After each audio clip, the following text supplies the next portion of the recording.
principle of, tell the people you love them every day because life is too short. But scream it at them in German because it's also terrifying and confusing. You will love me! That's a good ad. Well, and Okay. saying I love Just you in loud German is literally just Ich liebe dich, and you're like, Jesus fucking Christ, like I love you too, but what the hell? By the way, we're live. Hey everybody! Hey everybody! Actually sounds I really am a sexy jelly when donut. you do And it actually, I'm going to nicely. something real quick. Thank you. Ich bin ein Berliner. I am a jelly donut.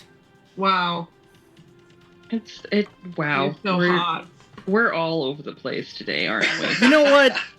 We're lucky that is the only technical issue we've had so far. I mean, we've been in Germany for the last 2 minutes. That's pretty solid for us. Fair. Well, guten Morgen or guten evening. Guten Tagen. Whatever. Yeah, I'm horrible at German, which is funny considering I have a large German heritage, but I took Spanish in high school, what can I say? And I don't even know that very much. So, hola. At any rate, welcome back. Thank you for your patience. We had a little technical... Atrocious. Burp. It's fine. It's just go, Brian. It's fine. At any rate, Go! So, welcome back. Where last we sort of left off, the crew had split up with Zaya to head into Kabara, into New Throne, to engage Drakaskull's forces. And indeed, after getting the quick lay of the land and Ember hard crushing on a Dragonborn fighter that was there, like you do. Was able to reconnect with both the Flaming Rabbits, whose tavern / budding safe house had become sort of the infirmary for the town, ad hoc infirmary. And there were some terse but ultimately loving words exchanged between Ember and Kira. But at any rate, you guys were able to kind of meet up there and then ultimately catch up with Rhiannon's father, Carthan, and a surprisingly Meredith, the Madani, who had shown up to assist in saving Rhiannon's mom. That being said, you kind of figure out a plan of attack and decided to kind of cut the head from the serpent, in this case, kind of literal as well as figuratively, and go after Drakaskull's general, an adult an adult dragon by the name of Verdun. And you proceeded to... sorry, there's a cardinal outside the window. It's pretty. I got distracted. It's that kind of day. It is that kind of day. It's that kind of day. And managed to defeat Verdun actually fairly quickly by dogpiling the shit out of him. 2 rounds. So, and with Beat that... him like a drum. And with that, with the loss of their leadership, Verdun's immediate forces sort of routed to some extent back into the jungles of Kabara to kind of get reorganized, as it were, which admittedly gives the town of New Throne at least a little bit of time to sort of get healed up, rebuild the fortifications, kind of re-entrench themselves, so to speak. And then after that, you were kind of figuring out as best you could a sort of battle plan to try to save. Well, try to figure out a way to separate Drakaskull from Rashak and try to take only one of them on, and kind of figuring out a plan of attack for that.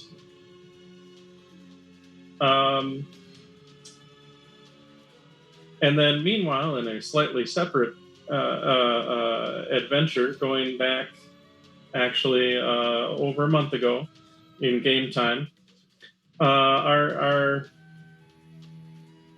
beloved bugbear barbarian Barca had followed Save that 5 times fast. Jesus. No. Because I don't even know what I said, and I'd have to watch the recording. So no.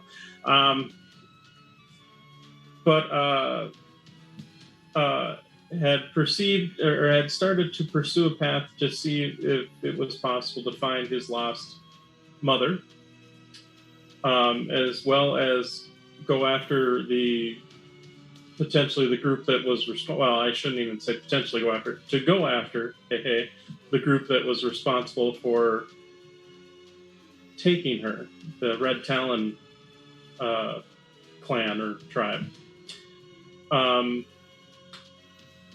And in the result of that, there was a fairly epic battle, I would say, that ended up with Argentia and Barca, as well as a group of individuals that kind of literally appeared out of nowhere, but is really kind of part and parcel for that game in general anyway, that have been sort of loosely referred to as the harbingers of what? No one knows.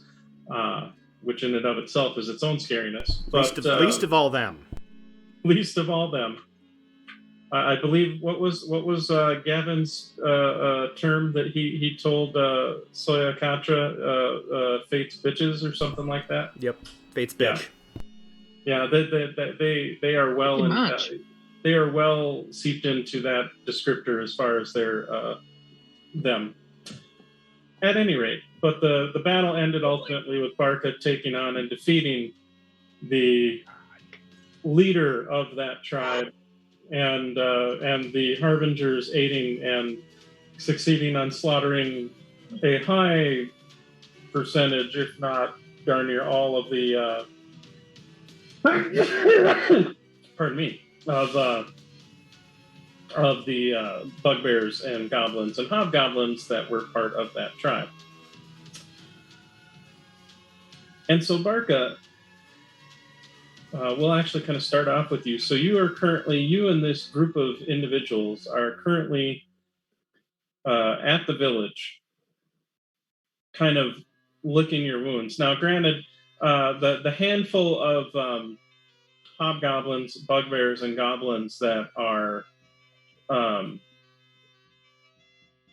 that were left over that weren't immediately defeated. I mean, when they see Krasik, the leader of the Red Talon tribe, go down and you behead them, they quickly surrender those few holdouts that were left.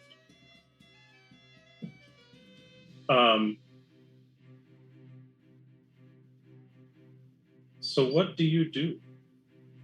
Well, first Barca will, grab the head of the leader and go to the center of the field and throw a spike down, and then put the head of the leader on the spike, as Barca does.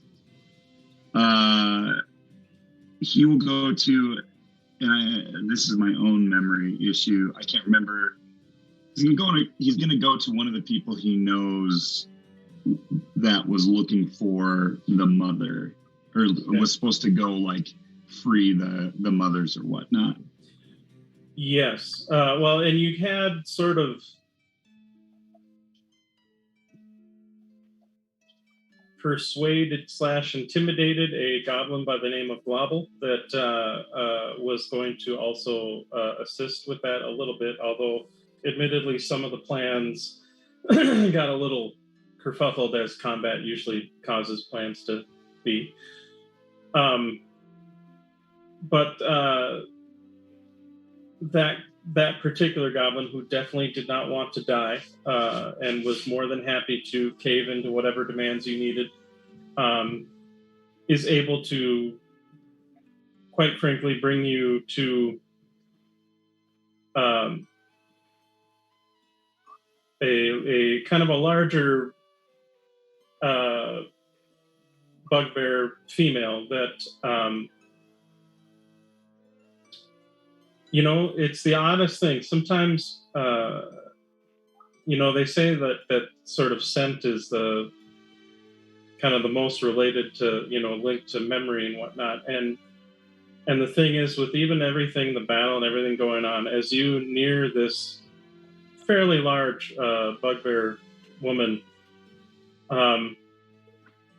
it's the smell of her that actually kind of triggers these images of you as a child, basically as a cub, and you know, whether it be sort of nestled in her arms or getting a spanking because you did something naughty or whatever, you know, like, but just all these little flashbacks of you as a child start coming back. And even though you don't necessarily quite 100% recognize her face or what she's wearing, or even though you can't necessarily always even put the image of what she looks like now to what you saw before, just that kind of influx of memories hits, and you realize that indeed standing in front of you is your mother.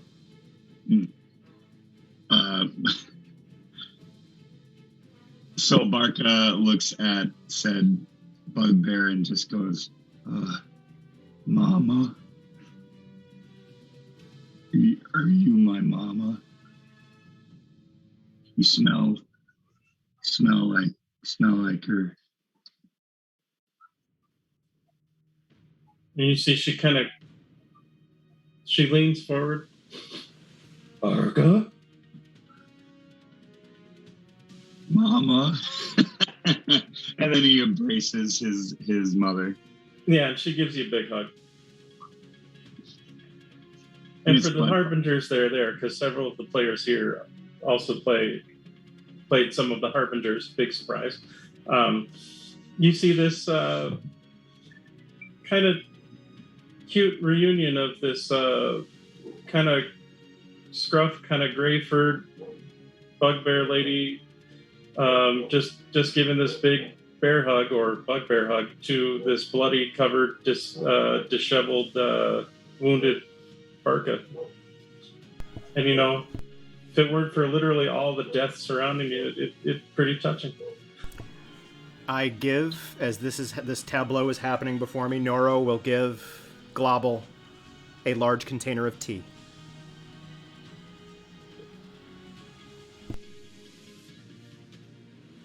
And he just, I like you the best. Pats him on the balding head and says, I have no idea how long we're going to be here, and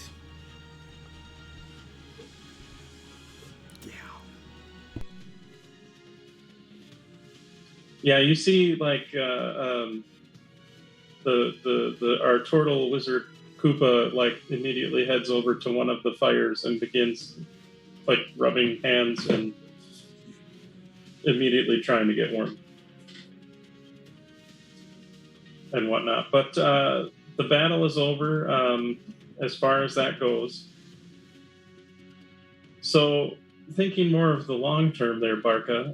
So you have a few days to sort of catch up, in so much as that you are catching up.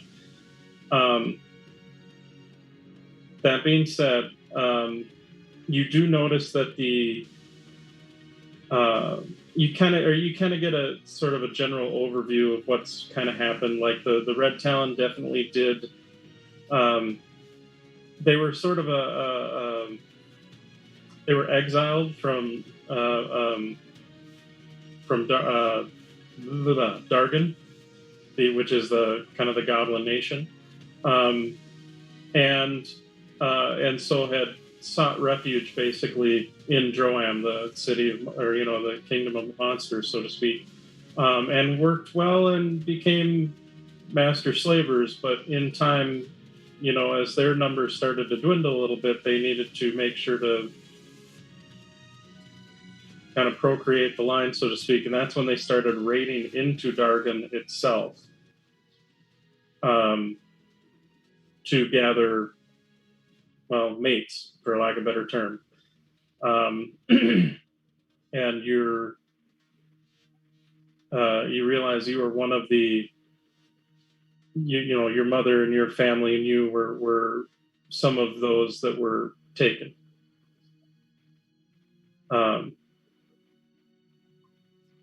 That being said, you know, it's been probably, you know, granted, this happened when you were a kid, so it's been several years, but obviously, as far as when you kind of escaped, that was right around when the campaign started, which is approximately about 3 or 4 months ago. So,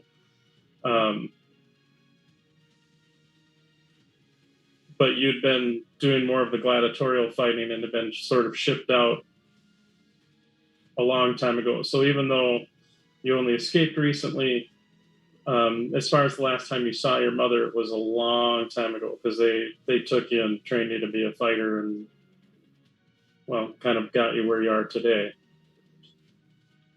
That being said, you do notice that there are several goblins and hobgoblins and bugbears that are indeed in various stages of child rearing or childbirth, as it were. Some are pregnant and whatnot, and others are raising, you know, you see children basically from the range of, effectively human range of, like, I'd say up to 5 or 6 years old, all the way to like baby or newborn, just because that's roughly around the time that they would start sending them off for either training or whatever.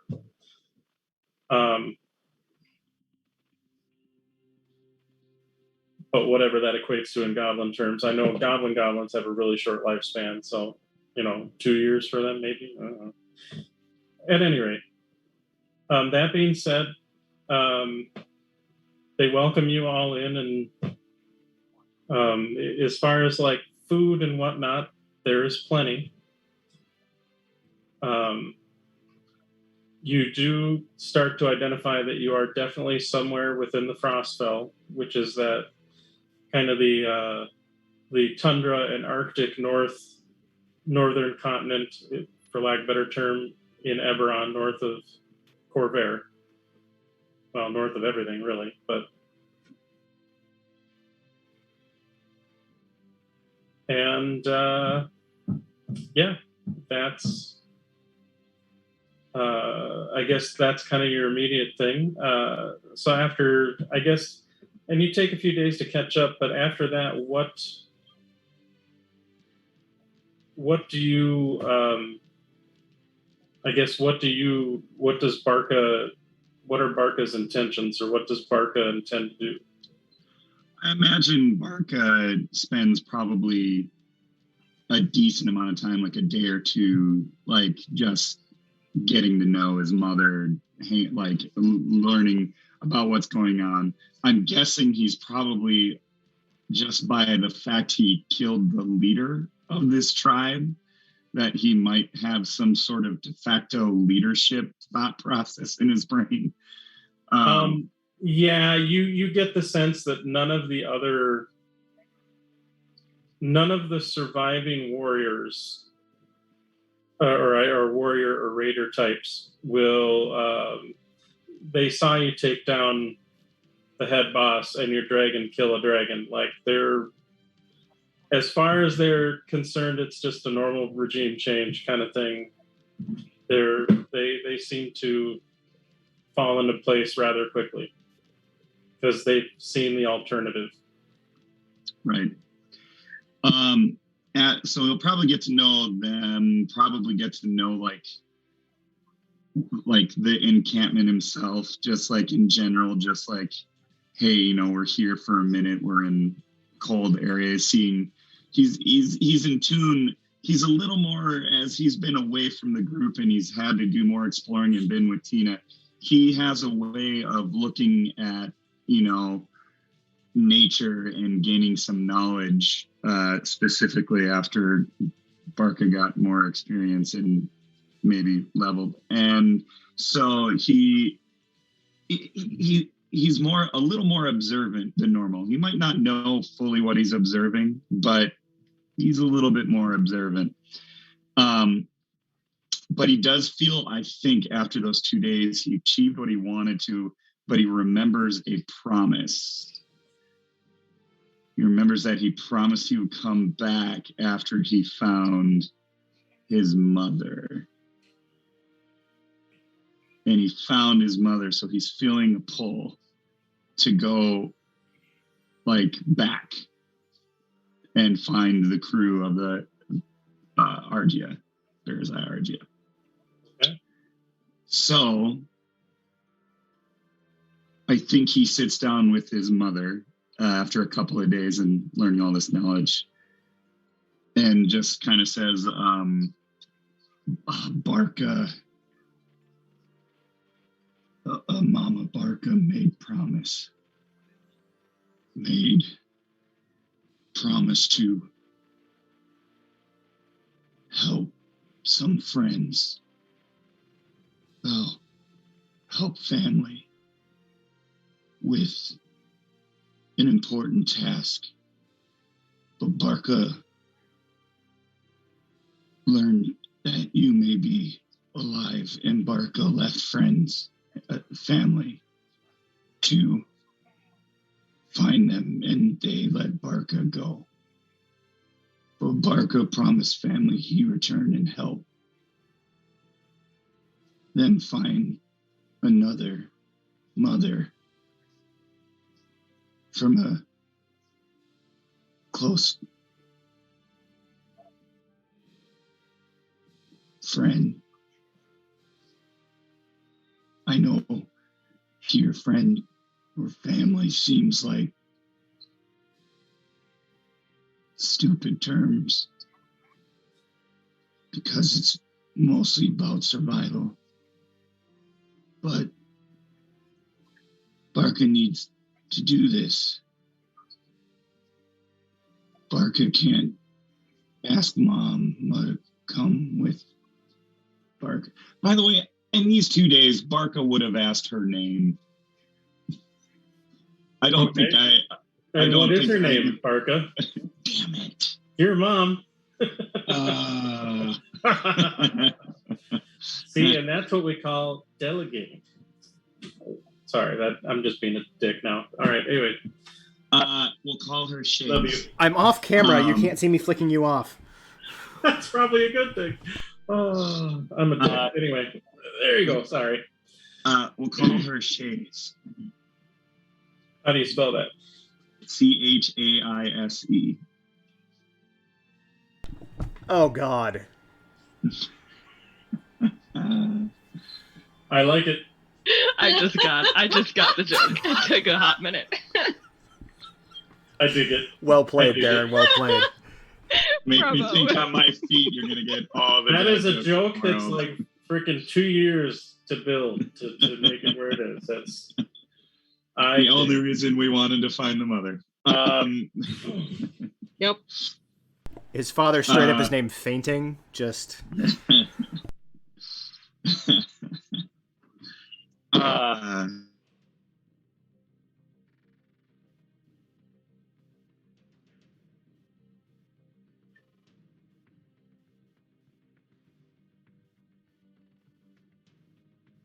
Think it's safe, but Barca doesn't know.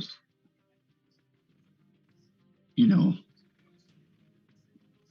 Shays wants to even come with Barca. What should Barca do?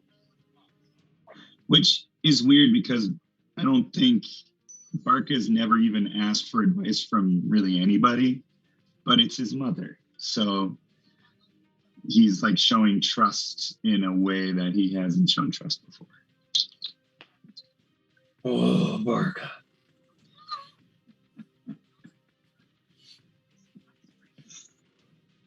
You came back.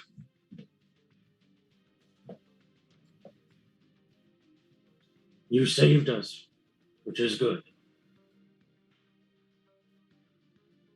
You have brothers and sisters here. Of a sort. But you have family out there too.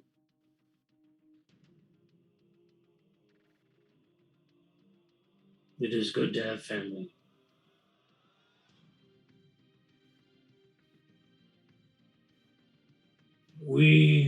You see, she kind of gestures to the matriarchy of the clan, if you want to put it that way.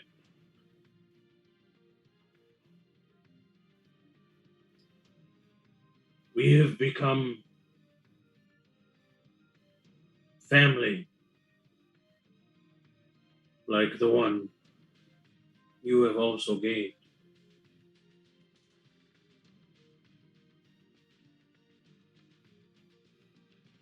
Just promise me you will come back. Barker, come back. Barker, promise.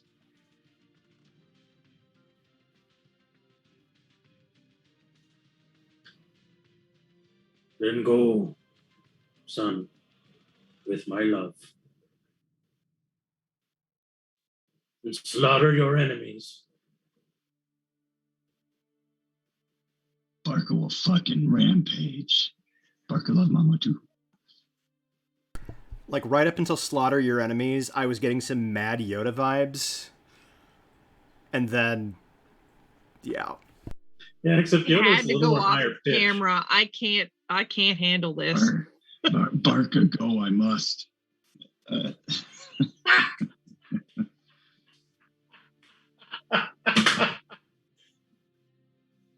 you see she looks a little confused, but then like... So then Barca will kind of, as he was patrolling camp, there was clearly the strongest of the warriors, which wasn't that my guess was overly strong according to Barca, but the strongest of them. Yeah, like realistically, all the other bugbears that were warriors probably got wiped out because I think there was only like one or two left anyway. The hobgoblin and goblin warriors, they are, for lack of a better term, much weaker overall and towed the line without any issue. I will actually, you know what? Barca will go to the oldest sibling, female or male, whoever the oldest is. Well, and that's the thing. You don't really know who that is. Fiercest. How about fiercest? That's fair. That's fair.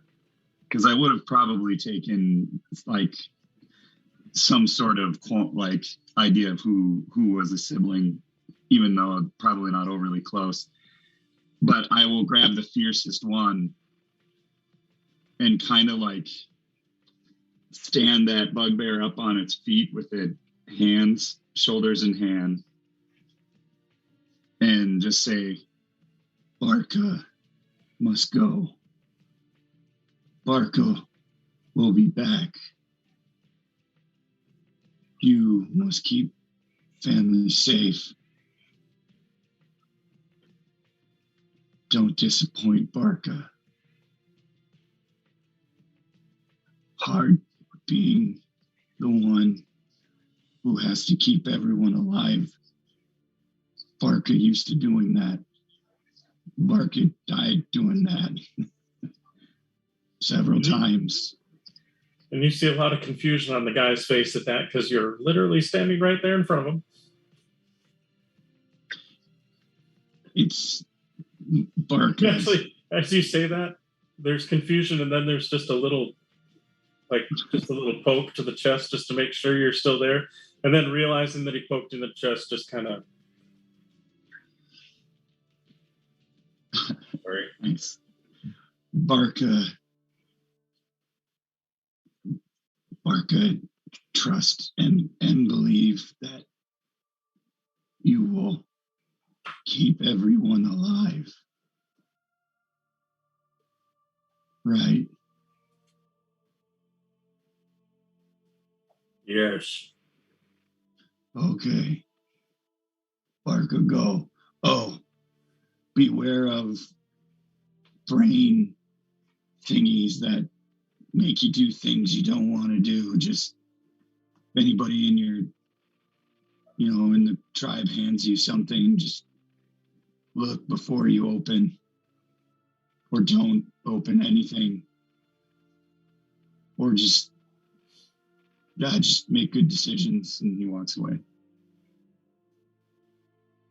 Yeah, okay. So you walk away from the most confused bugbear I think you've ever seen. Except in the mirror. Wait, you have mirrors? What? Barca will go tell Tia what's going on and say, all right, we need to go find the group. And of course, he stocks up on food and stuff to get. Yeah, you guys, they probably prepare some like saddlebags, so to speak, and truthfully, some extra tie-offs, so that way you don't fall out of the saddle when you're asleep. Because it's going to take. Argentina mentions that, like, if we're that far north, it's going to take us a while to get back to Corvair. And it's going to be a long flight. So, but with after a few days and I wouldn't say necessarily a tearful goodbye, because I don't know if bugbears are necessarily like that, but definitely a very bear huggish goodbye. Bear huggish Minnesota goodbye. Eventually you and Argentia do depart. Prolonged and passive aggressive? I'm very confused. Yeah, well, welcome to Minnesota. Anyway,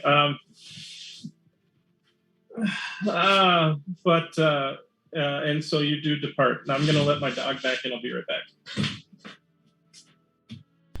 Schmoopsy, shell for your podcast, or for your stream.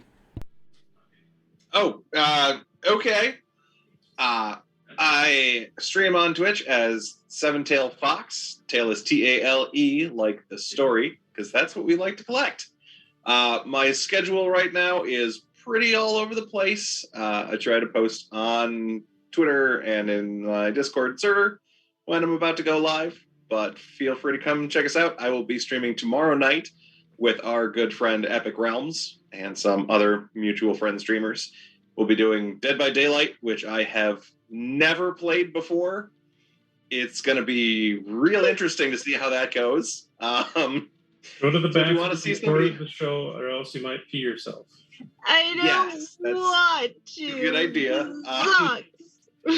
If you want to come watch somebody flail around and have no idea what they're doing in a horror game, come join us tomorrow. We'll be online at like 6 p.m. Central, I believe. Excellent. And just me typing in chat, oh God, why? Why are you doing this to me? Oh God, please make it stop. That's gonna be me. That's fair. That's a lot to unpack, Jesse.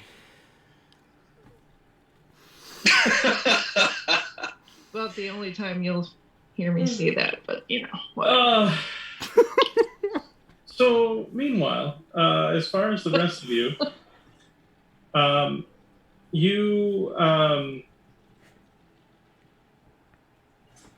I believe, as far as when we last played, the discussion was potentially to try to, needing to Cry? get well, no, that was going to happen regardless. But to try and get as close to the dragon's layers as possible, and then figure out a way to draw Drakaskull out. The hope was maybe to even do that with the surrendering of New Throne as sort of the cover to draw Drakaskull out. I keep tripping up on the names, and I'm the game master, so that's going to go great. Frederick.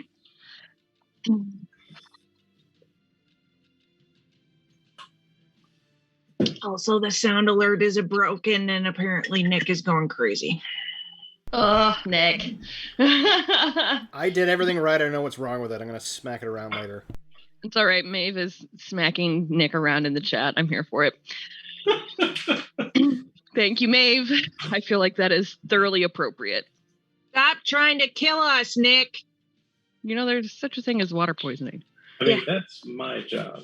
Is to not the Yeah, water it's fine. poisoning. Dihydrogen monoxide kills thousands of people a year. Yes, it does. Yeah. Anyway, Not like this. but I believe the idea was while their army was sort of disorganized to potentially head into the jungle Yes. and head towards the what is referred to the translation is referred to as, I believe, like the throne of new dragons, the Dracus or Rashak's lair, the kind of the obsidian city for Crown of the Holy Dragon, I think. But yeah, Crown of the Holy Dragon. Crown or throne of the Holy Dragon? Throne of the Holy Dragon. All right. Either way, dragon. Either way, dragon. Well, and we know there's two of them, so technically dragons. Yeah. There's that, yes. Fine.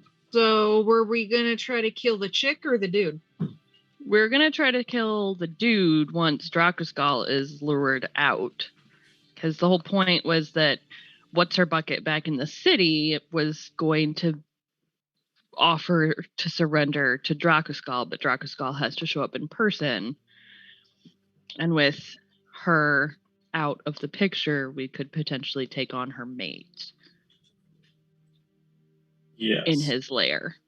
It's Right. fine. We're not going to totally be murdered. Because that's And I not will going to happen say- back to back. I believe there was at least a hint of a discussion about potentially thinking of other avenues to also potentially draw out Drakuskull that may have involved contacting Zaya, but I don't remember what came out. We of had that. discussed it, but I think Amaya had shot it down. The plan, I think, having anything to do with Zaya, the plan was to have at least was discussed, I don't remember if we pulled the trigger on it or not, was to have Zaya as our exit strategy. So we go Our in... plan C exit strategy. Right, we go in, we whack the mate, and then we fly the fuck out of there on Zaya before Drakuskull comes back and, eats us. That's fair. So then, just to verify, did Amaya then? Did you communicate with Zaya to let her know of the plan change, course correction? Well, I think we were. I don't remember. Still negotiating that. We were still talking some of the logistics because we were also trying to figure out how long it was going to take Zaya to get there to be our ride out. I think it sounded, from the sound of it, if Zaya changed course, she would get there around the same time that we got there if we're hiking through the jungle. That you traveled through the jungle, yeah. Yeah. I'm going to say, as kind of above the table meta thing, it's hard for me to visualize the fantasy math involved in a fantasy world and applying real world. So if the GM is willing to hand wave that we know the math, that would be great. Yeah, no, because they were just... Okay. I did check the map, and so like the distance for them to go from Sharn to Stormreach is roughly about the same distance from where they are, since they're only like a day out thus far, to kind of get to Kabara. It's roughly about the same time frame. So barring bad weather or an incident, if you guys get through the jungle without any issues, then you would probably meet up around the same time in Kabara. Okay. Yeah, now I think at the very end, most of the group wanted to just stick around in town and do stuff here while Zaya was heading that direction, and then we would just teleport there. I still don't know if I think that's the greatest idea, but I think that was more or less group consensus. Well, and I mean, Meredith will say that she has, so she can basically cast teleport once. Because it's obviously how you got to fight Verdun. Verdun. She was hoping, though, to maybe keep that to get your mom out. Because especially if her and Karth are... I know I didn't know that was necessarily a possibility. That being the case, why don't we use the teleportation scroll to go to there, so we're not fighting our way through a fucking jungle before having to face off against a dragon, and then use her teleport to GTFO? Well, I think her point is potentially wanting to just find Lyria and GTFO with Lyria. Oh, well, because the idea was you guys were going to take on the dragon while her and Karth were going to go save Lyria. That's right. I remember that now. Effectively, you guys were going to be her distraction, her and Karth's distraction to get. There was a distraction the distraction to distract. This is so bad. There's a whole lot of jazz hands in this plan. There's lots of jazz hands. So many moving parts. I honestly, so much. I think if we wait a few days for Zaya to get to a point where she can pull us out, teleport there with the scroll, and then Meredith can teleport herself and Lyria and Karth out. And we can get out on Zaya. I will look pointedly at Amaya. I still think we should at least start and try out going through the jungles to see how terrible it is. Because if it turns out not being too bad and we end up just getting there around the same time as Zaya, we've got to teleport. We know how bad it is. We have Karth, we have other trackers who are very knowledgeable about this jungle. It is not a friendly jungle. No. It is not a friendly jungle, and admittedly, I mean, granted, the army is kind of discombobulated right now. So if you ever had a chance to try to sneak past them, now would kind of be the time. But, and you do even have some of the Dragonborn and Lizard Folk tribes that have joined New Throne in its defense that are familiar with the territory because it used to be theirs. But as Rhiannon did state, it is a dangerous jungle. Right, it's a dangerous jungle, but we also just fought a dangerous dragon, and we kicked the dragon's ass. So just because it's a dangerous jungle doesn't mean that we can't handle the jungle. True, but it also potentially means slowing us down and or hurting us or using up some of our very needed resources in order to get there. When we could stay here, help continue to fortify the town, heal people up, prepare them for Drakuskull to potentially try something.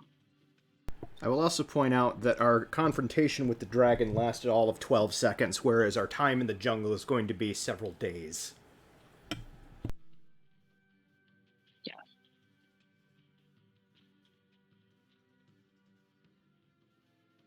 I know you don't want to put suck. Yeah. I know you don't want to put Zaya in danger, and neither do we. But it seems like the best option for exposing ourselves to as little danger as possible for the shortest amount of time.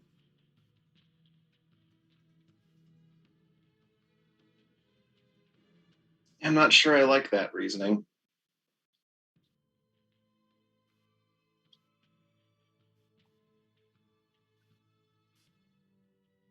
Well,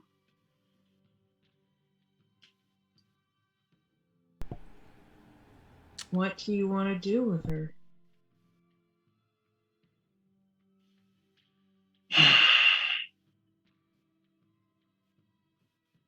Honestly, it's really your decision. And we have to abide by that.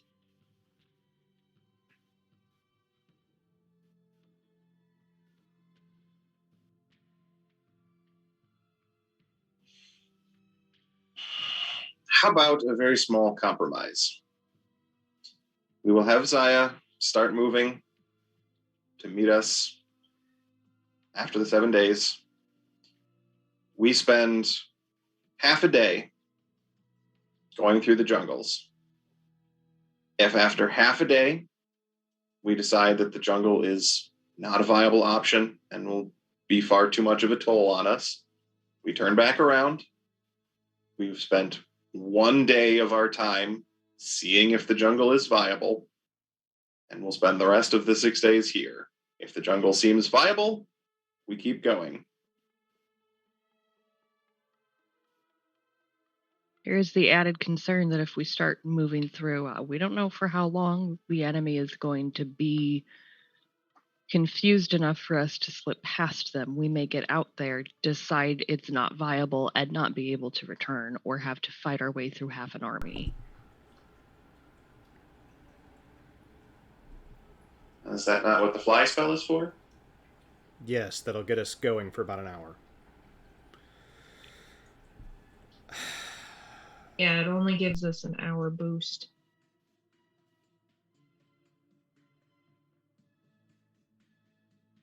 And admittedly, and this is Karth saying, if you're flying, I guess, however you do that,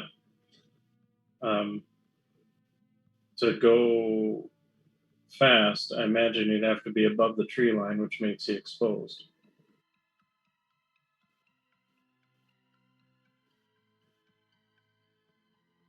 I mean, does the sieging army seem to have a lot of anti-air capabilities? Did they really bother bringing anything for that? Just blow, bows and poison-tipped blow darts and all the normal paraphernalia that they deal with. Okay, and you see kind of gestures towards, because granted, you also have several like lizard folk and dragonborn tribes kind of here in defense, and you see some of them are literally like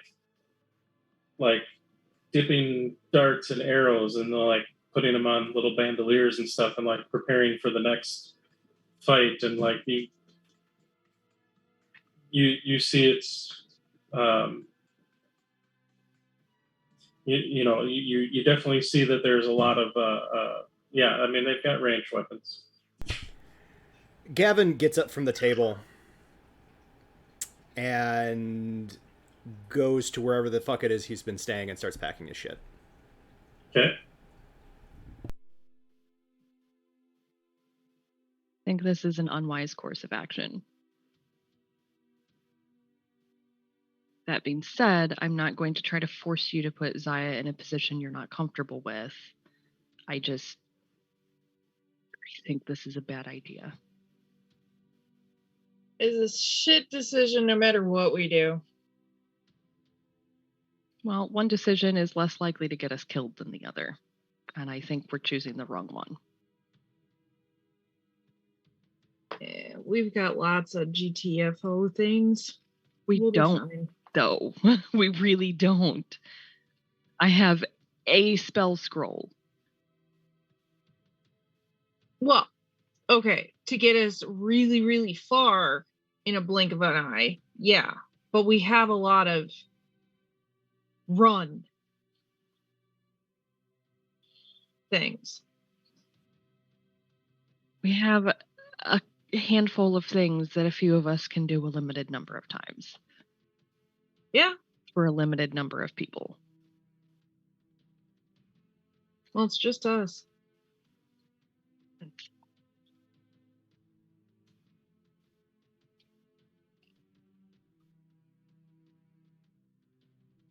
I think we're not taking the right tactically advantageous route. I can word.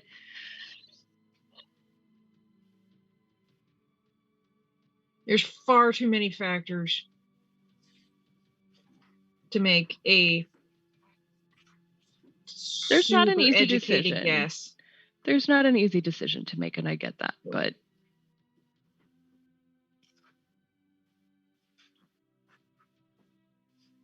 someone has to make the hard decision.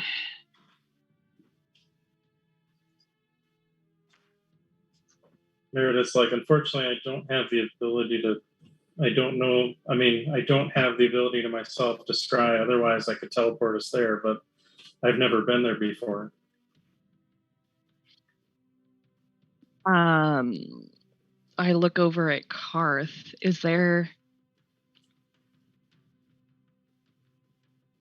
Do we know anybody who's been there who might have something from that site? Like a stone, perhaps?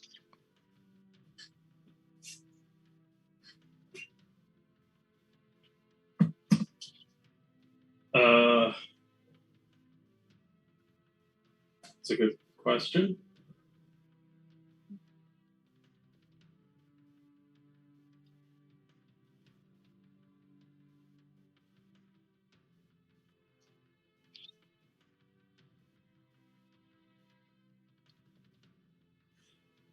Well, and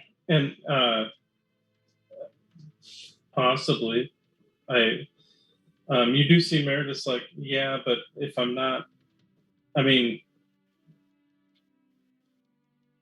if we go just based off a description, I've never been there, I'm not familiar with it. If we go there, there's a huge chance we could get taken off course. Right, but if you have something from the site, doesn't that help with that spell?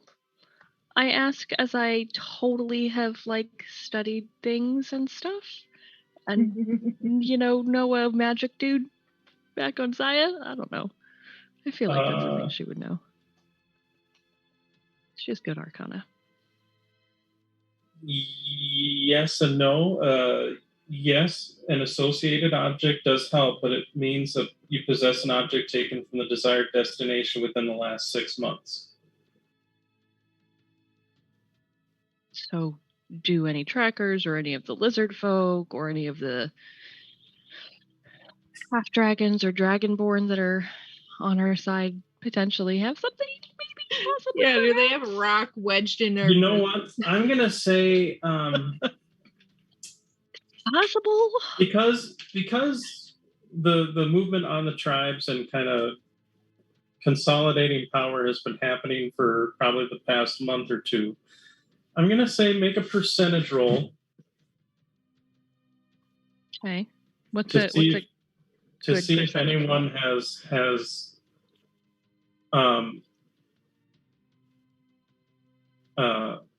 had a recent foray into that area. 38. Okay. While it is an area that adventuring guilds and explorers guilds have taken some expeditions to from time to time, no one, everybody kind of asks around and spreads the word, but no one necessarily has anything from there. Cool. That they, at least within that time frame, they do. Some people do have objects from there, but they're from expeditions that were maybe years ago. Yeah. In fact, we'll say Dimitri even points out that the bow that Narashti wields looks like it may have been from there originally. And sure enough, as you kind of take a closer look at it, you do see that it indeed does have a lot of distinguishing marks to it as far as its construction that would definitely lend itself, I guess you could say, more of a, for lack of a better term, kind of more of a tribal manufacture. It's a little, it's not necessarily as smooth, but at the same point, it looks it's very sturdy and well made. And it's effectively made out of dragon bone, which is its own thing. So. Okay, well, I guess we're walking.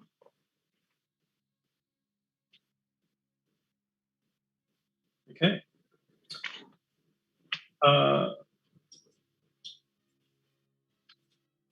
So Karth is able to give you all 2 water skins along with a week's worth of trail rations. Yay, jerky. Admittedly, because healing is kind of limited, they don't really have a whole lot of other support they can give, especially as far as like potions or anything like that, because they're kind of trying to keep them for the town as much as they can.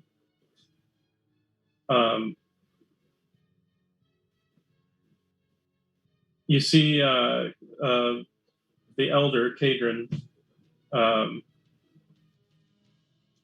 of approach and actually approach you, Rhiannon, and approaches with a bit of trepidation. It's like, I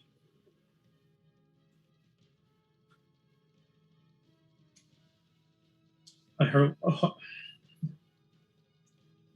sorry, just you took out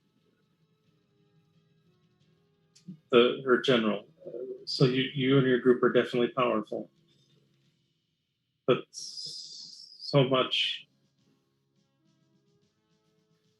depends on you and your group being able to take out the other dragons.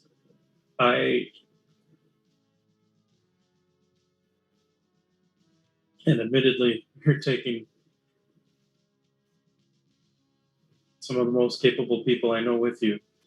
And she kind of mentions, kind of gestures towards like Karth and Meredith, who are kind of doing their own preps. And you see they're kind of off to the side, sort of talking, and they're talking to each other, but it's kind of,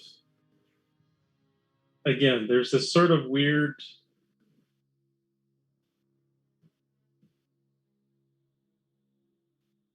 abrasiveness, for lack of a better term, between the two.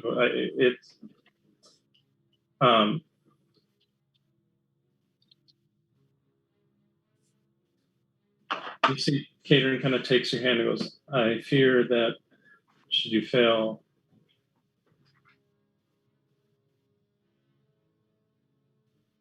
well,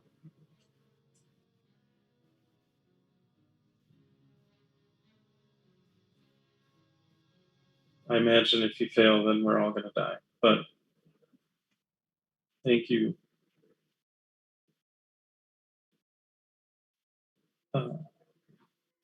for helping us. And feel free, actually, Rhiannon, to make an insight check as well.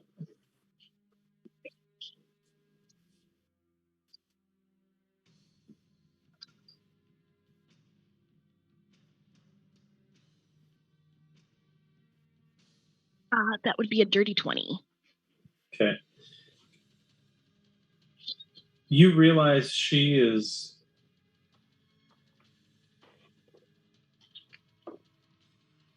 Well, I mean, there's a lot of fear that is under a lot of people's rough exteriors with all of this. But you definitely sense from her specifically, a fear that... as I guess you kind of realize that you're effectively asking her to be the bait for Drakuskull. I mean, we are. So.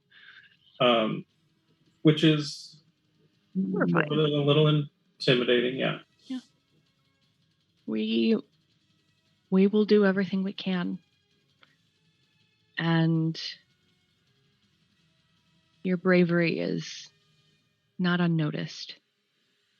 I know this is hard and scary and dangerous as hell, not just for us, but also for you and for the people here that you're in charge of. So thank you for giving us the chance to go and do this. And I hope that your trust in us is not misplaced.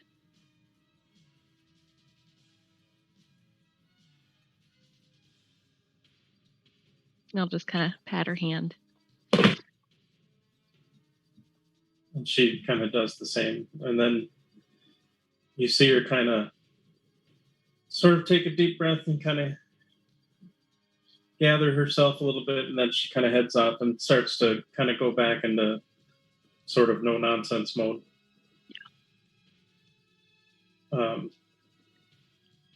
And with that, then you guys head out into the jungle. Yep. Yes, Bill. Okay. So I would like everybody to make a stealth roll. Yeah. Stealth. Ooh. Stealth. Oh boy. Oh. Boo. You. Ooh, not bad. And then I should probably pick a number. Okay. Oh my god, Gavin. Okay. So Amaya tripped Gavin. Hey. Don't you blame his low rolls on me. I roll stealth with disadvantage. Okay, so Gavin tripped Amaya Thank you. by falling on top of her, because I don't see how you can trip a monk. It's not even. It's not. So it's not even that. It's the armor that he's wearing is heavy enough that he gets out there and starts doing jumping jacks, and that's just the shining light through the canopy reflects against Amaya's bright white skin. There we go. It just reflected back into her eyes. Mm-hmm. I got a 12. Okay. Narashti got a 23. Ember's 21. And Barca? Oh, never mind. You're not there yet. I'm flying stealthily. I'm evil. You're flying stealthily. Who's rolling for Narashi? Although, never mind. Narashi's... We'll just assume Narashi... No, we already did. I rolled. Yeah, Narashti got a 23. Oh, never mind. Okay. Am I missing somebody then? Ember and Narashti are fully hidden while these fuckers decide to trip over each other. Hey, I rolled above a 10. Thank you very much. 2, 3... A little stumble. Amaya's just intentionally drawing everything's attention. So. You jumped out of the way of the massive crash. Okay, so you are the first several hours become a bit sort of, well, quite frankly, exhausting, moving at a super slow pace to be stealthy through the jungle. Karth is very much in the lead. Narashti's probably in the rear, kind of, as far as that goes. There are several times where you do have to stop and let like a patrol of kobolds or even some winged kobolds fly past. It's extremely hot. It's extremely muggy. It is also really, really dark under the canopy. A lot of shadows and like little like shafts of sunlight that manage to break through the canopy, but it's actually surprisingly kind of dark, dim and dark. So those of you who have dark vision actually are able to see okay. Those that don't, it's kind of like walking through shadows for most of it. Granted, you're with other people who can see, so it's not, you're able to manage. Although there are a few times where Gavin, especially with a little bit of the clunkier armor, tends to make a little bit of noise, but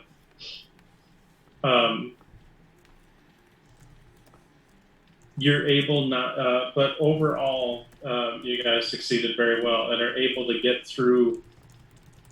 Well, you get to a point maybe about 2 or 3 hours in where just this whole being on edge thing is sort of tense, and you see Karth kind of, gives the signal to stop for a moment where you guys get a chance to finally rest.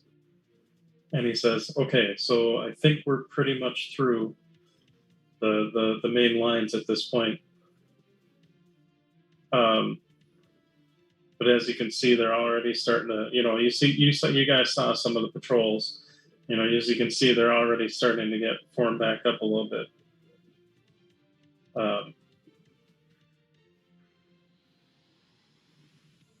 So just keep an eye out, but I think we'll be okay. And so as you proceed ahead, I would like one of you to roll a d20. I will roll a d20. I don't want to take responsibility of this shit. I will take responsibility, and I rolled a 3. Oh, God. Okay. Great. Just great.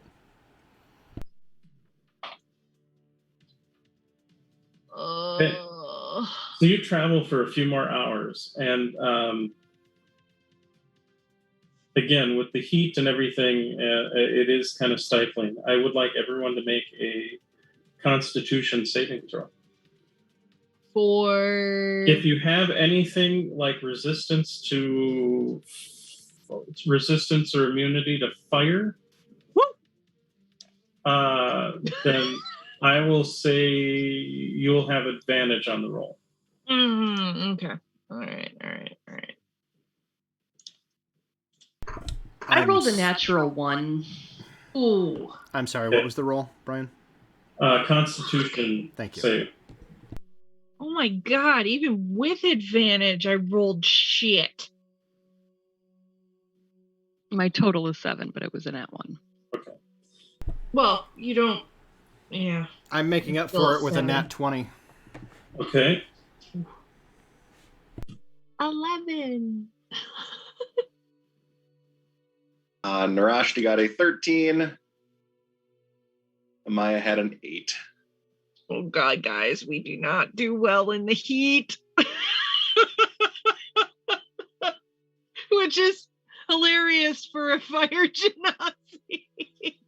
So, well, and it's not just heat. It's the humidity. It's the constant... the humidity. It would be fine if it wasn't...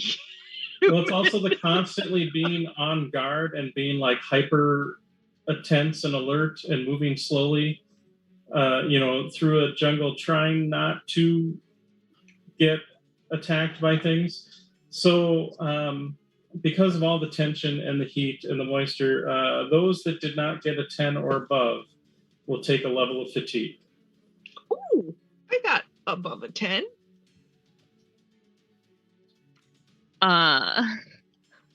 Rhiannon is... Wait, fatigue Probably or a point of complaining. exhaustion? I'm assuming you mean a level of exhaustion. exhaustion or fatigue. Okay, that's two different things. Is it though? I don't think fatigue actually exists in... I thought fatigue. Well, my apologies. No. Exhaustion. Not a point But of exhaustion. it's a point of exhaustion. Okay, Yes. but I'm okay because I'm above a 10. Woo!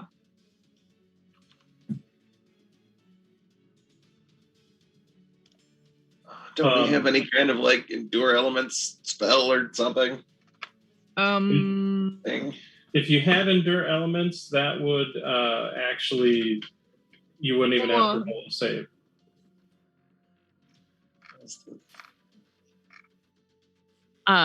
Rhiannon will start, like, she real grumpy, right? Because this is obviously, like, she's exhausted. It's hot and sticky and close and disgusting, and there's probably bugs. And so she's just like, it's not too late. We could go back. We said we could go back if it was bad. This is not good. And I do have... Meredith is kind of standing next to you. I mean, somewhat next to you, Rhiannon. And you see she's also not looking great. And she's like, I could get us back there. Gavin, who has said Like- very little through this entire thing, just reaches over, grabs Rhiannon's pack, and adds it to his own. Okay. I can give you a little reprieve. We have how many more days? I twang my lute, and I give her protection of energy of fire for 1 hour. Oh. Okay. Oh. That's fair enough. That's all I got. The rest of the travel actually through the day, that first day, seems to go by fairly uneventfully. Again, other than just kind of the smoldering heat and craziness of the jungle. But you at this point, Karth is pretty certain that you're past any of the forward lines and you're well behind those lines. That being said, you do occasionally see like a patrol of kobolds, and every once in a while, like a dragon, one of those half dragon warrior types, traveling through the jungle. Actually, a lot of those winged kobolds flying in packs around, since they have a little bit more maneuverability through the tree cover. But you're able to make it through. So you're able to camp successfully without any issues for the first night. Who's taking watch? I will take a watch. Ember will definitely take a watch. Gavin will take one since he did not get a point of exhaustion. Okay. So I think 3 is all we actually need. Yes. Indeed. So for those of you who is taking the first watch? Ember can. Gavin can take the middle watch because that's the shitty one, and he only needs a short rest to get his stuff back anyway. Yeah. So I'll take Gavin. I'll take the middle watch.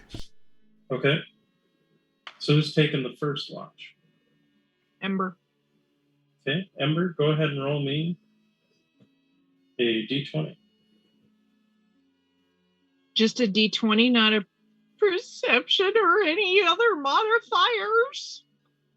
To start with, just a d20. Okay. Okay.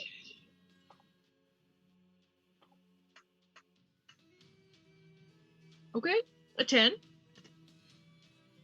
Okay.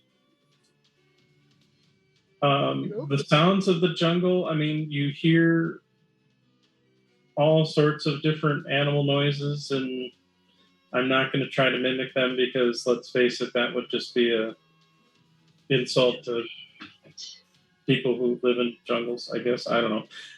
But you take your watch, and other than the creepy crawlies that you see or hear, you do not, your shift goes fairly uneventful. Yes. And you wake Gavin up to take the second watch. Gavin. Poke, poke. Yes, sir. I would like you to roll a d20. All right, we're going to use my awesome high contrast die that I got from... Oh, it just goes away. Look at that. Yep. That awesome high contrast die that I got from Gen Con. 19. Okay. You are taking your watch, and now I need you to make a perception roll. Okay. Frick. 19.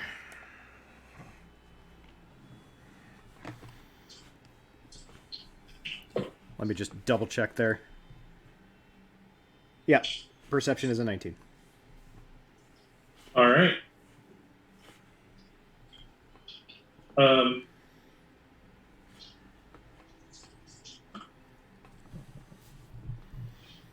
You are sitting there and you're kind of taking it all in, and everybody's sleeping as best they can.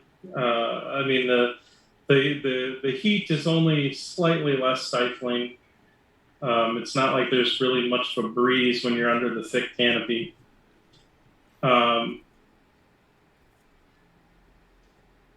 And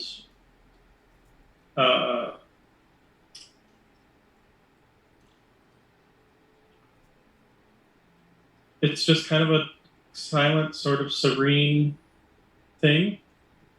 And all of a sudden, you get pelted with a bunch of rocks. And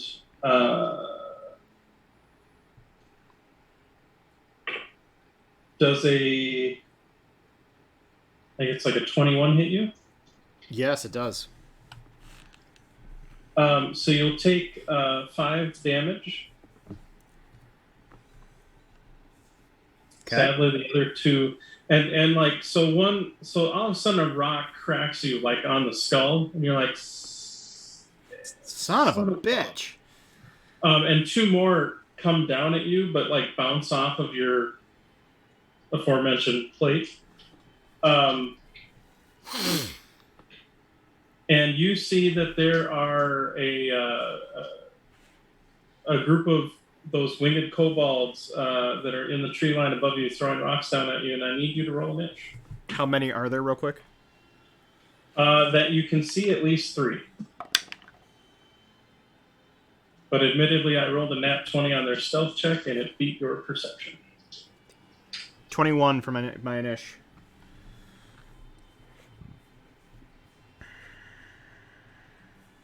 Okay, and so you will go first in the round. You do see there are 3. They're about 30 feet up. Okay. Bonus action. Well, no. Speaking's free, yeah? Yes. He'll kind of sigh grumpily and just, hey, we're under attack. And then I'm going to twin an Eldritch Blast, and I'm going to hit... That'll give me 4. So I'm going to hit the guy that for sure hit me twice, and then I'll hit the other 2 once each. Okay. So the guy that hit me... Let me get to the right page here. 21 to hit him. That'll hit. 22 to hit him for the second one. That'll hit. So he will take... Do you want them separately, or do you want them all together? Separate's fine. Okay, 14 and 13 points of damage total, or separately. And that was 2 on the first guy? 2 on the first guy. That guy gets blown to pieces. Okay, and then 1 on either one of the other 2. Okay. 24 to hit. 22 to That'll hit. And that'll hit. First one, ghetto crit for 15 points of damage. Second one, 11 points of force damage. Okay. The 3 go down. Okay. And you, what languages do you speak, Gavin? I speak Draconic. Okay. You hear sort of a hiss of warning as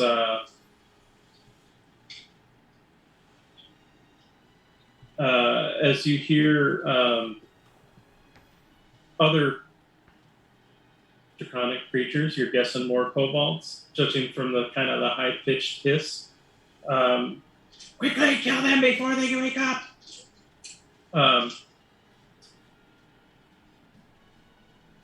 So let's see. Parth, Meredith, Rhiannon, Ember, and Rush. So everybody is going to get an attack with the rock, except for Gavin, because the 3 attacked Gavin. So we'll go down the line here. Amaya does a 20... Actually, it does a 20... I cannot speak today. Holy crap. 22 hit you. Yes. All right. Take 8 damage. Ember, What? does a 18 hit you?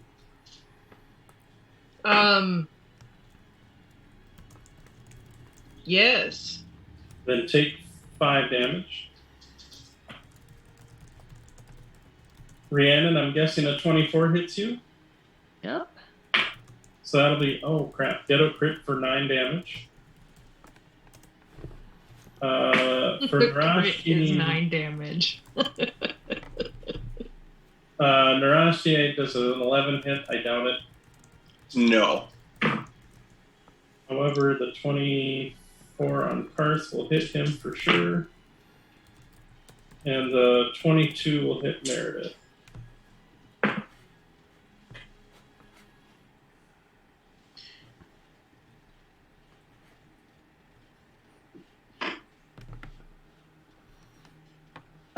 Yeah. So, quick yeah. question. Is Amaya aware enough after Gavin shouted out to be able to use a reaction on this attack against her? What's your passive perception? 19. Yeah, I'd say so. Cool. Then I want to use my reaction to deflect missiles against this thrown rock. Okay. And the lowest I can roll is more than the damage that I took. Okay. Can I tell where the kobold that threw the rock at me is? Yes, you see actually above the party there are several kobolds that have kind of come out of the brush to make their attacks, dropping rocks on all of you. All right. How far away from me is it? Let's call it... That one we'll say is 15 feet. Perfect. Then I'm, as part of that reaction, going to spend a key point and throw the rock back at it. Okay.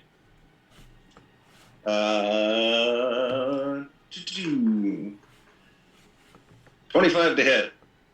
Yeah, that'll hit. Great. It takes 6 bludgeoning damage. It's still up.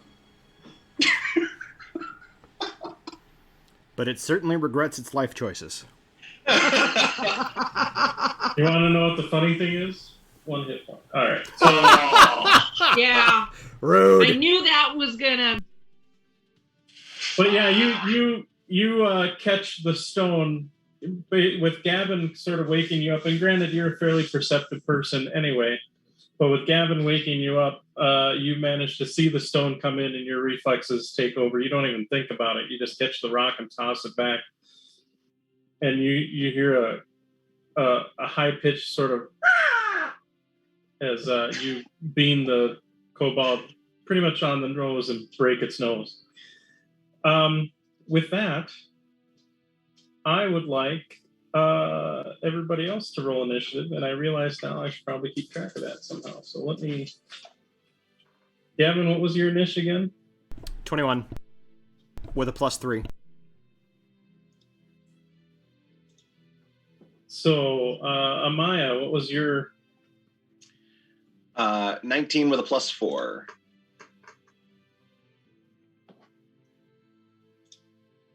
And Ember?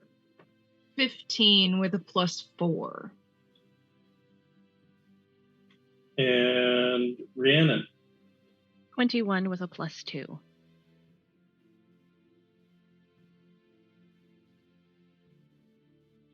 And is that everybody? Oh, Narashi? 6 with a +3. Apparently, Narashi was sleeping soundly. That sounds about right.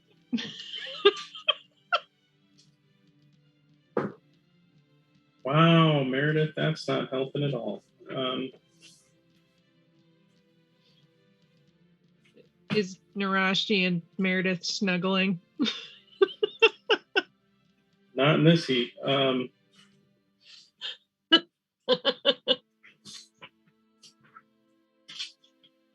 No, but Meredith got a 5 because she rolled a nat 1 for her niche. So.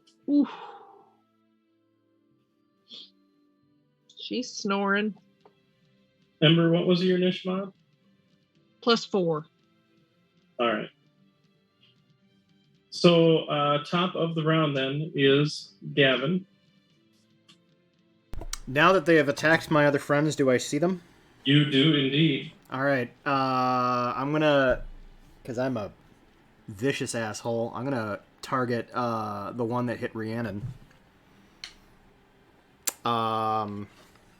We're just gonna do this one at a time because I realize they're not as hardy as I thought they were. 19 to hit him.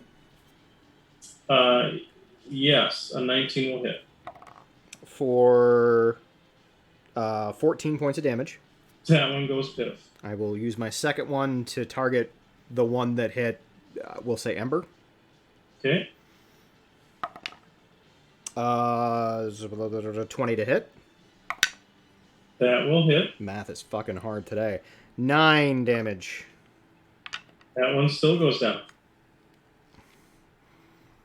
I will then use my movement to kind of somewhat lazily get up. Well, you were taking watch, so I will say you're on your feet. Oh, okay. Fair enough. Everybody else will be prone.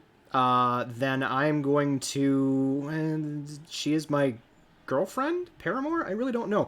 I move to kind of position myself in a way that I'm kind of between the kobolds and Rhiannon. Okay, so you're kind of move to stand next to her. Yeah, I'm not trying to stand over her, so she has because you room can't to really. get up. I mean, you could try to stand over her, but no, I'm not going to do that. I don't think that would go well. But admittedly, the kobolds are kind of all up above you. So, for what that's worth. Fair enough. After Gavin is Rhiannon with Amaya on deck. Do I see them now that I'm awake and yes, annoyed? You do see them. You are awake. Excellent. I will target... Actually, the rock hitting you pretty much woke you up on that one. Yeah. I will target one of them with a firebolt. Okay.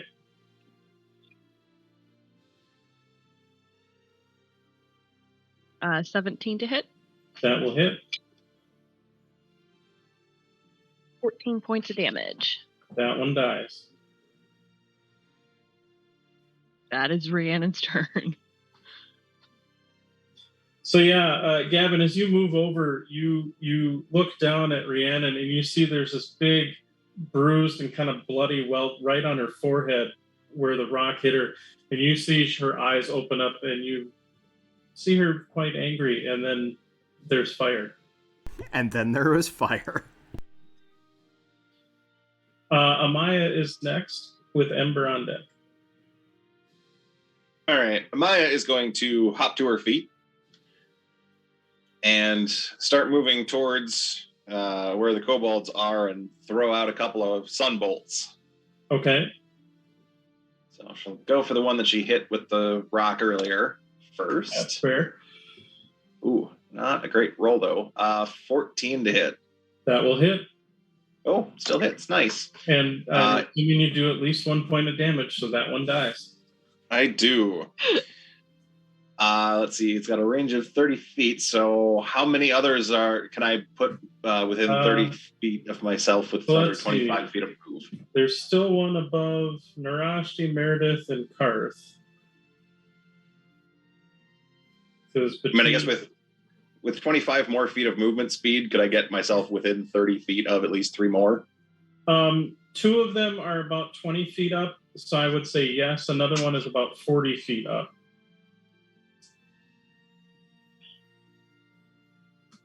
Okay. And I mean up vertically, not distance-wise. They're all up in the trees above your encampment. Okay. Is there... hold on a second. Is there a vertical surface like a tree trunk that I could use to get some verticality and get that last one within 30 feet? Or yeah. Now, something. do you have any sort of special ability that reduces the amount of movement you need to take to get up from prone? I forget if that's don't think specifically a feat or if it's also a monk thing. I honestly don't remember.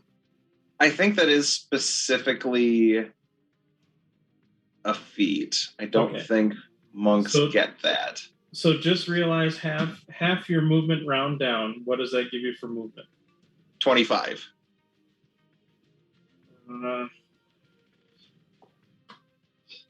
Because monks. Yes. Even or odd, Amaya? Even. There is not a tree near enough to be able to go up and still have an action. Okay. You'd have to go up and then use an action to dash, basically. Okay. I guess that being said, though, do you have the ability to use a bonus action to dash? I do, but the bonus action would be for the attacks to be able to actually hit that beyond the 2 that are already within range. So I see. Gotcha. Kind of moot. Then. Well, we'll just go for the 2 that I can get at right away then. Okay. The next one, God, these are not rolling very well. Does a 12 hit it? A 12 will miss. Oh. All right, well, that one's going to get a second attack at it. 26 for that one. Yeah, that'll hit. That one's going to hit for 8 points of radiant damage. And that one dies. So you get to pick. Not the one that was on Narashti, on Meredith, or on Karth? That'll be the one that was on Karth. All right. And then with the flurry of blows, I'll throw a Radiant Sunbolt at the last one. Oh, Jesus, that's a nat 1. Never mind. I may have to stop rolling digital dice. Well, you did whack one, though, so that's not bad. Is there anything else you're doing for that turn? Nope, that is all of my actions. Ember, you are up. Karth is on deck. What the fuck? I just went to bed. God damn it. Okay. I stand up. So there's still there are 2 of them left, one above Karth and one above Am I next to Narashi? Because I was sleeping. I mean, you're all kind of camped together, so you're all relatively close to each other, probably within 5 to 10 feet of each other. Okay. All right.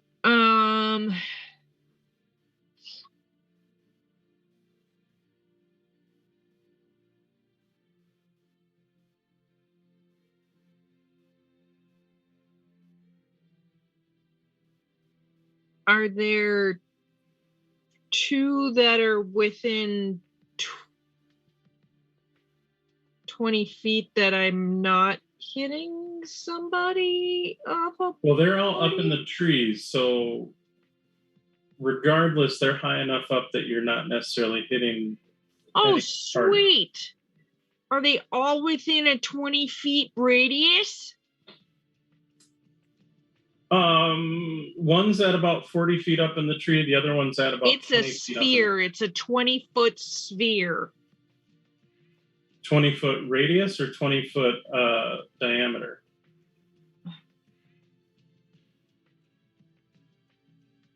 The 20-foot radius sphere. Then yes, you could hit them both. Yeah. They need to make a intelligence save. Okay. May I ask, what are you casting? DC 15. Synaptic static at a level 5 because somebody woke me up. Okay. Intelligence saving throw? Yes. One got a 7, the other one got a 17. So one saves for half, the other takes all of it. Pardon me, I need to roll 8d6. You don't have to. I mean, if you want to, you can. But if you rolled all ones, you'd kill them both. 28. Yeah. Much like scanners, their heads just explode in a rainfall of gory flesh and brain matter. And in a very loud, booming voice, I will scream, "Who the shit woke me up?" And I'll give inspiration. Just to let you know, combat is over. Okay. Admittedly, with how quickly they were dropping like flies, if it got to the kobold's turn, they were going to run. But didn't even get that far.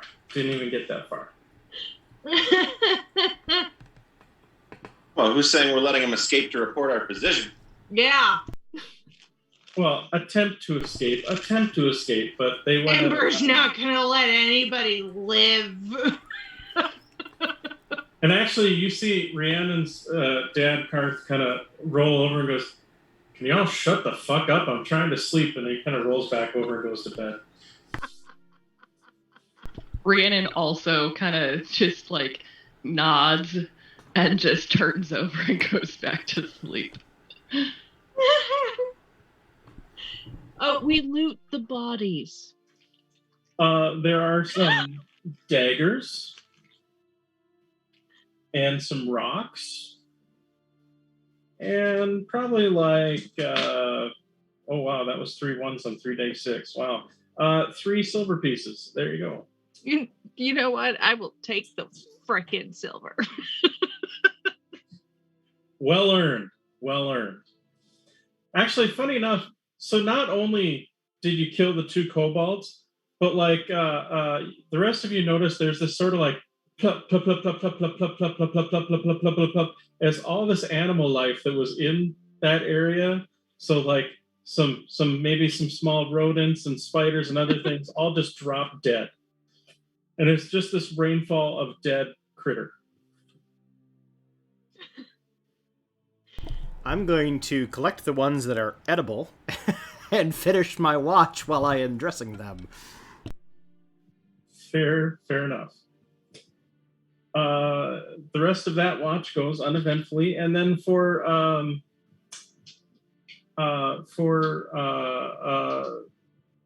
the third watch, who's doing the third watch? That would be Amaya. Amaya, I'd like you to roll a d20. Oakley dokley. Real quick, before I go to sleep, I will expend a spell slot to regain my sorcery point, and then I will go to bed. All right, and it was an 8 on the d20. Okay. Your night, part of the night, goes uneventfully. Granted, the sound of like critters in the area that you hear in the jungle seem a little bit farther off than what you normally would kind of expect. Because you're guessing that, I mean, animals aren't the most intelligent of creatures, but they sense when danger's present. And when a whole group of animals in an area just dies all of a sudden, yeah, the rest of the animals know to kind of avoid that area a little bit. Because fuck that. So, but your night goes uneventfully. For those that I will say those that everybody's able to get a full rest then. And if you had a level of exhaustion, you will be able to get rid of it.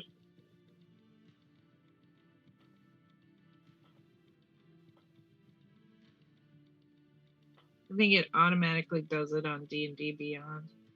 There's actually a box you have to check. Yeah. Oh, yeah. Yeah. So then I would like someone else to roll a d20. I'll do it. Who did not roll it last time as far as for the daytime? I'll roll it.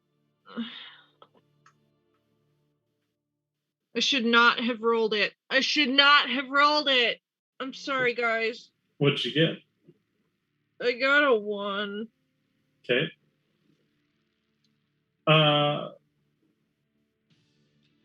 So the travel throughout the day again is mostly without issue from what you can see. I would like everyone though to make a Constitution saving throw. If you have the fire resist or whatnot, you get to roll with advantage. 19. 9. I will take my exhaustion back. Oh my god. 10. 16 for Maya and 10 for Narashti. So Narashti, Ember, Karth, and Meredith. And then what did you get, Gavin? 19. Okay, you're fine. So those that I mentioned get a point of exhaustion.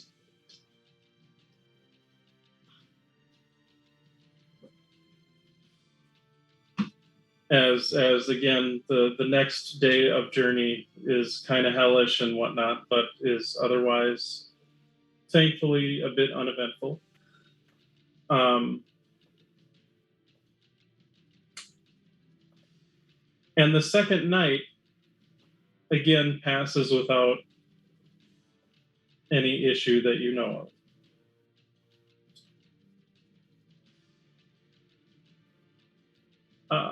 Barca, jumping back to you real quick. Okay. So you and Argentia, it's kind of a crazy trip getting from the Frostfell to what you're guessing is Corvair.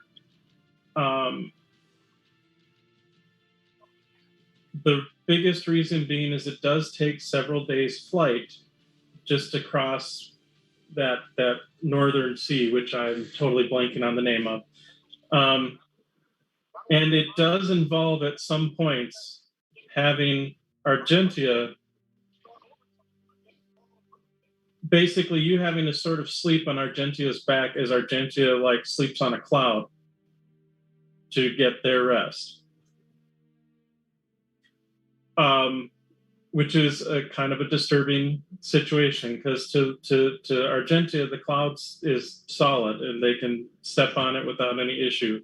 But you like pass your hand through it and just feel wetness and like realize that it's just a cloud. Like how they do it, you have no idea. But after probably about a week's journey, you get to Corvair. And granted, there's a lot of Corvair that you've never necessarily seen before, so it probably takes you a good, I'd say about 3 days of travel as you get to land to get to a place where you can, for lack of a better term, ask for directions.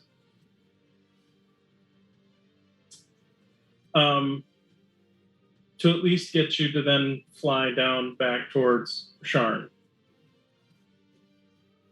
Because you know they've been to Sharn before. That's about all you know. But you know they were kind of headed back that way. And so you continue to kind of make your passage further south. Admittedly, it's kind of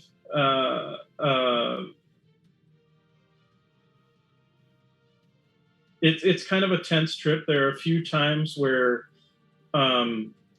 you are approached in the air by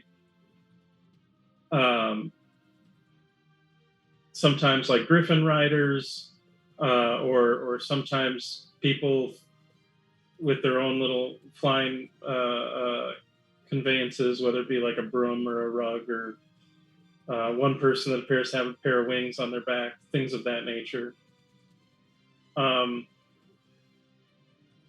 Interestingly enough, you don't in your kind of travel as you start working your way south towards Sharn, you do not see much as far as you don't really see much for airships. Eventually, you do get down to Sharn, where asking around a bit, you do notice that by the time you get there, that it looks like the Zaya is not in Sharn, at least not from what you can see, even with your eagle-eye peepers. By the time that you get there, and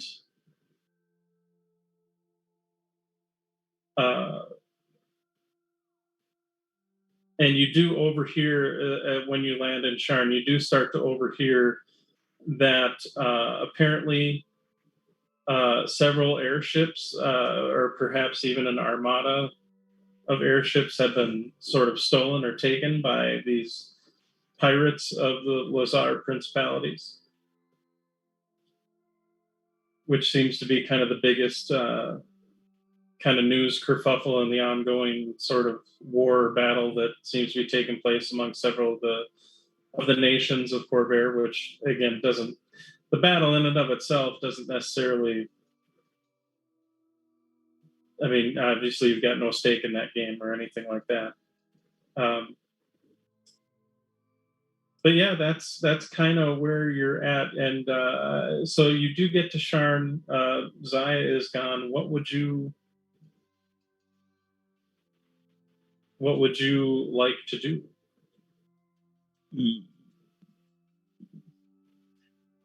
I mean, so there's not really any evidence of them at all.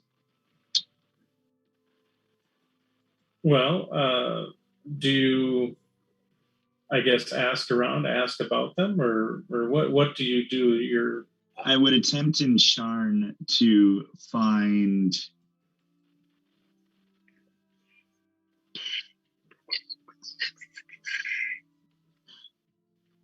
I would go to that place that Riri took Barca. It was when she went because of some sort of mark on her back. And they went to this place, and it seemed like she knew the people there. Okay. It takes you a little bit of time figuring it out. But you do eventually find yourself in front of the House Madani Enclave. And then, yeah, I just knock on the door. Okay, and you see a couple of guards with kind of the wearing tabards that have the House Madani crest, which for the life of me I'm totally brain farting on right now. But if you've got the Eberron book, it's in there. My apologies. I'm totally spacing on it at the moment. And you see they're like, what are you, one of them mercenaries working for House Deneth? What's your business here? I don't know any Dennis, but Barca work with Riri. Co-workers, one might say. Anyway, Barca can't find. Oh, not Riri. Rhiannon.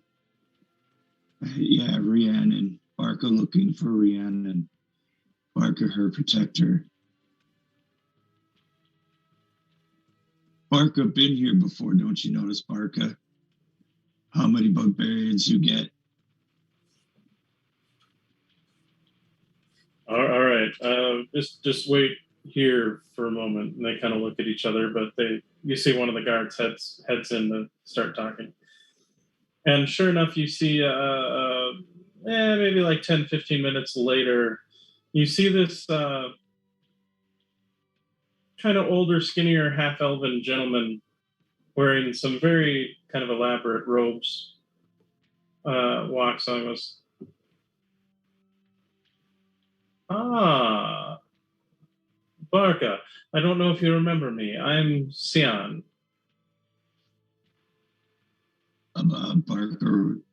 Barker, remember you?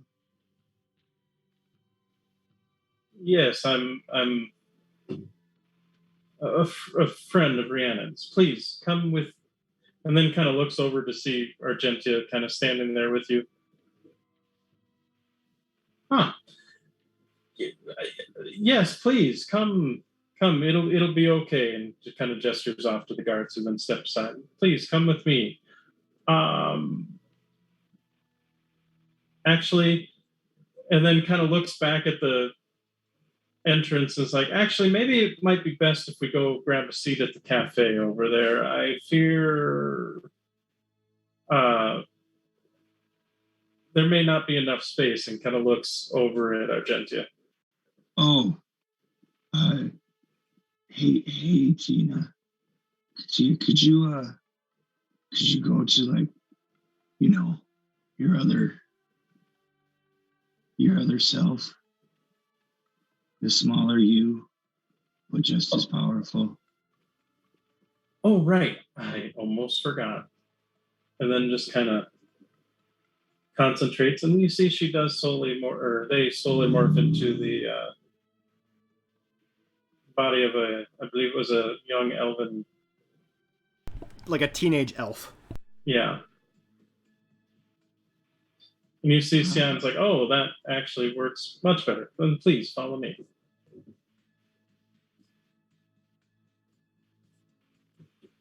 And proceeds to kind of bring you to an area like an office or something, and goes, so Rhiannon made mention that you might be on your own a bit. I'm assuming that is the case?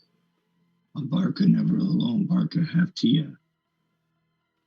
Right, my apologies. But you're not... Are you here on Rhiannon's behalf? I'm no longer needing to be, would you say, alone anymore. Barca want to be not alone. He wants to be with Riri and friends. Oh, okay. Well, I know... what I do know is your ship had left maybe a few days ago.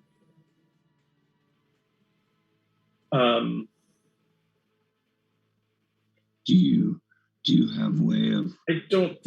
I don't remember, Rhiannon. Did you actually mention to Sian, either in letter or otherwise, where you were going, or just that you were going after your mom? I guess I don't remember the specifics of what you may have told.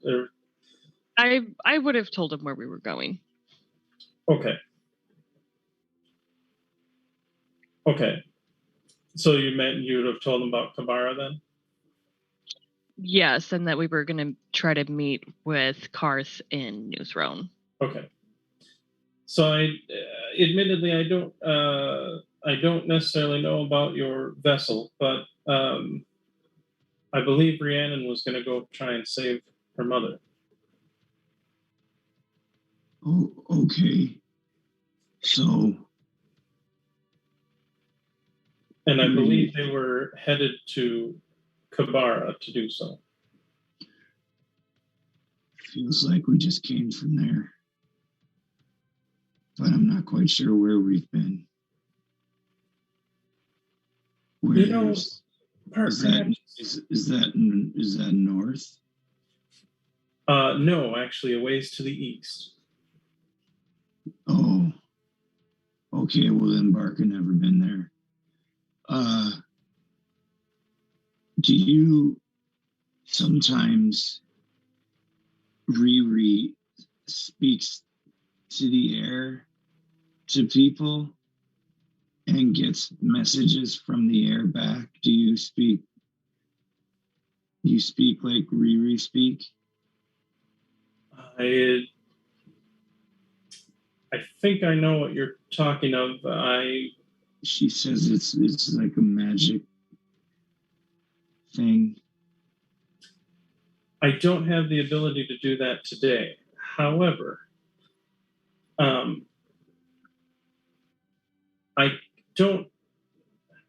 admittedly don't know how quickly you can fly, but if you would like, I can give you a map and some directions as to where they will be at. I believe her father's based out of New Throne. Right. Maybe to talk to him. Imagine if she was going into Kabara, she'd be touching base with him. Okay. Barca not so good with reading things. Tia, can you read map speak? I should be able to, I think. Oh, you're smart. They grow up so fast.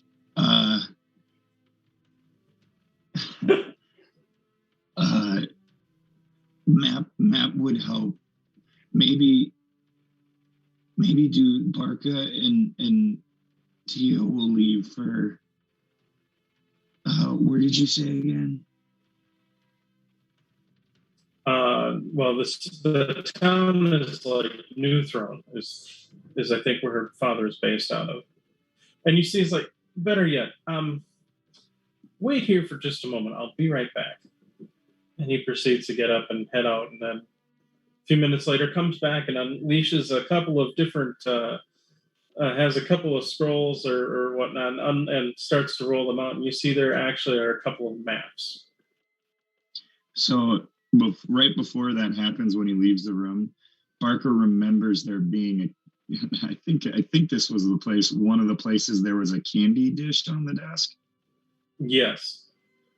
When he comes back, there's nothing left in the candy dish, and Barker's cheeks are just. Okay. That's fair. Nice flavor. I love it. But he proceeds to show you where you are and kind of point where you need to go. And then kind of, points to it on the map a bit, and then grabs maybe a little bit of ink to draw a little bit of a line, and then kind of is like, I will give this to you. Hopefully that will help you with your navigations. Thank you. You're quite welcome. Let's go. They just kind of they leave, and so they will fly. Oh, before he's done, he'll turn and just say, if you could do airspeak to Riri, tell her where Barca gone, and Barca will find family." I will let her know. Okay. Bye. Safe travels to you. And That's so what Barca will then do. you proceed to fly off with Argentia once again. Granted, Argentia doesn't fly as fast as Zaya does. At least I don't think. So it will take a little bit of time. So Rhiannon, a slight retcon then. That first day,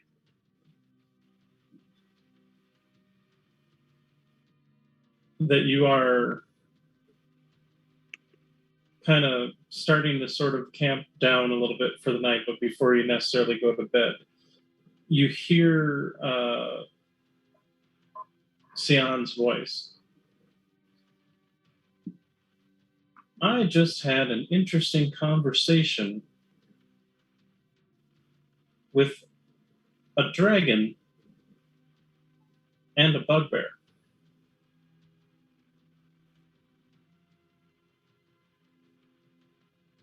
Pointed them towards New Throne. Hope they will make it there.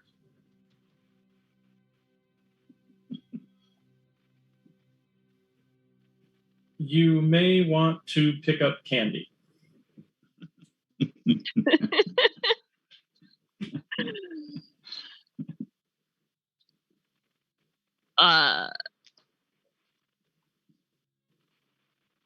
You saw Barca? That's wonderful. Thank you. We're not actually in New Throne anymore. I'll talk to one or both of them. So you got like 10 left.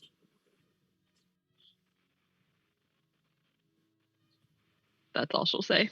Okay.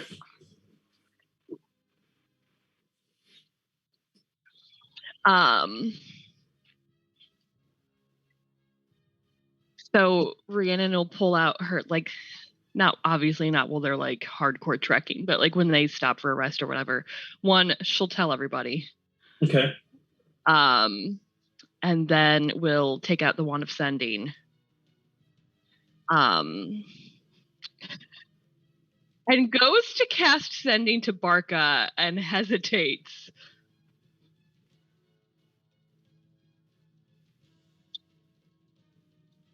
She's got more than one charge on the wand. It's fine.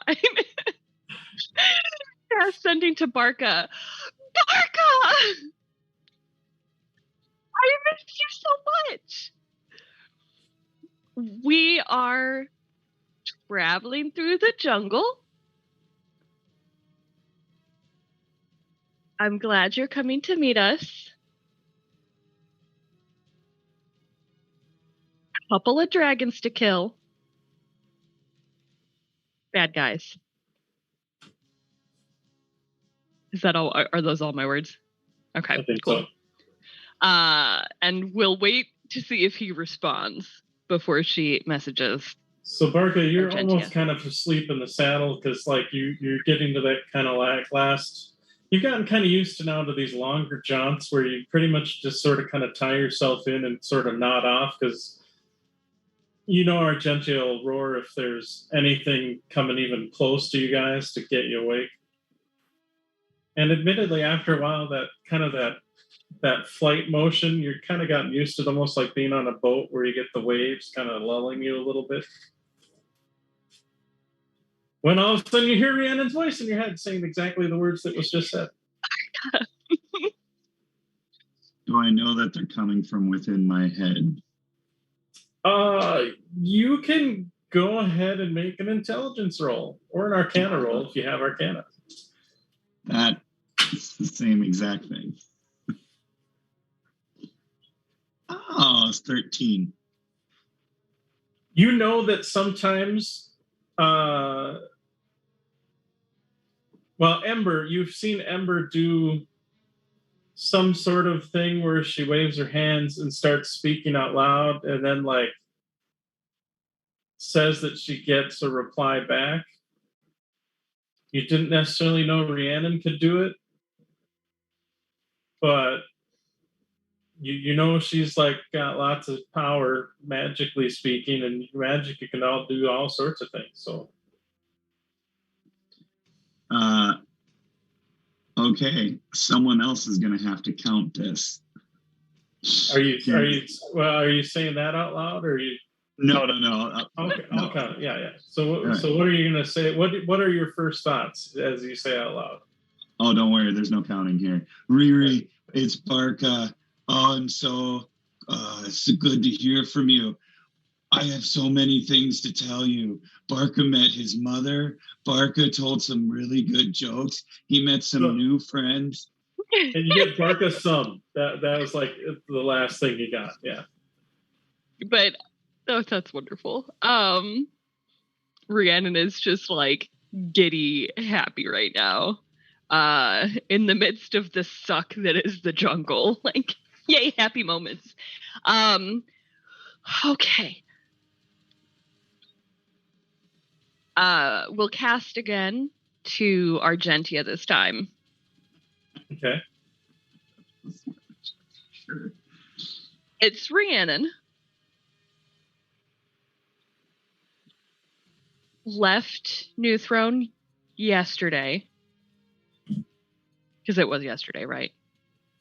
Or was it I mean, today? slight retcon. This will be the first day of travel, so it's still the day of. Okay, so today, she'll say, instead of yesterday. Headed to... You know, the name of the place is...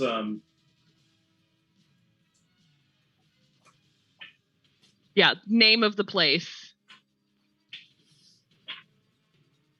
Oh, what's it called? Hakatorvac. Yeah, they're through jungle. So on foot. On foot. So I think crap, now I lost count of the words. I think that's, call it 10. All right.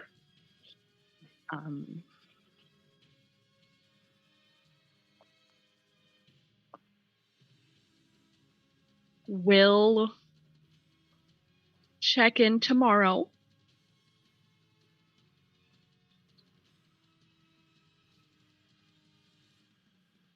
And keep you updated. For Doom dead.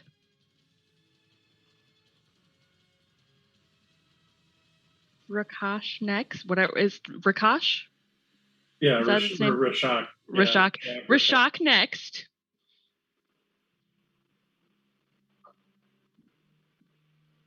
Beware Drakaskull. Okay. Sure, we'll go with that. Do you speak Draconic? Nope. Sure don't.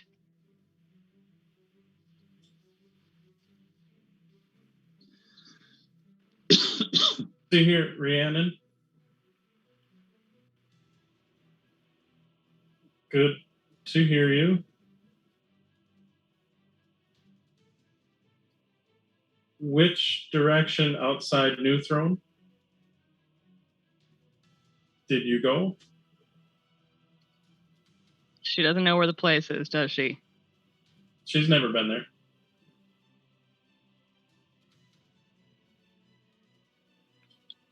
And then, you like a small pause and goes,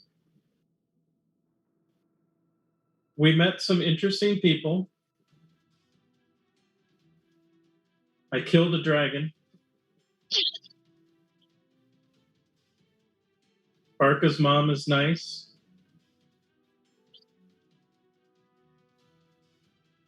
Has a nice baritone.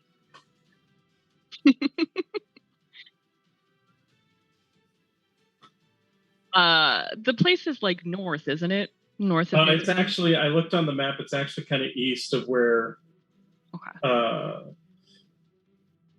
So if you, and granted, it's not the easiest to necessarily see because it's on the map here, but I'll scooch this over a little bit. So this is the area of Kabara. Right. New Throne is the bigger dot there with the star, which I realize you can't see the star, but the bigger dot right kind of underneath the Q. And Hakatorvac is over here, kind of in the middle of this area right here. Okay, cool. So I'll use my last charge to respond. Due east of New Throne. Big obsidian stuff. Probably can't miss it. I don't know. Great job killing the dragon. Barca's mom sounds nice. We miss you. See you soon.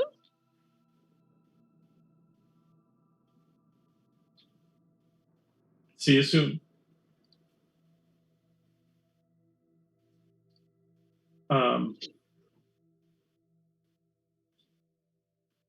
So with that, then going back, so the second day is uneventful, both day and night, for both groups. And day 3, so to speak, comes about, and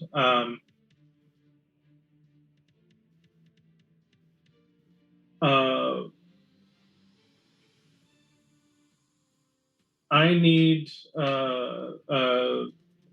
whoever is going to roll for the daytime. I actually need to have roll a d20. I got it.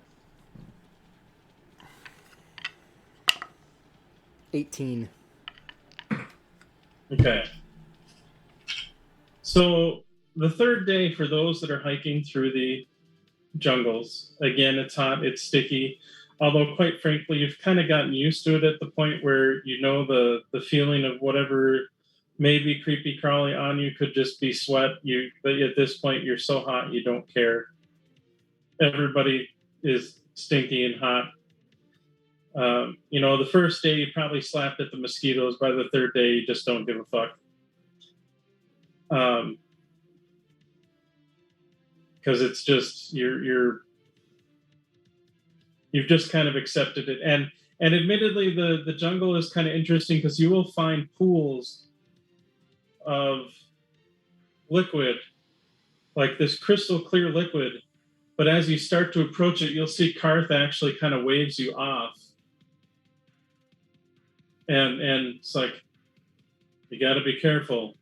Not every body of water here is a body of water. And you see takes like a branch, like a little bit of deadfall, and throws it in, and you hear this hiss as you see the acid pool basically starts eating away at the branch that he throws in.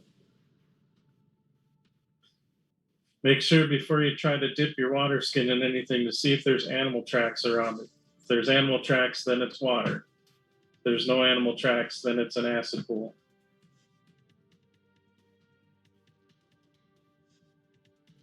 As he just kind of explains. That's not terrifying at all. Thanks, Dad.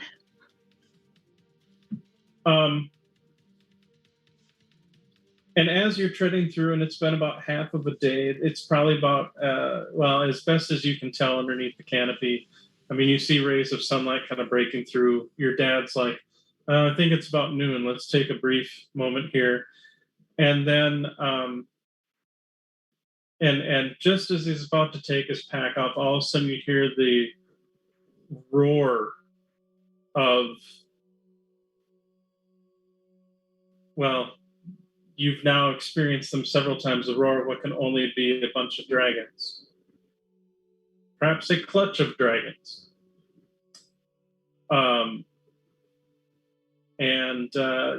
It's like 3:30-ish. That'll be a good point to take a little break. So let's go ahead and do like a 10-minute break. So we're like at 3:36.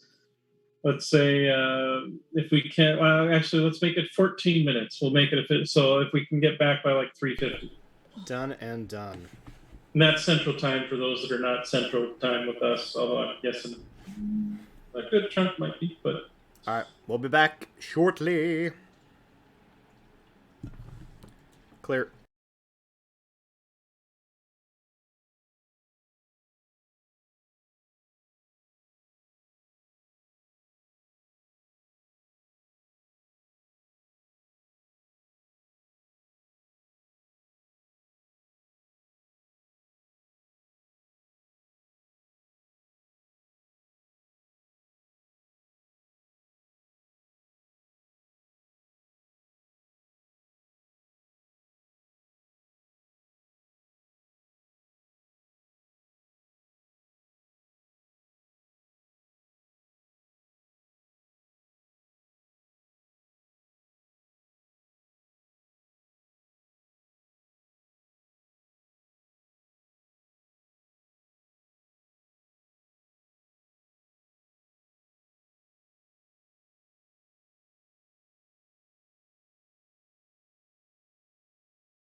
Hello! We are back. Oh, And Roland-ish. Wahahaha. my computer is angry. And we're rolling.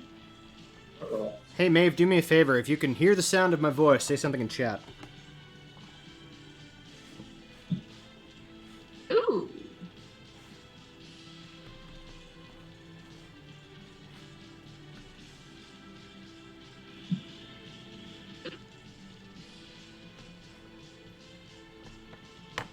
Okay, excellent. Yes, we're good. All Thanks, right. Maeve. Maeve, you're awesome. We appreciate you. Streamlabs froze on me, but it's fine. It seems to be still working, so we're gonna just kind of go with it. That's good. I'm good with that. So yes, I need the party to roll an ish, and then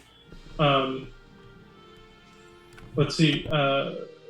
Rhiannon, would you be okay keeping track of initiative, or is that? I know you're running your dad too. Is that too much? That's fine. I'm running no character other than Gavin. I can run initiative. Awesome. You run Then Gavin, initiative.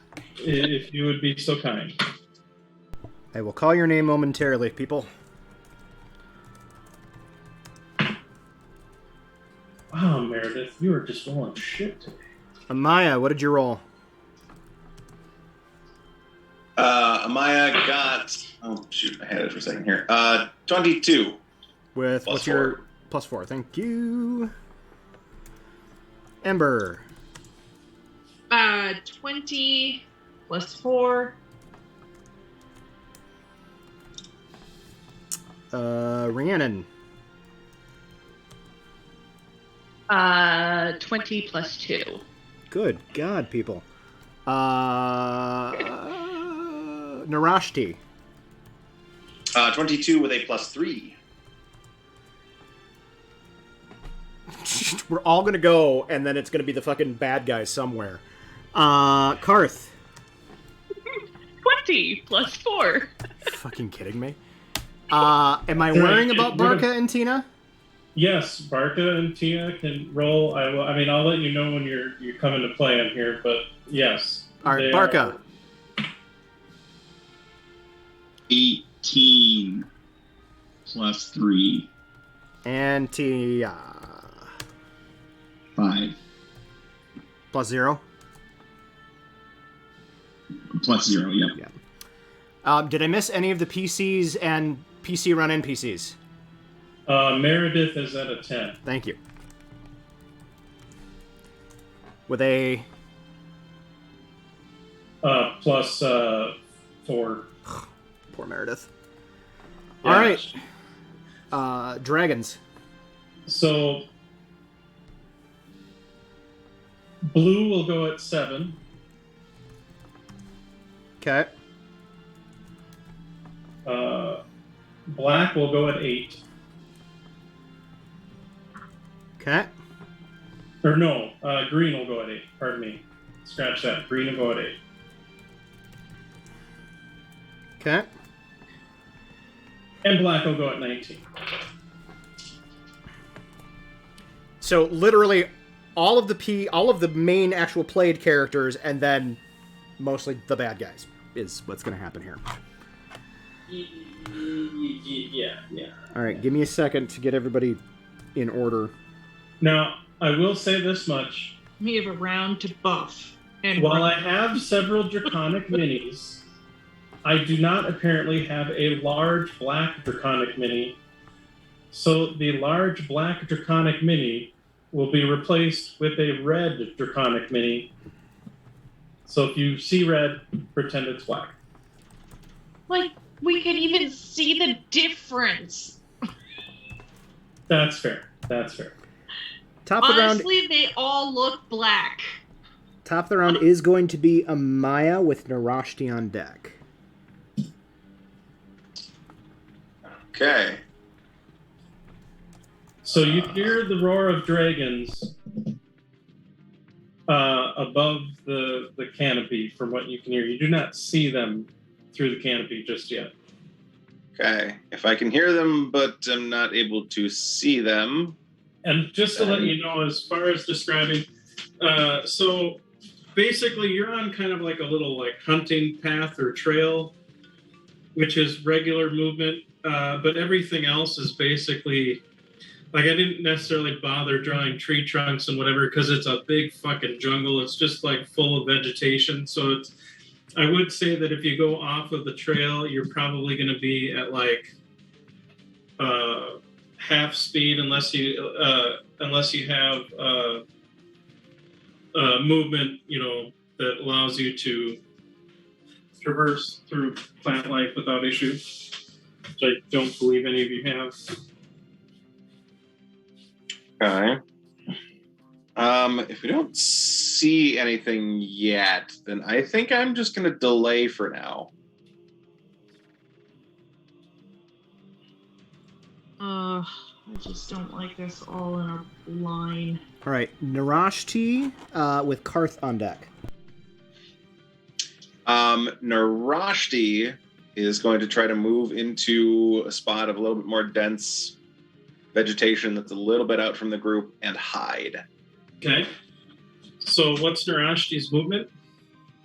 Narashti's movement is 30. Okay, so you could do like 5, 10, 15, 25. So you could move about,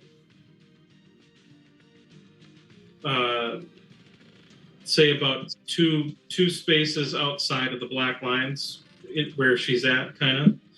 Okay. Oh, wait, sorry, I forgot something. Something that would be rather important.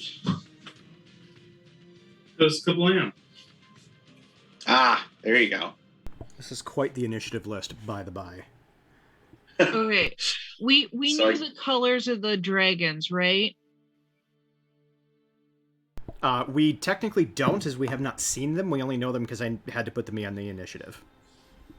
We know that at least with the dragons that we've been dealing with, they tend to be black, blue, and green. So, and you knew the ones attacking the town that were kind of dive bombing it were again blue, black, and green. Yeah, Black so we is could make acid. Black is acid. Okay, Blue is is lightning. Green is poison. Also acid. Green is poison. Used to be acid. Green is poison. Used to be it. Gotcha. That's different. Yeah, they kind of went with Right. 5th edition. They kind of went slightly back to their 2nd edition roots a little bit because Sure. I want to say in 2nd edition they breathed out like chlorine gas. Oh, sure. Okay. Is I think officially what it was. So when they developed the poison damage type, which was kind of ingenious, really. Yeah. Sure. You got the liquid form and the gas form. Oh. So then they just changed it to poison. So Okay. It makes Well, sense. a little bit of a tangent. Narashi's going to go however many squares she can go north off the path. Bonus action to hide, and then ready an attack action for when the dragons come into view. okay.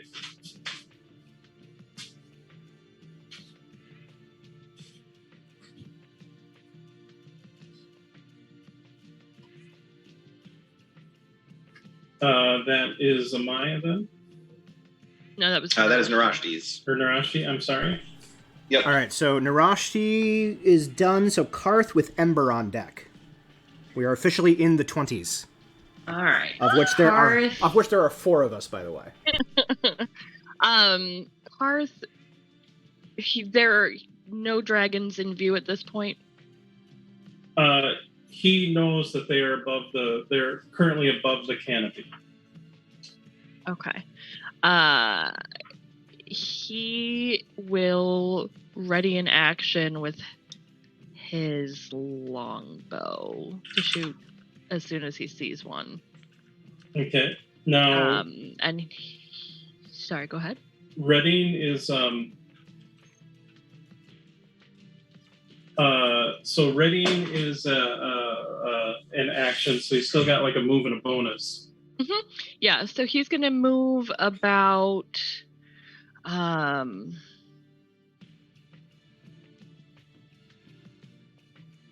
move like 20 feet to the southwest. So like Kind of Yeah. that way? Yeah. Well, can you tell if the noises are like directly above them or if they're above and off in a direction? Off that way? It sounds actually kind of like they're all around. Admittedly, with the dense foliage, it's kind of hard to tell exactly, other than up. That's fair. So yeah, he'll move 20 to the southwest.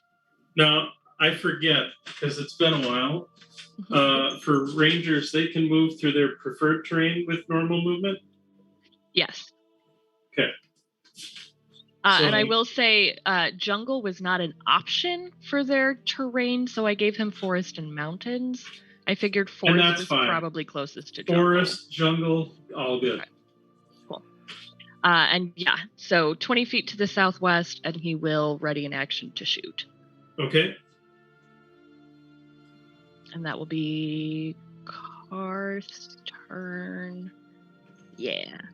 Because he has to see it to mark it. All right. Ember with me on deck. So Ember, you're here right now. Okay, so I am going to move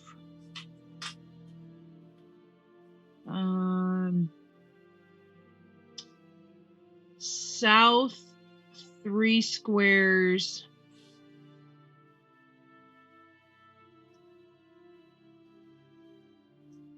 And no, 3 squares. One more. Well, okay, so you're right here. Yep.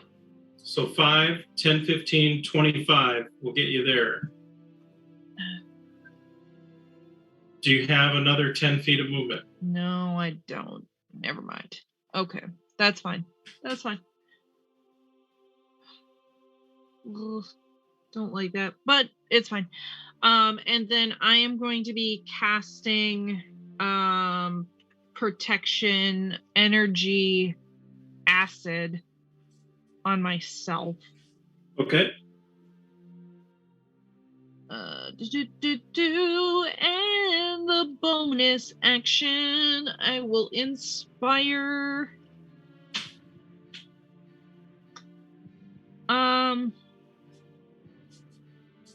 I'll inspire Amaya. Okay. Now, Amaya, one thing I did take a quick look at here. So you can't delay your whole round, but you can ready an action. I'm assuming, are you readying an action then? Oh, you can't delay into the edition? Correct. Technically, you can't. Oh. You can hold an action. You can ready an action, though.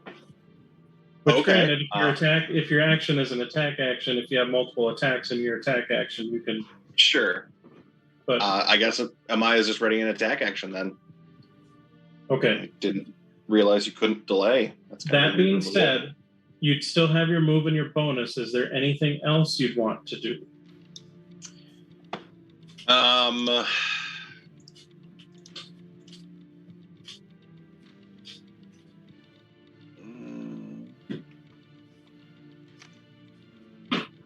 No. Pretty much any other bonus actions would need a key point, and I don't really want to just blow those. But Narashti does have forest as her favored terrain, so she could probably be a little bit further north of the path if that doesn't. So if it's forest, since there's not really a jungle, forest is jungle, jungle is forest. I'm cool with that. So Narashti could kind of move her full 30 feet north instead of half that. That's fair. Where do you want? Do you want to? We'll just have her go the full 30 feet north of the square she started in. So another 3 squares north, I guess.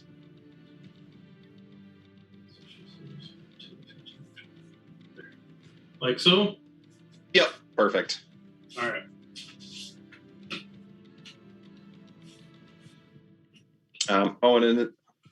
Is Amaya towards the back of the line there? Yes, because Amaya's right here. Okay. Amaya will start moving towards the front of the line then. kind of along Okay. the path to the west.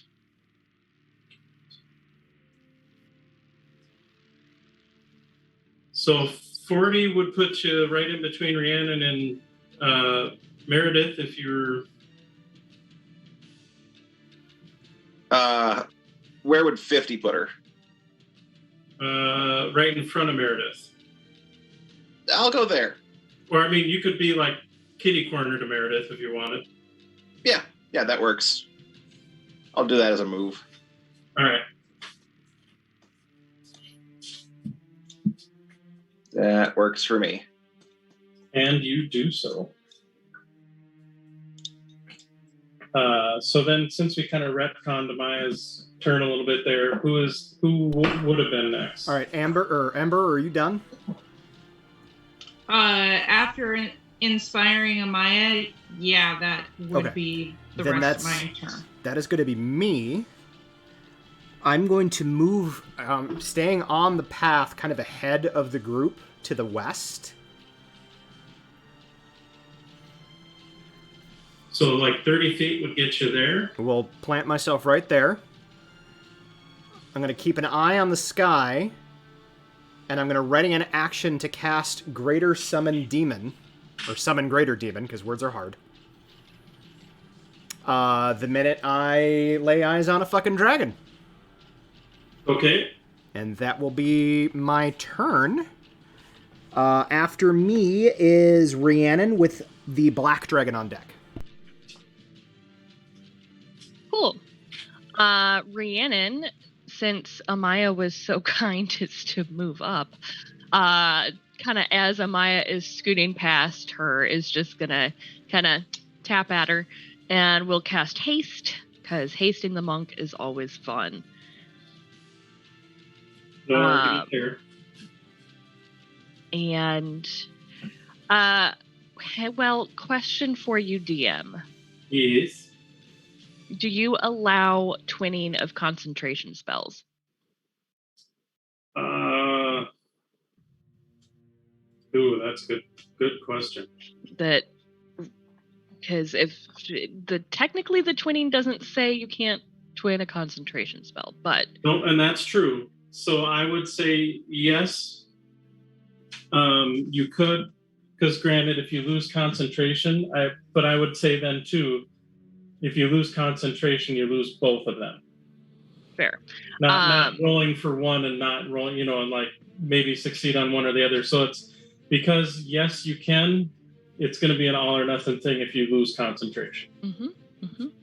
But otherwise, yeah, like you said, there's nothing in the rules that says otherwise. Technically.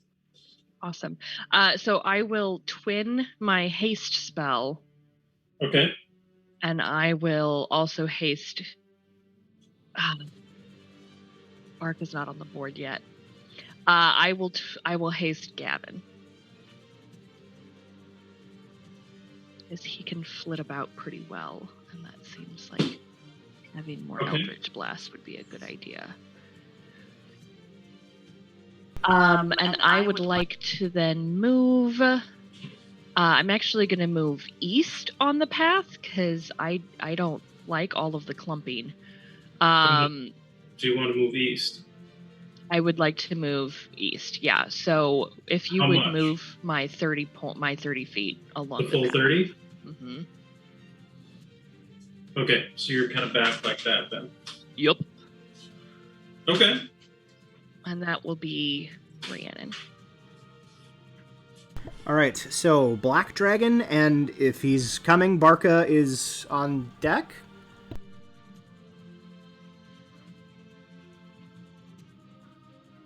Okay. Why is that not? Oh, right, because I'm grabbing the wrong one. That's fine. Duh. Okay. I can tell that's where it will be. Oh, yeah. All right.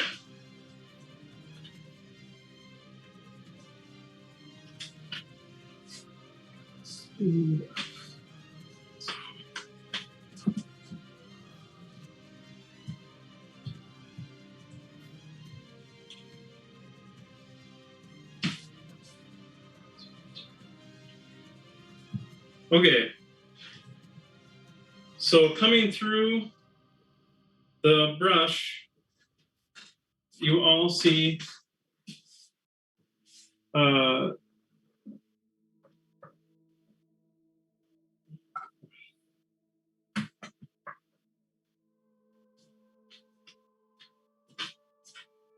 two fairly large dragons break through the canopy.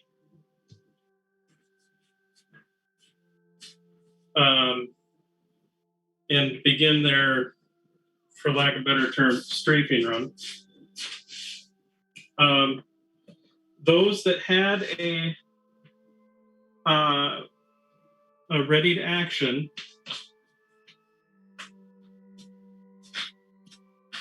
see your two targets of opportunity. Well, I finished the spell and the thing comes on the board, but I roll initial for it, so I'll add it to the board.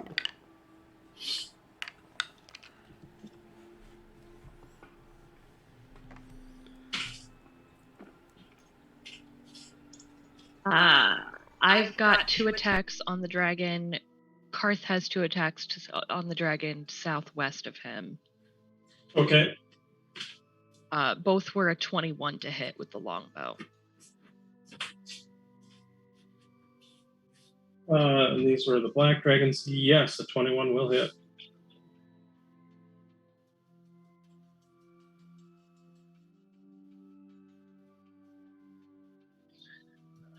$11 on the first hit, 9 on the second. I like easy math. And since he held it, I do not have a bonus action, correct? Correct. Okay. No.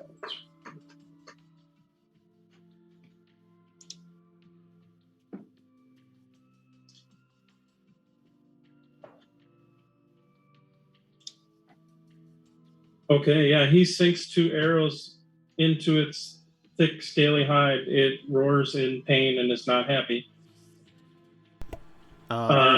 There is a medium-sized wasp flying behind the dragons.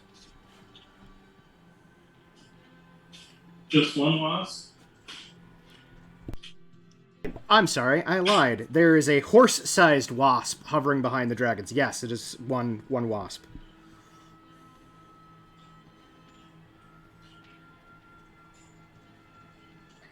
I mean, I've heard of a horse fly, but a horse wasp? You don't fuck with these wasps, man.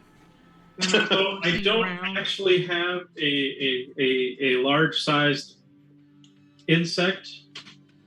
So we're just going to use a horse-sized horse to represent the wasp. Now, which one is it going up? The dragon to the southwest, or to the dragon to the northwest? I think the dragon to the southwest Gavin would have seen first, so probably that one. Okay. Just curious, what's the range on your summon? That is an excellent question.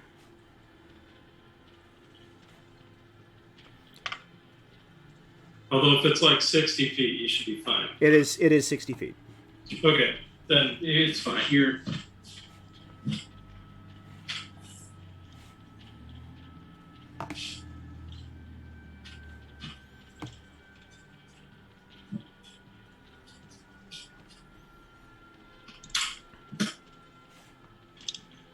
Does that help see the dragons? Maybe not. Yeah, it does. All right.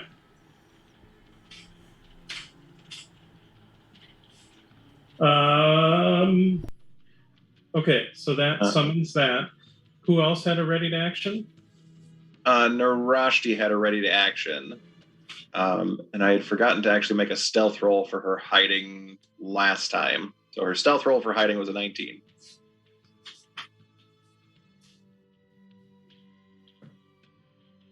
Okay. If she's...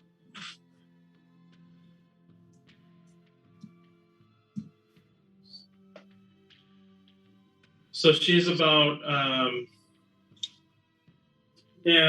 call it 80 away. Okay. With the height. Okay. Plenty within range of the bow. Is she actually hidden against it? Like, would she be rolling her first attack with advantage or anything like that? Roll. What's your? I forget. Does she have the sharpshooter feat? I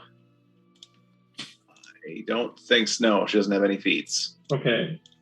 And what's the short range on the bow? I forget. 150 feet. Oh, okay. Yeah. So yes, she would go ahead and roll with advantage. Beautiful. So first attack.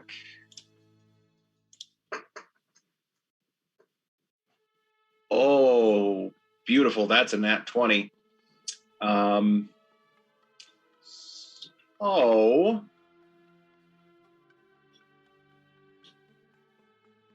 that's from the crit. I'm just fucking with you. Of course you do. Spit that. And that's sneak attack because she was hidden, right? Yes. Yep. Beautiful. And these count as dragons, right? Yes.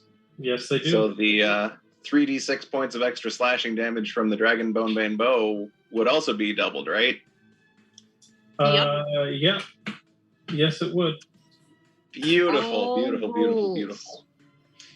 Let's see. Sneak attack is 2d6. May the dice be ever in your favor.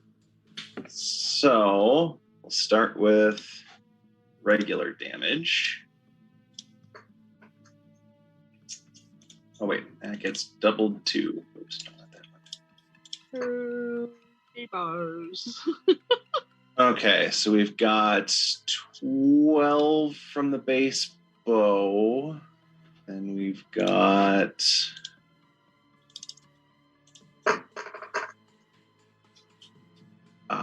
16 from the sneak attack. So that's 28 so far. And then an additional 17 damage from the Dragonbane. 28, so plus 17, 30, 45.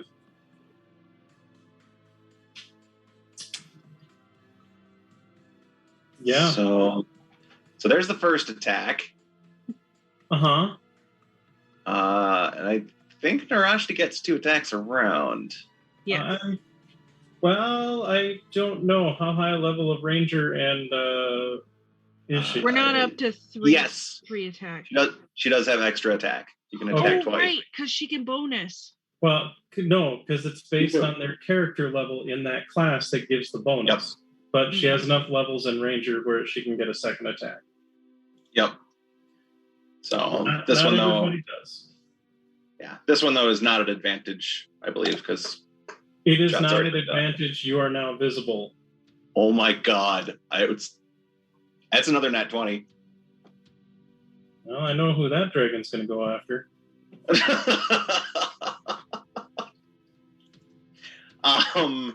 Okay, so that's going to be 22 points of damage from just the base bow, and then an additional 22 points of slashing from the Dragonbane. Oh, the dragon is so much. The dragon is still up, but like when you see Karth's arrows go in, like you see the arrow go and you see like most of the arrows stick out because it's a thick, scaly hide.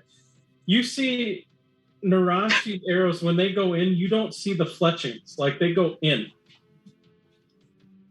And not only do they go in, but then there's like blood spurting, and it's. Karth is a little envious of Narashti's bow right now. He's feeling some bow envy. So is that it for all the readied actions? Unless they're getting within 30 feet where Amaya could hit it with some sunbolts. Well, let's see.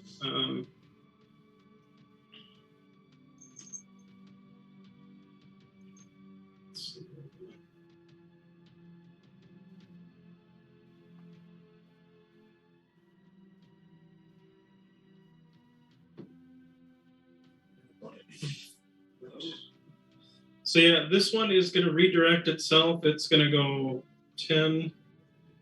It was heading towards this nice big group, but now it's going to head towards Narashi.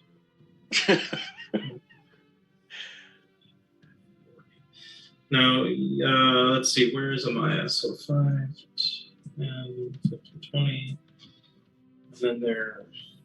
10.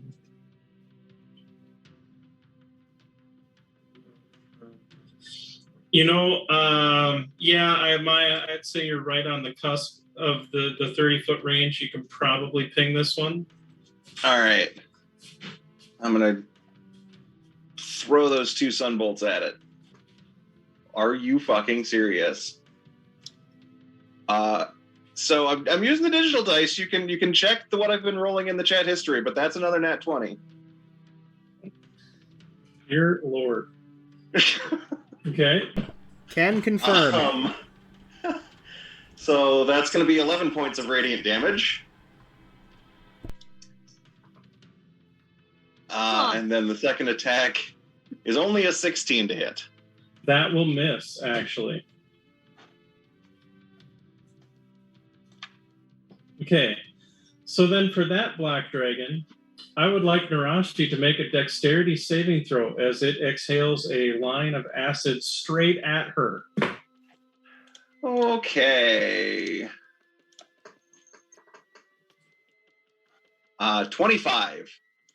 Okay, so she makes it. Does she have evasion? I'm guessing probably not, but I'm double checking just to make sure. Yeah, I'm...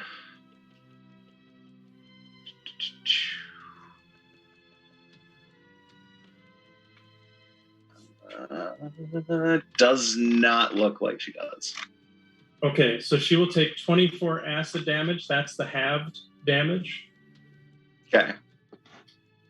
Then the other dragon...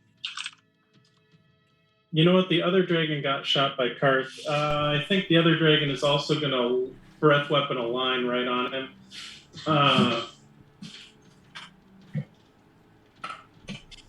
So, yeah. Dex save, you said? Yeah. Let me... this is not going to work out right. So, Bear, your bug is going to get a... Attack of opportunity? Attack of opportunity. Give me one moment. I will roll that up. I'm going to laugh if it's a nat 20. Do it. No, it was a 19, though. So 26? A 26 will hit. Saving I throw gave for my inspiration to Amaya. She didn't need it. saving throw for Karth is a 24. Okay, so then for his halved damage, he will also take 24 acid damage. Which sorry. Which dragon is this? One of the black ones? Correct. Okay, well, so it'll be 8 piercing, 7 fire. Okay. So well, let me ask you this. I'm just taking the average damage. Would you rather I roll it? for the monster, just do the average. That's okay. fine. So yeah, 8 piercing, 7 fire, and then it needs to make a DC 12 Constitution saving throw or be poisoned, unless for whatever reason it is immune to poison. And sorry, what's the con save? It's 12. It's not high. It made it. It got a 16. Okay. Oh, that is a nasty fucking poison. And I believe that is it then for the black dragons. Okay. We have a Barca with the Hell Wasp on deck. So Barca, go ahead and roll me a d4.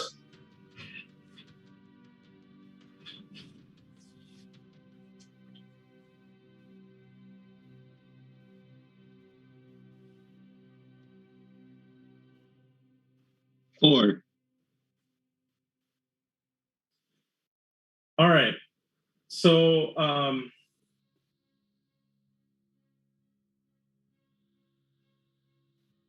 we're going to say it's going to take 2 rounds of all-out flying for. So as you and Argentia are approaching the jungles and flying east and trying to make sense of it, but to be honest, it's hard to see anything through the jungle other than jungle. However, you see there appears to be a swarm of dragons at this point, circling about the canopy. Looks like a pair of black dragons, a pair of blue, and a pair of green. And then you see the 2 dragons, the black dragons dive bomb into the forest canopy. And you hear roars of draconic pain, because holy fuck did Narashi fuck that guy up. Holy crap. And so you see there are several more circling about, the 2 green and the 2 blue.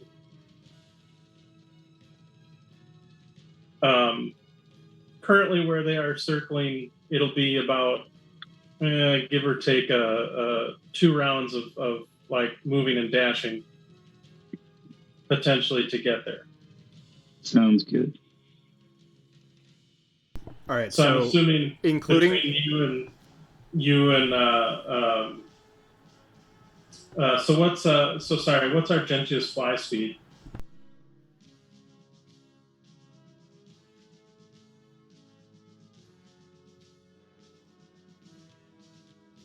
Oh, Barca, you're muted. Sorry. 80 feet. Okay, so 8160. So you're about 320 off the map.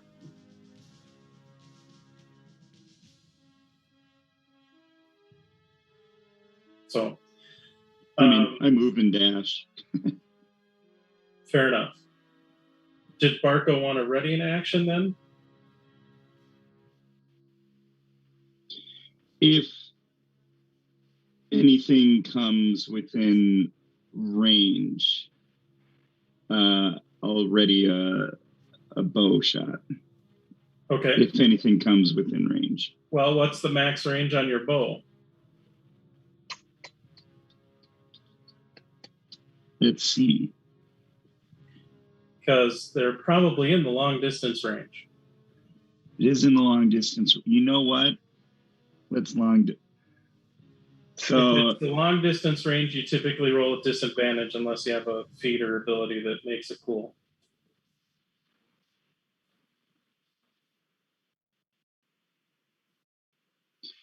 yeah, I'm going to assume that this is the group because that just seems about right.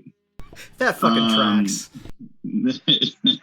Even in Barca's like low intelligence, he's like, yeah, I'm going to die for them again. I've only been there for 5 minutes. He's going to pull back a long range shot. Okay. He's going to do it recklessly. So does that? Which actually, I don't know if you can make a range attack reckless. You're right. I don't know. When you make your first attack on your turn.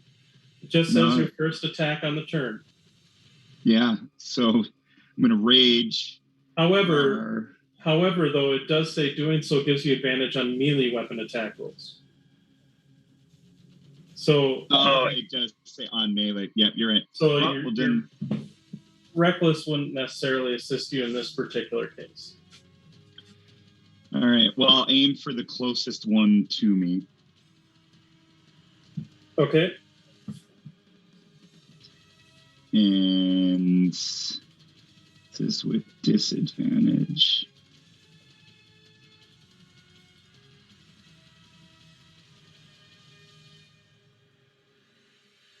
Holy, what? I'm. You can check it. I rolled 2 20s. Holy shit! Roll 20s, loving you guys today. That's good. That means I may not teach. Oh my god, we're gonna kill these dragons in like 3 rounds. That seems to be our track record. Oh my god, guys, this is bad. Would you So say We can hope. You do hit the dragon then. Which color would you like to go after? whichever would be closest? So, Well, pick blue or green. green. Okay. And then, would you say that would? I mean, that would be a surprise attack or not?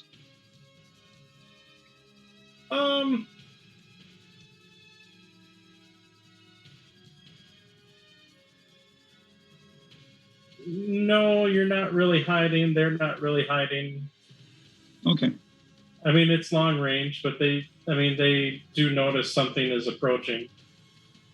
Got it. No, that's all good. I just thought I'd ask. So that'd be 15 points of piercing damage plus rage. So that would be 18 points. I don't think you add your rage to the bow. Do you not? It's a good question. I think rage is a melee. Gain advantage on strength checks and saving throws. You're right. On melee damage. Well, never mind, just 15. Your rage doesn't make the arrow fly harder. However, you could commission someone to make a magic item that makes it an angry bow, and then you could. Like, that's a possibility. Rage bow! I don't know why I volunteered that. So how much damage do you do without the rage? Angry bow. 15, Oh my 15 piercing. And then... And for a certain person that may be watching, that dragon's hit points is 121 hit points. You're welcome. Sorry, please continue. And then I'll take the second shot, disadvantaged. Okay.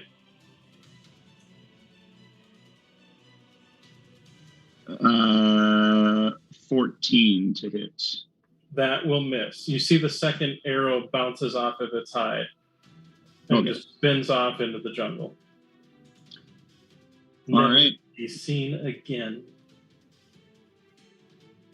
Good. All right, that's Barker's turn. All right, that brings us to the Hell Wasp with Meredith on deck. The Hell Wasp is going to move up to the dragon it got its attack of opportunity on, and it's going to take 2 attacks on it. What's the Hell Wasp's speed? I'm guessing probably fine, but I'm just double checking to make sure. 60. Oh, yeah, okay, you're fine. The Hell Wasp moves up to the Black Dragon. Alright, it is going to sting and whap it with a sword talon. That is what it is called, a sword talon. 25 with the sting. Ooh, and 26 with the sword talon. Those will both hit. Okay, so, sting is the same damage as before, so 8 piercing, 7 fire, and it needs to make a constitution saving throw. It does not make it immune after succeeding once. Okay, give me just a moment here.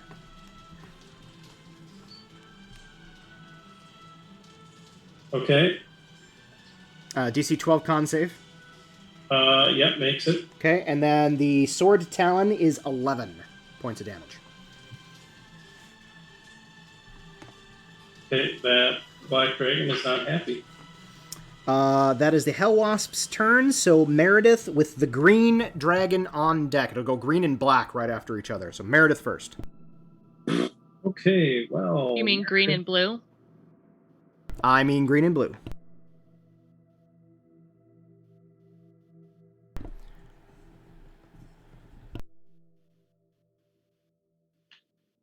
Right. Meredith is not really knowing what the hell she's going to do here. Because they're up in the air. No, she's got a hand crossbow. She can shoot.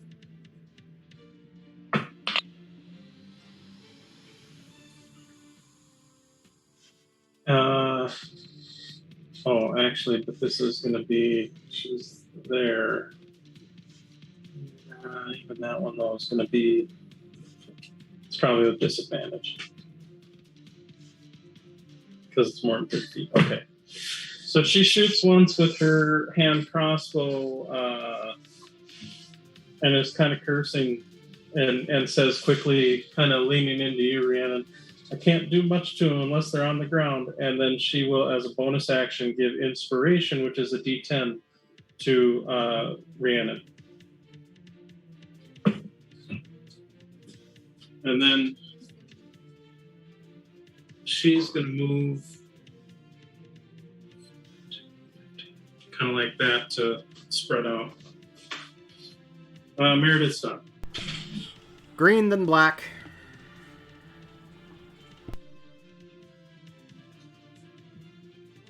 Well, the green dragons Sorry, green are then going blue. to, since you snubbed one on the nose, they are going to start flying towards Barca, and Barca and Argentia, they have a fly speed of 80, so now Barca, you are only 160 away from the green dragons. So even though I know you're not on the map, just so we let you know, we're just gonna, and I'm just gonna make a little note for myself. All right. As far as for the blue dragons, so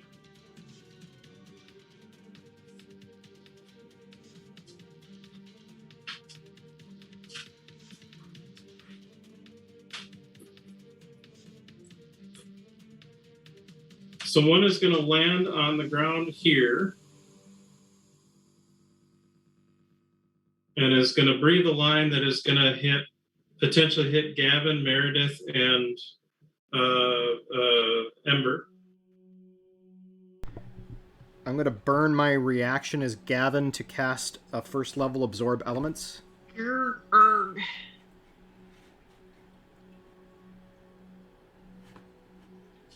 And then I think this guy is going to go down here and is going to breathe a line that may hit Ember and Rhiannon.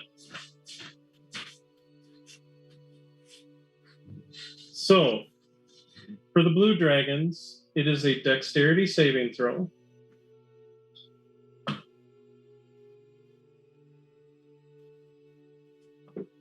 Gavin has a 21. 20 for Rhiannon. Ugh. Okay. 17. And then roll your second one, because you're actually getting hit with 2, Ember. Sorry. Also not sorry. I was going to say, no, you're not.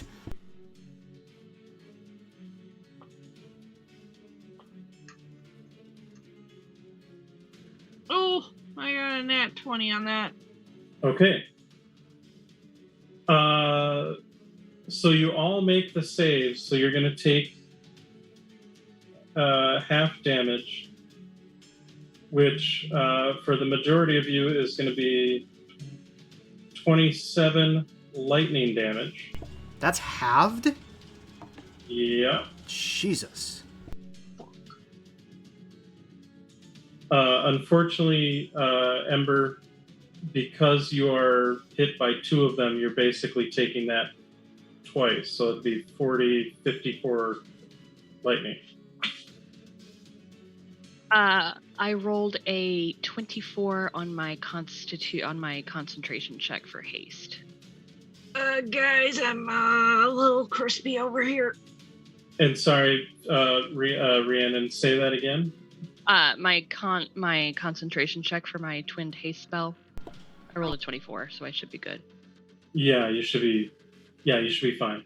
Yeah, Amaya and Gavin, don't forget that you're hasted. No, I got it. Yeah, my protection from energy spell just went. So I had cast absorb elements, which gives me resistance for the rest of this turn, basically.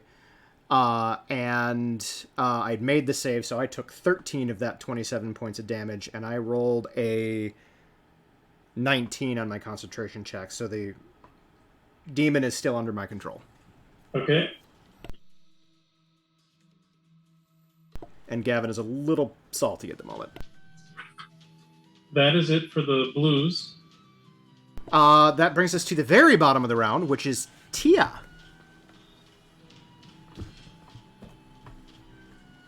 Okay. Tia.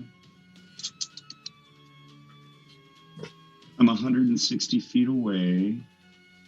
Or 100, you're... yes. 160. Yep. So Tia is going to fly 80 feet for the one move. Gets him within 80. She dashed, she would get there. Yeah, I'll move 50. So 30 feet away from the nearest dragon. So you're going to be about 30 feet away from the dragons. Yep. Okay. And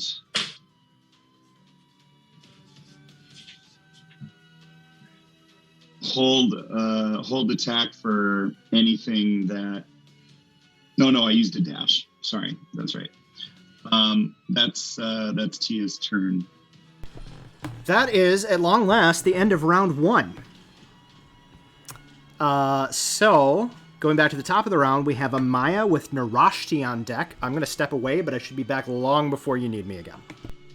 Fair enough. All right. Is Amaya still kind of just barely within range of this dragon?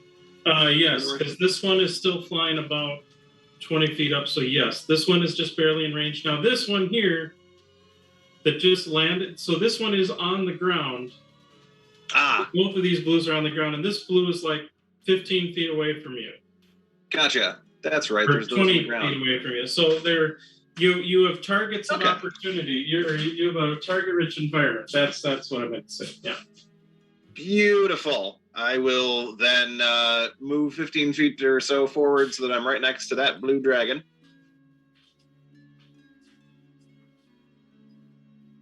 All right.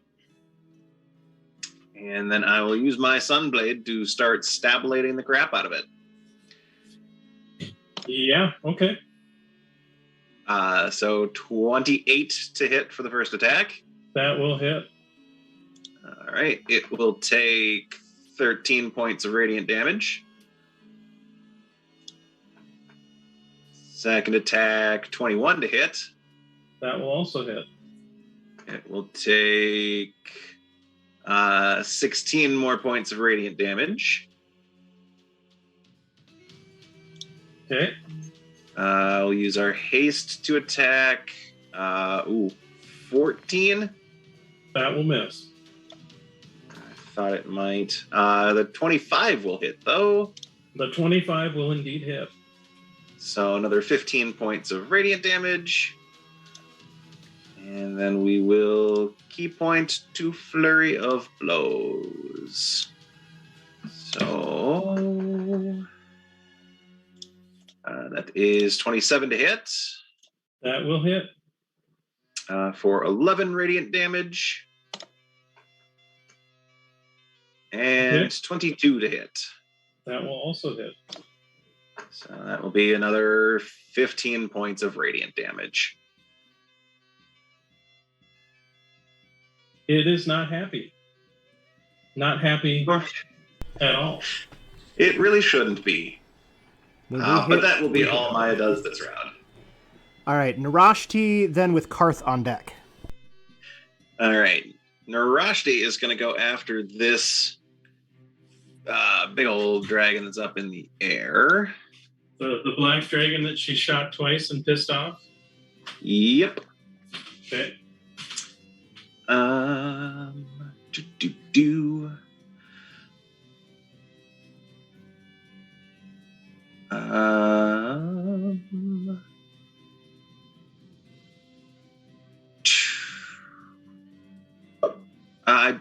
that dragon's probably not within 30 feet of Narashti, is it?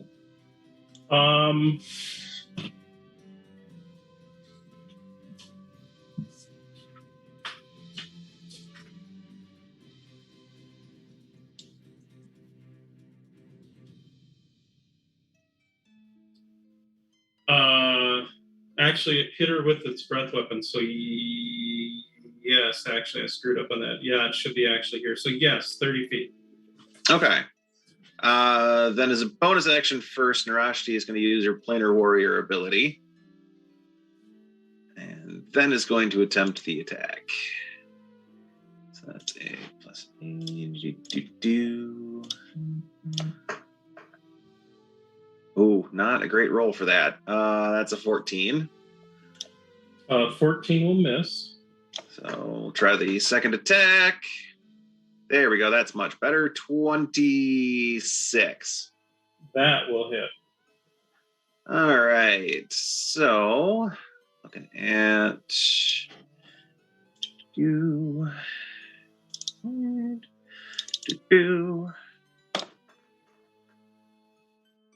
Oh, those are some good numbers. So that is 31 points of damage, all of which is force this round. Well, when you use the Planar Warrior, does it happen on the next attack or the next hit? The next time you hit that creature on this turn with a weapon attack. And that's fine. I just wanted to verify the verbiage. So with that shot, you well, how do you want to do this? So dragon starts coming in, gets hit by the 2 arrows, like sinks past the fletching, and it veers off, starts coming right at her, and breathes the line of acid. Narashti kind of like dives a little bit out of the way and kind of like gets her cloak up, and it takes like the brunt of it. And as the dragon is still like coming at her, she like goes into a roll, pulls the last like arrow on the bow back. One goes a little bit wide, but she pulls the second one, aims it just a little bit longer, lets it fly. It goes, sinks down to the fletching right between the eyes as its momentum kind of like is carrying it on and past her into the woods. So yeah, just all right. So that is a dead black dragon. And then I think as a move action, I'll have Narashti move 30 feet west.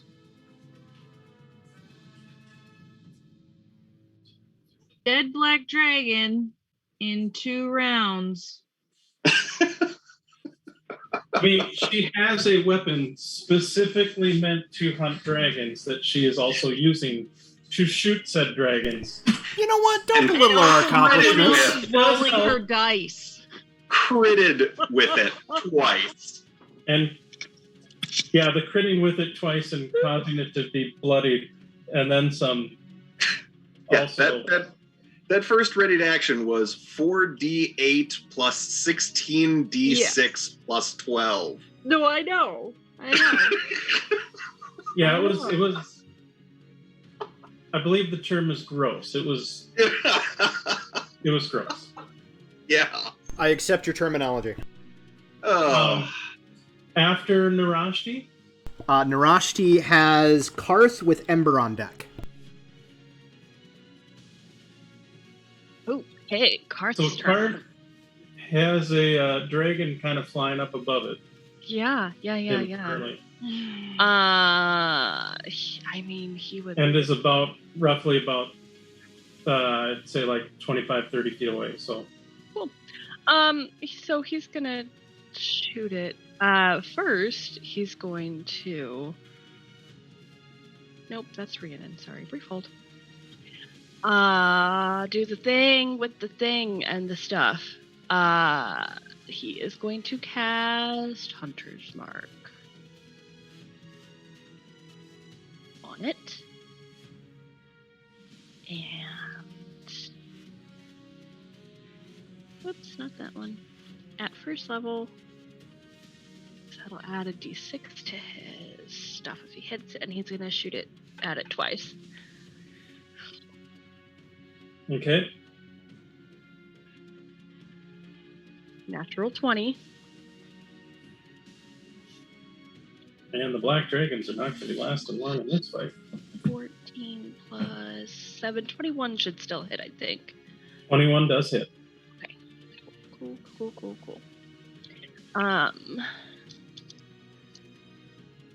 So for the first hit, that's a good roll. Do I double my Hunter's Mark damage also? Is it dice? Yes. Then yes, you do. Okay. So 6 and 5 is 11. Doubled is 22. Plus 4 is 26 points of damage from the first. Wow. And then the second is 7, 2 is 9, plus 4, 11 points of damage. Okay.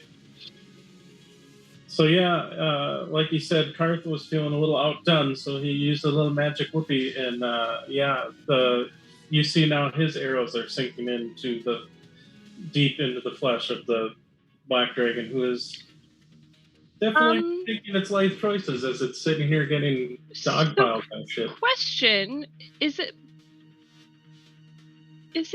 Oh, hang on. If it's below its hit point maximum. Oh, okay.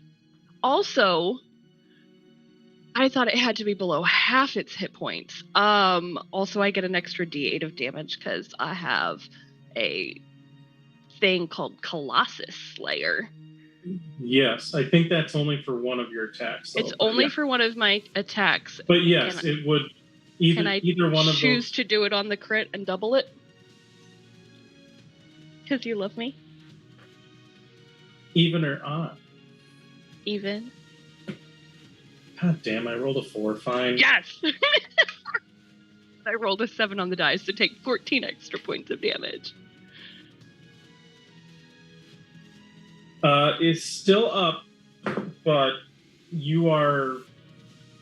Karth has savaged it pretty solidly. Awesome.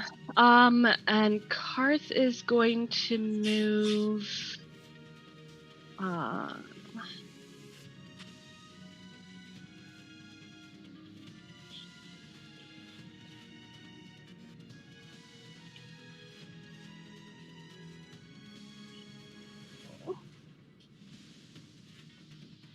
Nah, we'll stay there for now. That's fine.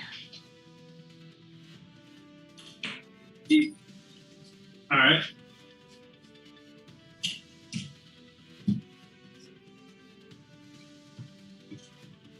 And after Karth. I'm sitting here talking and the thing is muted. After Karth is Ember with me on deck. Okay. So Ember, you're right here. There's a blue dragon there. Yeah. I am not a happy camper. I am really crispy right now.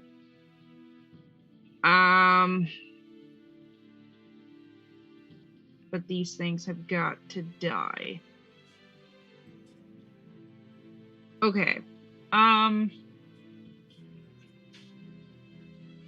Yep.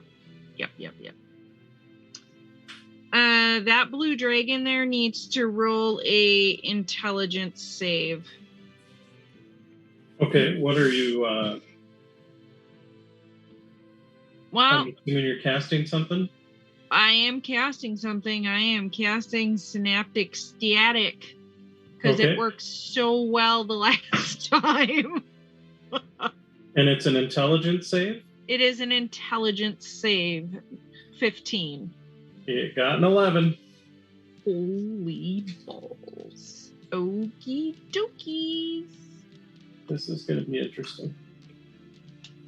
That is 31 points of psychic damage. And just for the people who may be watching, that dragon is now also at 121 hit points. All right. Unfortunately, he's on a boat right now, so he's missing this. I know, it's... yeah. And then I am going to, for my bonus action, I am going to do an undeniable logic to myself. Because I am the bestest ever. And I cannot die. And I feel like your logic thing is kind of like the dog in the fireplace with a cup of coffee going, it's fine. It's fine. Everything's fine. Everything's fine. Everything's fine. I'm drinking my tea. It's all good. And I'm going to give myself a D10 of healing. All right. It's not much, but it's something. Oh, yay. At least it's 6. And that is my... Wait, I'm gonna shuffle... You know what? No, I'm gonna just stay put. It's not worth it. It's not worth it. After Ember? That is Gavin with Rhiannon on deck. Gavin is going to declare the dragon that is engaging with, I assume, Amaya, which is to my northwest there. That is the one that Amaya is on, yes. Okay, that is going to, as a bonus action, that is going to be the target of his hex for the Hexblade's Curse. How much movement would it take for me to flank with Amaya?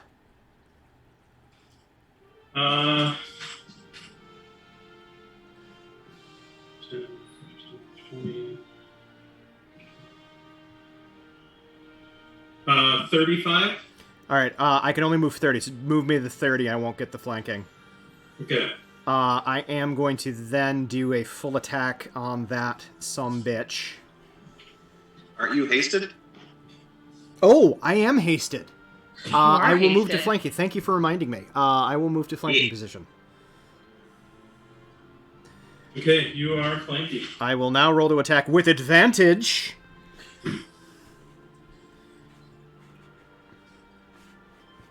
And I'm on the wrong fucking page. There we go. Sorry, there's a lot going on right now. All right, first attack. 27. That'll hit. Second attack. All right, so it's 29, but because he's and it was a 19 on the die, but because he is the subject of my Hexblade's Curse, that is a crit. Right.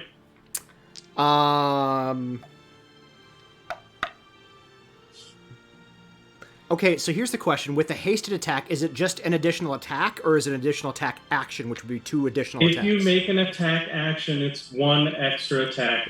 It's not your full... I was just asking for clarity. That's all. All right, so I will attack the third time then. 25. So hit, all to hit. That will hit also. So all 3 are going to hit. One of them is a crit. That's the word.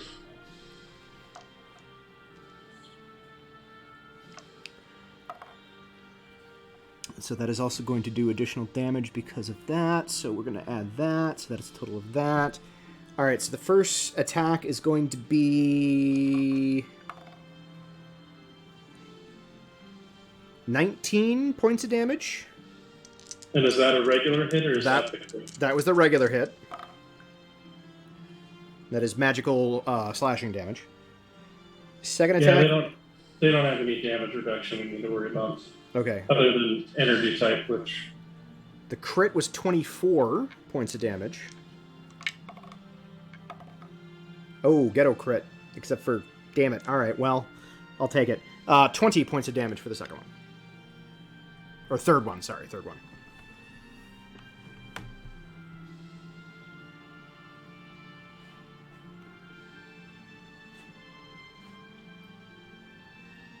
Okay.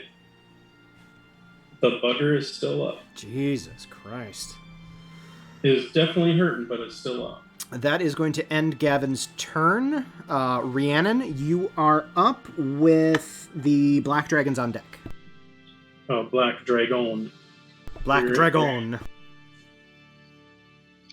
The blue dragon that hit me with lightning that's down there at the south of edge of the map.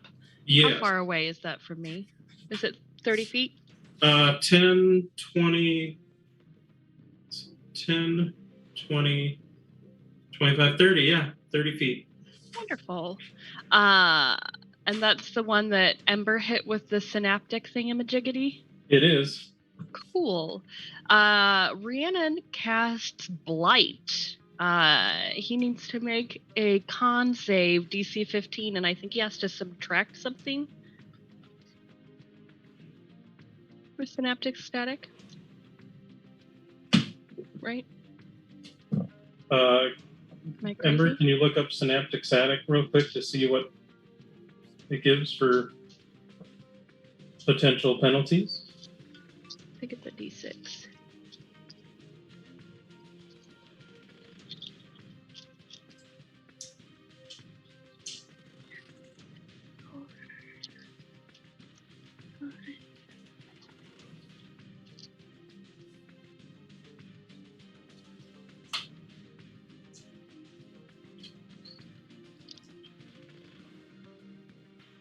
Sorry, you're muted. Okay, so after a failed save, a target is muddled in thought. During that time, roll a d6 and subtract that from attack rolls and ability checks, as well Not as from its saves. Constitution saving throws. Okay, so not And- for this. And Constitution? Yeah, Constitution saving throws to maintain concentration. Oh, to maintain concentration. Okay. Although it did roll a crappy con, it only got a 12. Okay, well, that is a fail. All right, and I rolled really well on this damage roll. So there's 32. That's another 8. Yeah, so you do have to roll a d6 to subtract that from all of your attacks, though, for So that that's- dragon. That's 46 points of necrotic damage. Okay. Or the dragon can just die. I mean, I would prefer for the dragon to just die. And the dragon will not just die. How long does that penalty last for the synaptic static? Until it makes a successful save. So probably makes the save at the end of synaptic each of its static, turns. At the end of concentration? it's each turn. Oh, Yeah. okay. Gotcha. Okay. Okay, and Rhiannon, are you doing anything else? Thank you. I forgot about the extra crap on a higher level spell. Welcome. It's not just damage. It's not just damage. I think that is everything I can do.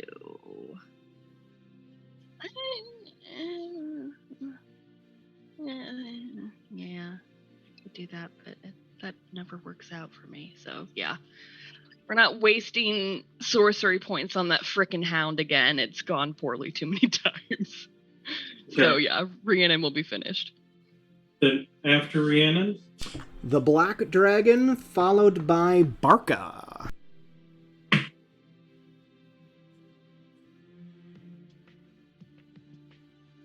let's see. It's not really that. 14. Yeah, 14's not going to know. Okay, the Black Dragon did get its breath weapon back. It really doesn't like having bee sting on it. And it didn't make a knowledge roll to know whether or not it would affect it. So it's going to try to acid breath the bee. So the bee needs to make a dexterity save. Got it. Give me a second here.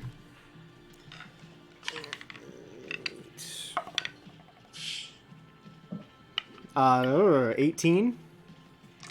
18 will make it. So the bee will take 24 acid damage. Okay, it will take all of it.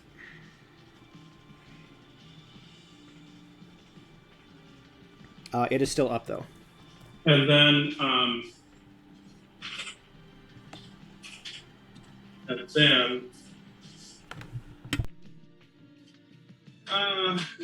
that was wrong. The dragon's hurt. The dragon's going to try to fly away. So go ahead and make an attack of opportunity with the bee. You got it. All right. Let's see here. 24 for 24 to hit. That will hit. Okay, its main attack is the Sting, so that is 8 points of piercing, 7 points of fire, and it still needs to make that con save. Not so much. It fails the con save? No, it dies. Oh, fuck!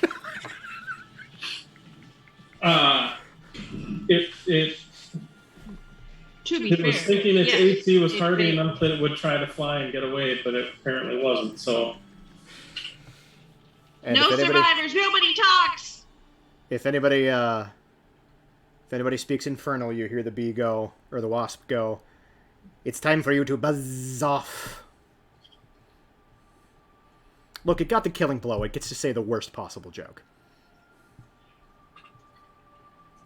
you can take the black dragons off of the initiative order. I will do that. After the black dragon, After the black dragon is the Barca. Okie dokie. Barca is going to for what it's worth, you're about 30 feet. 160 away from the map, but I'm just going to kind of put you. I've got you sort of set up here just so we can kind of see. You're about 30 away. You're on top of Argentia. All right.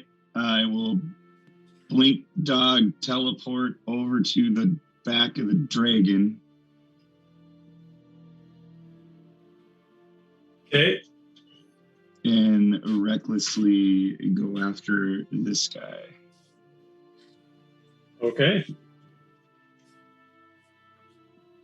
And just for, does it matter which one you want to attack? Whatever was 30 feet away, not really. They were both pretty even with each other. I realized I just threw you on one of them, but I figured I'd let you have the choice. Basically, do you want to put it to this way? Do you want to attack Nosehorn or Curltail? Nosehorn. Nosehorn? Yep. Right. So 21 to hit. That will hit.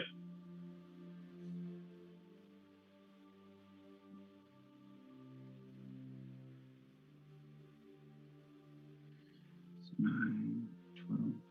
That'll be for 22 points of slashing damage with the magical weapon. Okay. That definitely messes it up. It's still up, though. Okay. Oops. 18 to hit. An 18 will hit. Nice. Yeah. 9 plus 3, 12 plus 10 for another 22 points of slashing damage. Okay. And that is Barca's turn. Okay. It is still up, but it is definitely beat up. Cool. All right. After Barca is the Wasp with Meredith on deck. So the Wasp is going to move to one of the dragons on the ground. We're going to go with the blue to the northwest of Gavin and Maya. Well, there's this one here, and Yep. then there's this one here. Oh, I'm sorry. What is the one to the northwest there? Is that... So these up here, that's Barca and the green dragons. That's a different fight. I misunderstood entirely. It's I going just to go... put it on the map so you can roughly see. That's Gotcha. all. It's going to go to the one then to the south east. Okay. What's its fly speed? 60. So 10, 20, 30, 40. Okay. You should be able to get there. Okay. It's going to make its attack against that particular critter then.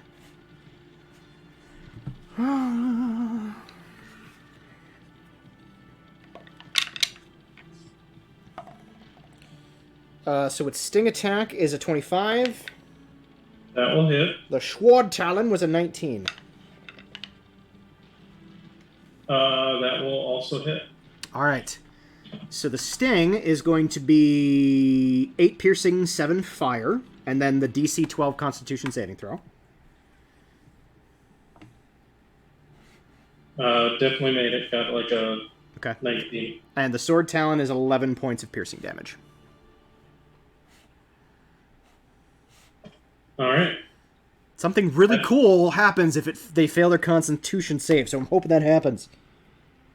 That dragon is still up, but is Think it's definitely going to survive that long? I know. Meredith with the green dragon on deck. Great dragons on deck.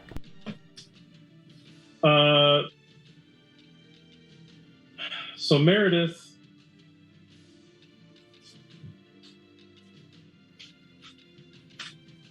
saw that Ember's messed up and sees that the wasp is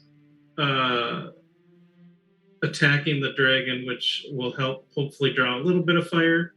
So she's going to move up to next to Ember and try to heal her a little bit.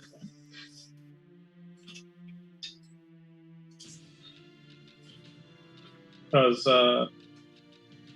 you got hit with 2 breath weapons, and that's not fun. Yeah. Yeah, So, I'm a little cold.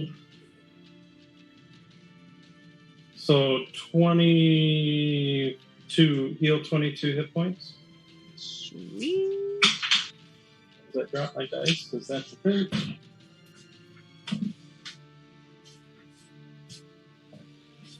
And then Rhiannon, did you use the inspiration that she gave you? I have not used it yet. Okay, then she is done. Green with blue on deck. Right. So Barca. Well, actually.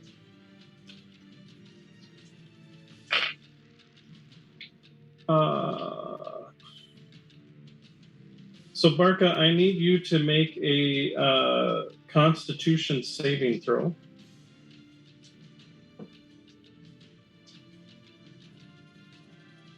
$17. Okay, so you'll take so half the damage, which you would be the full. So you take 21 poison damage as it breath weapons you. Basically, just tries to gas you right in the face. The other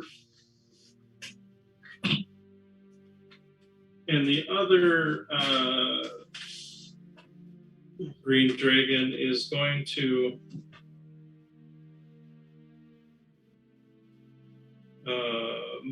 move about 10 feet closer, and then Argentia also needs to make a Constitution saving throw.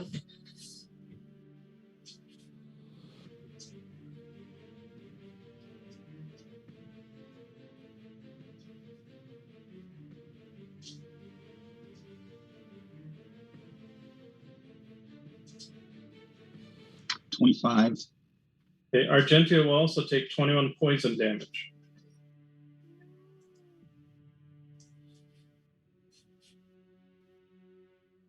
And that is it for the green dragons. Blue dragons with Tia on deck. Well, blue dragon, let's see.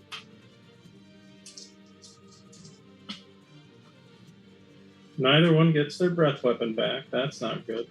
So the blue dragon on Gavin and Amaya is going to go after Amaya because Amaya hit it a lot. Maya did hit it a lot. Sadly, an 11's not going to hit, so it misses with its bite. Does a 16 hit? Does not. Swing and a miss with a claw, and does a 19 hit? Does not. Swing and a miss with another claw. That fucking haste, man, I tell ya. Then the other blue dragon is going to... yeah, I think it's going to have to attack the wasp before it can necessarily deal with that other shit. So... Wow, they're rolling crappy. Does a 13 hit the wasp? No, it is a 19 to hit. The bite misses. The first claw will hit, doing 12 damage. Okay, it is still up. And the second claw crits, because I rolled a nat 20. Shit. And that It did its duty. And that will do 17 damage. Wasp goes piff. Okay. Better the wasp than me. And then the dragon, as it moves, is going to move up to right there.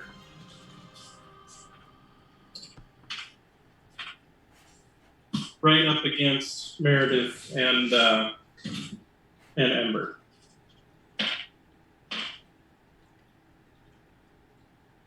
And that, I believe, is it for the Blues. Tia. With Amaya on deck. So, Tia, just to let you know, that dragon is about 20 feet away from you. Okay. Yeah.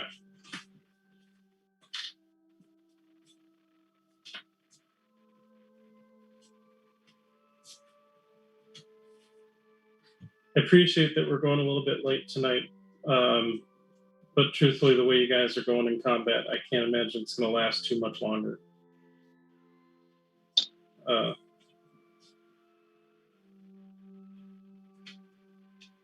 right. But I guess I'll make sure, like, if we start going too late, I'll make sure we do like a hard cutoff. Well, I'll check in at 5:30, see how we're at, and then we can kind of figure out from there. Sorry, my apologies. Go ahead with Argentia. So if I were able to shoot a cone, a 30-foot cone, is there any way I would be able to hit the dragons and not myself? If Argentia moves up to hit both dragons, Argentia is also going to hit Barca. Okay, so then she'll just go after the one that shot at her and do breath on breath. Okay. And what's the save on that? DC 17. What kind of saving throw? Constitution, sorry. Constitution. I got a 25. You make it so you take half the damage. Let me roll it. That one was the curl tail.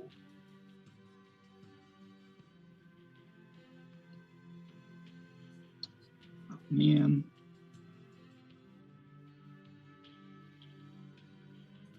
Is it? Okay.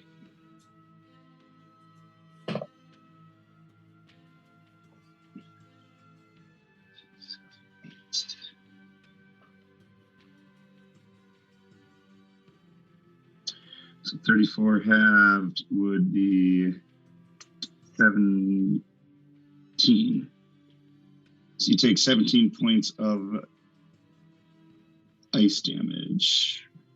Cold damage, sorry. Okay. And then she will move, even though Bark is on the back of the one dragon, she's going to move into melee to flank that dragon.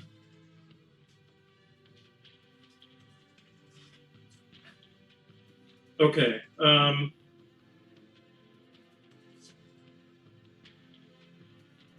So anyway, I'm going to maneuver things just slightly a little bit here. Hold on just a moment.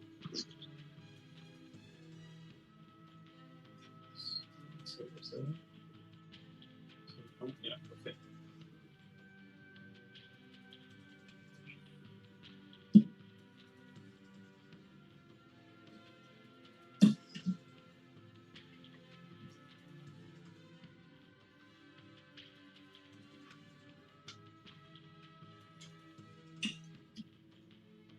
There. Got as You are okay. So Argentia moves into melee. Now Argentia is technically in melee with both of them.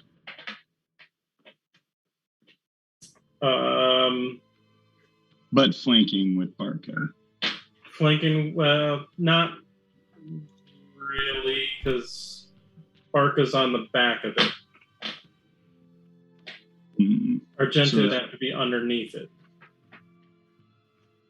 Yeah, that's what I was moving to be flanking with Barca, not really caring about the other one. Oh, okay. Okay. Then you're under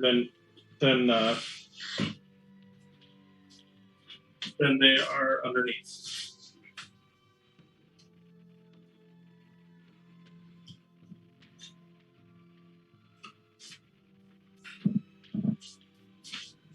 Okay. All right.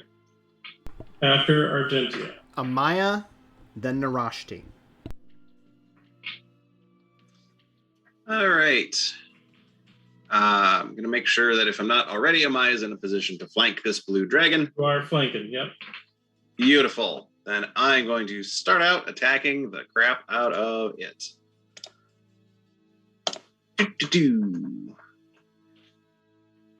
29 to hit. That will hit. It will take 12 points of radiant damage. Okay. Second attack is a nat 20. Ooh, not great dice rolls, though. It will take 11 points of radiant damage. Still up. Haste attacks. 19 to hit. That will hit. It will take 15 more radiant damage. How do you want to do this? All right. So Gavin kind of comes around the back, starts stabbing it a little bit in the hindquarters, and as it kind of turns and is kind of like, ow, ow, Amaya takes that opportunity to just stab a couple of times, just whip, whap, cut through it from the back when it's distracted, and it goes down. I like it. Now that one's down, Amaya is going to move over to the other dragon on the ground. And what's your hasted speed? 100 feet. Jesus, yeah, you're fine. Hey, for what it's worth, if Ember has a weapon out, you'll be flanking. I don't. That's fair. So that I'm not flanking? I mean, unless you consider my loot a weapon. Just let me get to my turn, okay? It's fine. A loot is not considered a weapon. Who else is right on the dragon there? Meredith. Does Meredith have a weapon out? She has her scimitar out. Cool. Then I will make sure I'm on the other side of the dragon as her. All right, now let me count here.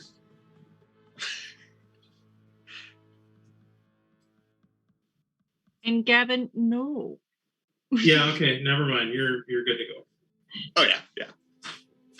All right. I was just counting out the movement you still had. Yeah, I still had quite a bit. Quite a bit, yeah. Even with the terrain, you still had plenty. 2 circles. Let's see. Oh, and then I have... Okay, so this will be the second attack roll from the hasted action. Oh, no. Haste only gets you 1 attack. What gives you 1 action? The attack action with haste, it still only gives you 1 attack. Yeah, it's haste does not give you multiple attacks other than 1. It's still just 1. So even though your attack action, normally you can do however many attacks you can do, the hasted attack action only gives you 1 more. Oh, I see. 1 weapon attack only. Okay, right. It does specify that in there. Okay. Well, then I will then use my bonus action and flurry of blows on it. Because, they thought a 20th level fighter with 9 attacks around was just way too much as it was already, that, they decided to nerf it just a little bit. Yeah, I mean, I can understand it, but Because 12 attacks is just kind of obscene at that point. Yeah, fine. It's All right, gross. so my bonus It's gauche, yeah. There. attack rolls. Nat 20'd. Oh, dear. That'll be another crit. It's the day for of 20.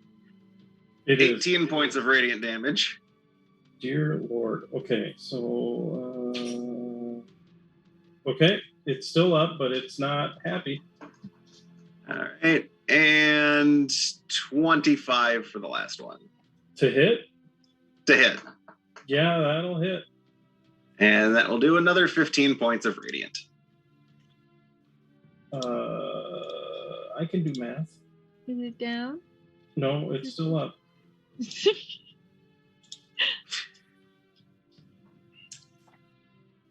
Okay, But that will be Amaya's turn. but it's definitely rethinking its life choices. That's for sure. Narashti with Karth on deck. All right, Narashti. Oh dear. It's Narashti's turn. Yes, it is. Uh-huh. Narashti's gonna move and just make sure she's got a straight line for an arrow. Yeah, you're fine. And firing when it's in melee with other things, is that advantage or just sneak attack if it hits, or? It's advantage, or no, it's not advantage. I'd say it's not advantage because you're not flanking, but you have multiple opponents, so it would count towards sneak attack. Okay. If I remember how that Because works. it's otherwise engaged. Right, Okay. because it is still definitely engaged with several other enemies or allies. So you're good to go as far as the sneak attack part of it. Okay. So we will bonus action Planar Warrior against this dragon. And then we will roll. And that is a 24 to hit. Mm-hmm. Yep, that'll hit. Yep. Mm-hmm. So do D8 plus the 2d6 sneak attack damage plus the 3d6 from the bow.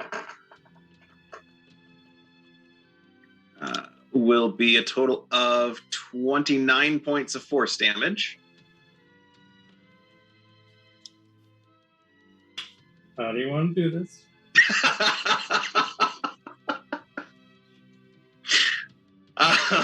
Let's see.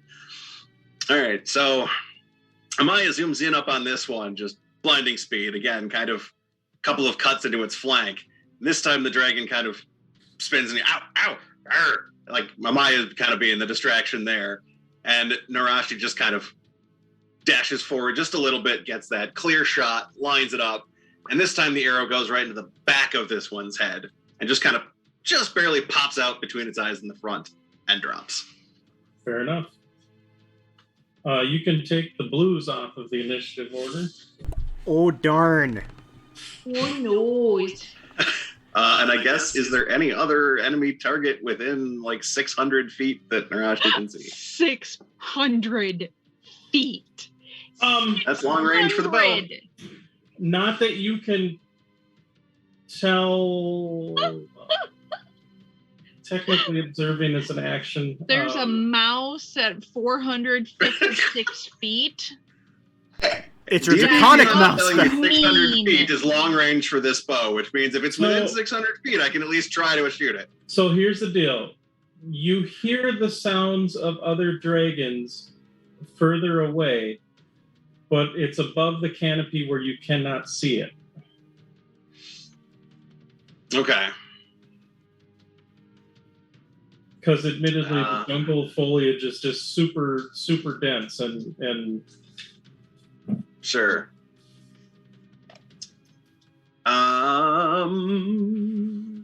Then that is going to be Narashti's turn. all right. After Narashti. Ember with me on deck. Oh, no, I lied. Karth with Ember on deck. Cool. Karth can't see anything. I mean, again, you do hear some dragons roaring off kind of behind you to the west, but it definitely sounds far away. Okay.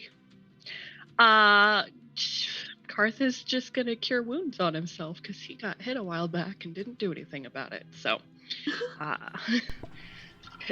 there were other things happening. That's fair. Ember with me on deck.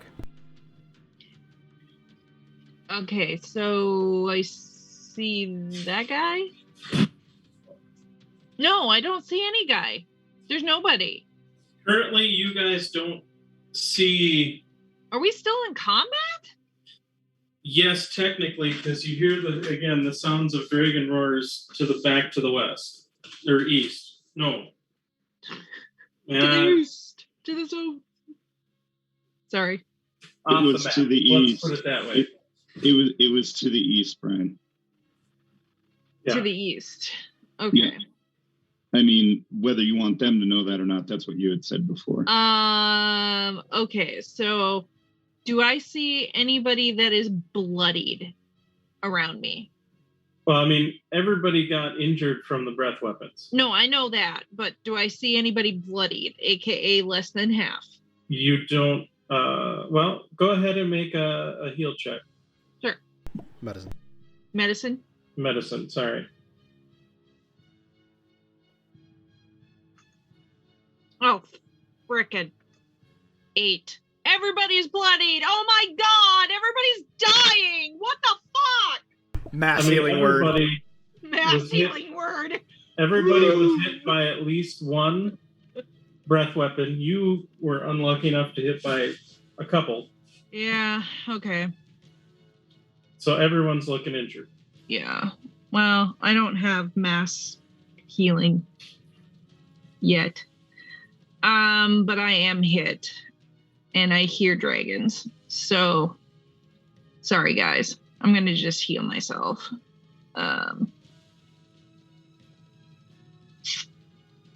Yeah, I think I'm gonna cast it up. Okay, when the little fox icon leans over and winks at me, that's like the most adorably cute thing.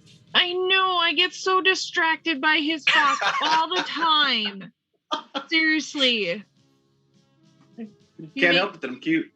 Yeah, if you see me making cute faces because I'm lost in the fox. I'm gonna cast it on 4th level on myself. Okay. Yeah.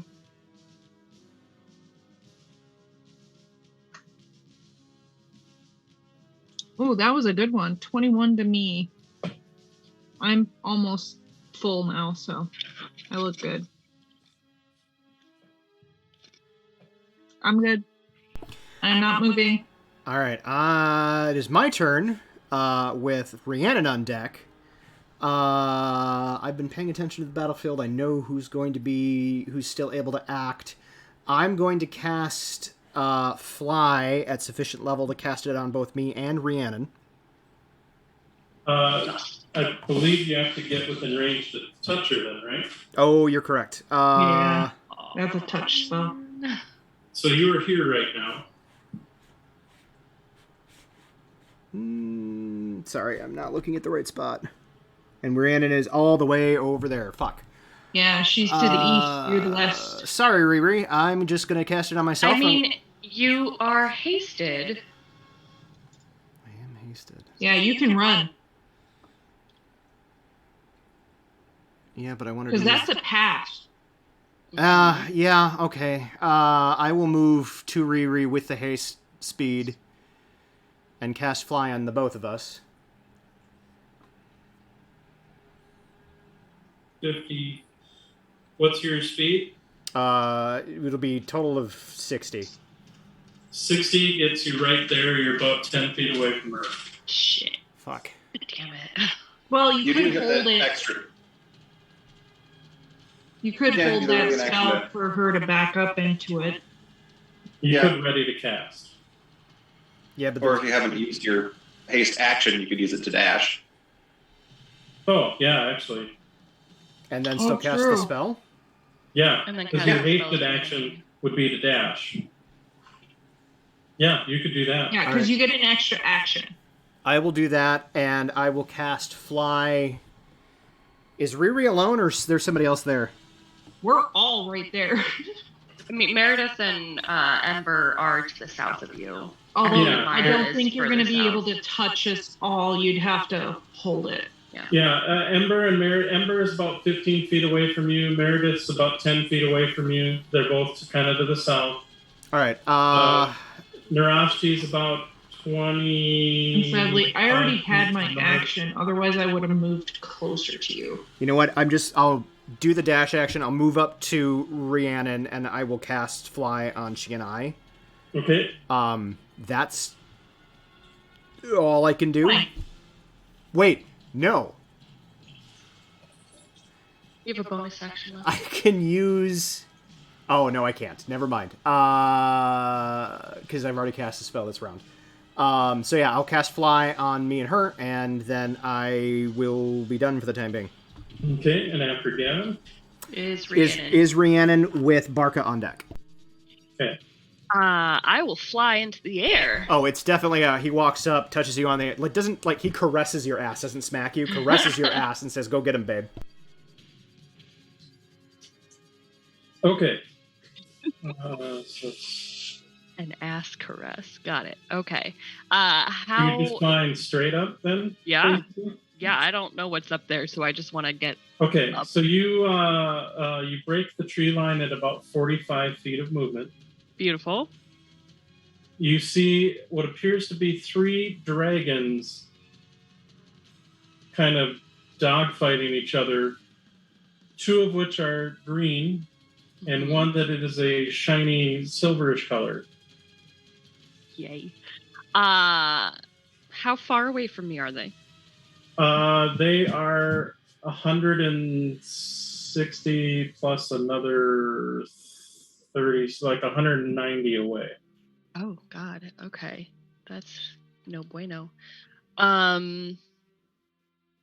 No, I would say since you cleared the tree line at 45, you could sort of angle to get 15 feet closer. So 190, so 175 away.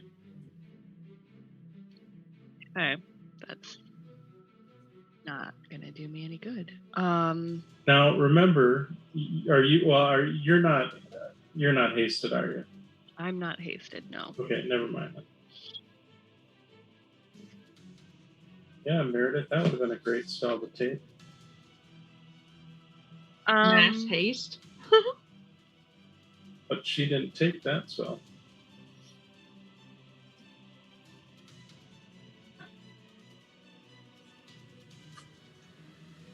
What's my fly speed, Gavin? 60? 60.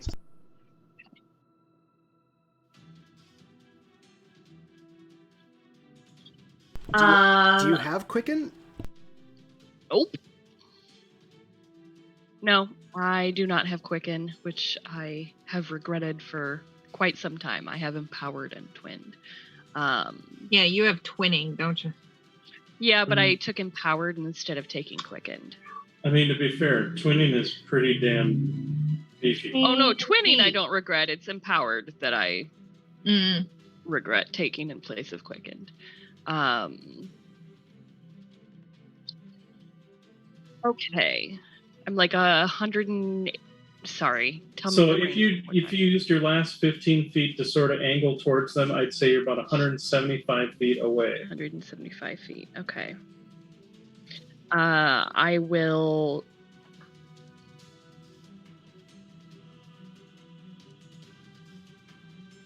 Yeah, because even if I bonus action to like Misty Step, that's only 30 feet, and I can't cast any of my cantrips there. I wouldn't be close enough. So I will dash and do another 60 feet. Okay, so then you'll be 115 away. Mm-hmm.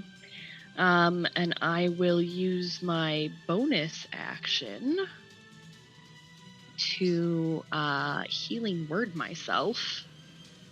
Okay. Because Ow. And that is what I will do. Okay, after Rihanna. Barca with Meredith on deck. All right. Barca, now that he is flanking a dragon, will not go recklessly this time, but still has advantage. All right. 20 to hit. 20 will hit.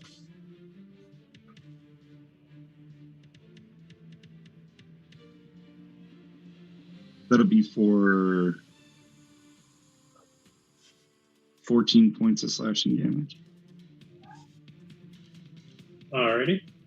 And then for the second swing, I know, baby. You get mentioned. I promise. Here we go. 23 to hit. That will also hit.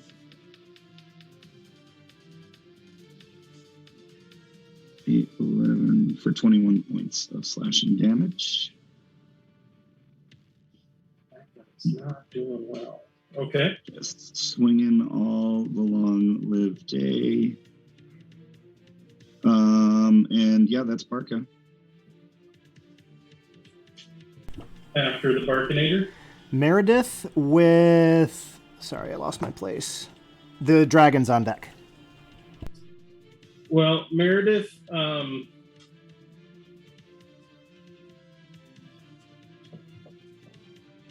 doesn't really have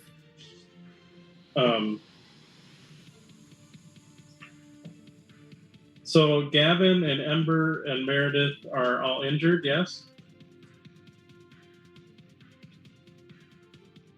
Yes, Gavin is injured, although not terribly. Same. Ember is staying near full now. All right, well then she's going to cast a cure on herself.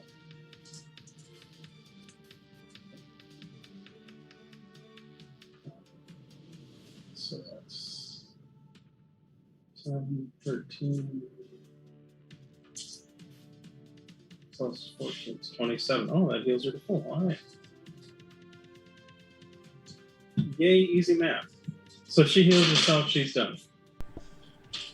Dragons with Tia on deck. All right, time to see. First off, oh my, okay, so they both get their breath weapons back. Truth is, though, the breath weapons didn't seem to do.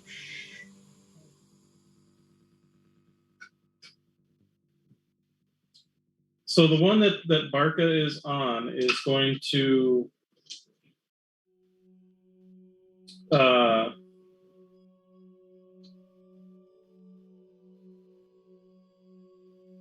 think attack at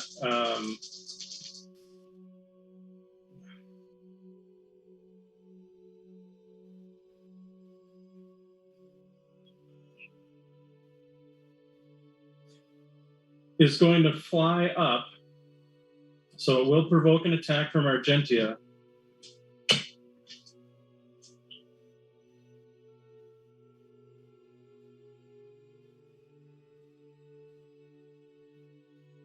Alrighty. 20.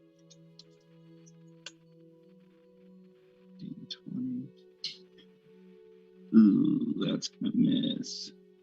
Most likely.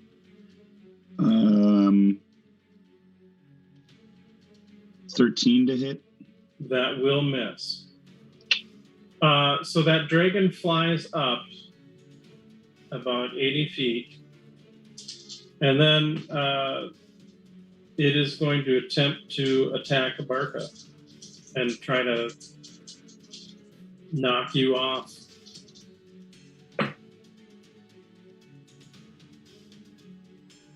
Or tear you up, whatever you want to call it. So with the bite attack, got a 23 to hit.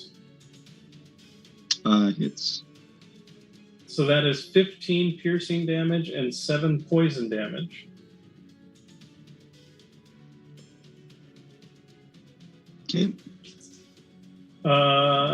On the first claw attack, it critted.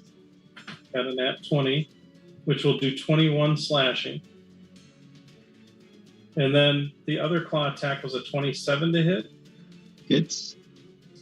So that'll be 11 slashing. As it just flies up and tears into you with all its worth. And then the one that's on Argentia, I think is just going to attack with the bite and claws. Does a 20 hit Argentia? Yes. 15 piercing plus 7 poison. I doubt a 10 hits. Does a 21 hit? Hold on 1 second here. Sorry. So the bite damage was 15 piercing and 7 poison.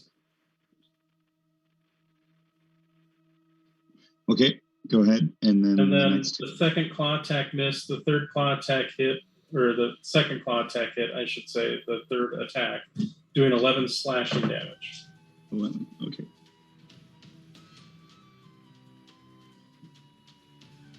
Okay.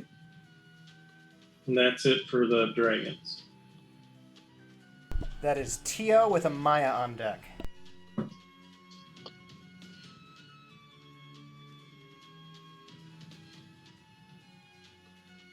Okay, no on that. So she's just going to go for the old-fashioned bite claw attack here.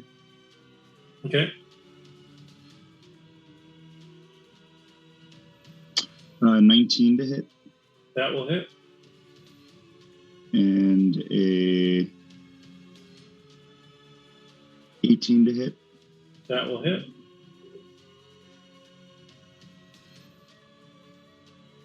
And then 16 to hit.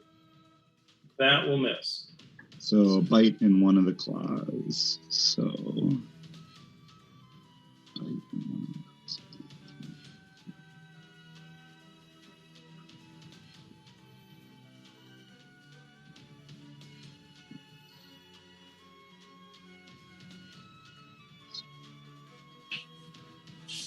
So altogether, that'll be 32 points of, well, it'll be 32 points of damage. 20 of it is slashing, the rest of it is piercing, if that matters. Okay. I'm just going to do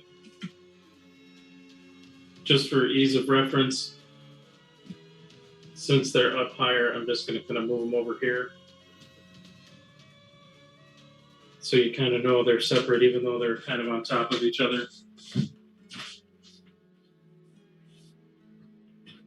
Not that it really matters for this, but... and that was Argentia. After Argentia. Amaya with Narashti on deck.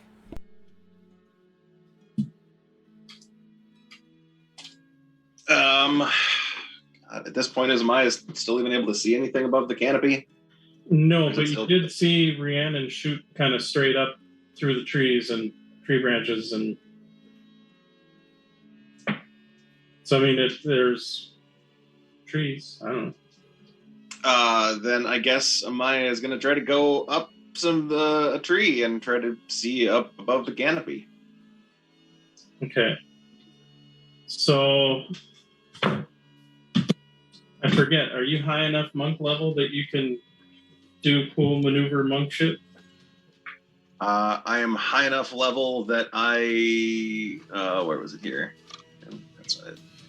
There we go. I can move along vertical surfaces and across liquids without falling. There we go. That's what I was looking for. So what is your movement? With haste, 100 feet. You get up to the top of the trees. You're a hasted monk. Sure. Like the rest of you literally see her go up the side of a tree. And it's not like she's climbing or parkouring the tree. She's literally just running up the side of the tree like you are walking on the ground. She's pulling a flag. With her arms straight behind her back, with her anime run. Oh God, Naruto running up a tree. Yeah, that's the thing. So you get up to the top of the tree, and you see, again, for you, it's about 190 feet away. You see what appears to be two dragons. Well, you see, actually, first and foremost, you see Rhiannon sitting there kind of floating slightly up above you. It's like, hey. And then you see two dragons, a green and kind of a metallic-y silver-looking one, kind of dogfighting around each other, just tearing into each other. And then you see up much higher, there appears to be another one. Dragon sort of circling about, lashing out at something that's on it. Okay. I guess I will try to kind of move along the treetops and try to get closer to it, see if I can get at least within 30 feet to sunbolt one of them. So are you... Okay, so let's think about this for a second. So you are still hasted. Mm-hmm. So you could take your hasted action to dash. Yeah. So that would knock it down to 90 feet.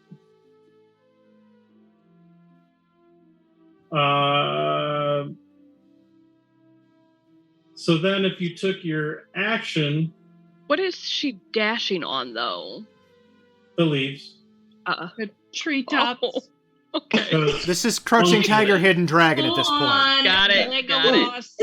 Wait, on I know what I top can... of the snow. So, and then if you took an action, you could to dash again. Then you could get underneath the two that are dogfighting. I am actually going to spend a key point and then dash as my bonus action.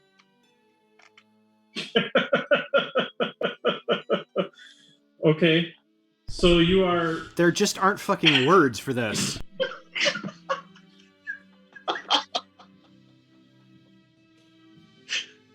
You're underneath the two dragons. Now I'm going to say... granted, they were kind of flying above. So I'm going to say... tell you what. Roll... I'm going to roll 2d6. Okay. I got a 9, so we're going to multiply that by 5. So I would say they're 45. Up 45. Oh, 45 feet above me? Yeah. That is higher than I would like them to be. However, how rude for them not to consider you. Are close enough. You recognize most definitely it's Argentia. Okay. Like to the rest of them, it's like, it's far enough away. I can't. It's a local. You're literally, you're getting hit with the blood of the dragons as they are dogfighting. Like it's actually, never mind. You're a fucking monk. You're not getting hit with the blood of the dragons. You're definitely dodging around. And yeah. Anyway. That shit stains, man. I don't suppose they're close enough that I could leap at them and try to grab onto one of them, could I? Let's take a quick look at your jumping distance, because as a monk spending a key point... Wouldn't that be an action to jump, though? Which you still technically have, right? Oh, yeah. That's true. Yeah, the bonus action to dash and... Yeah, and part of that, when I take the bonus action to dash, my jump distance is doubled. Oh, is that what it... Yeah, okay. Yeah. Well, normally jumping is like your distance is your strength score, typically, as far as a long jump. As far as a high jump, it may be a little bit different. Let me double check, because admittedly it's...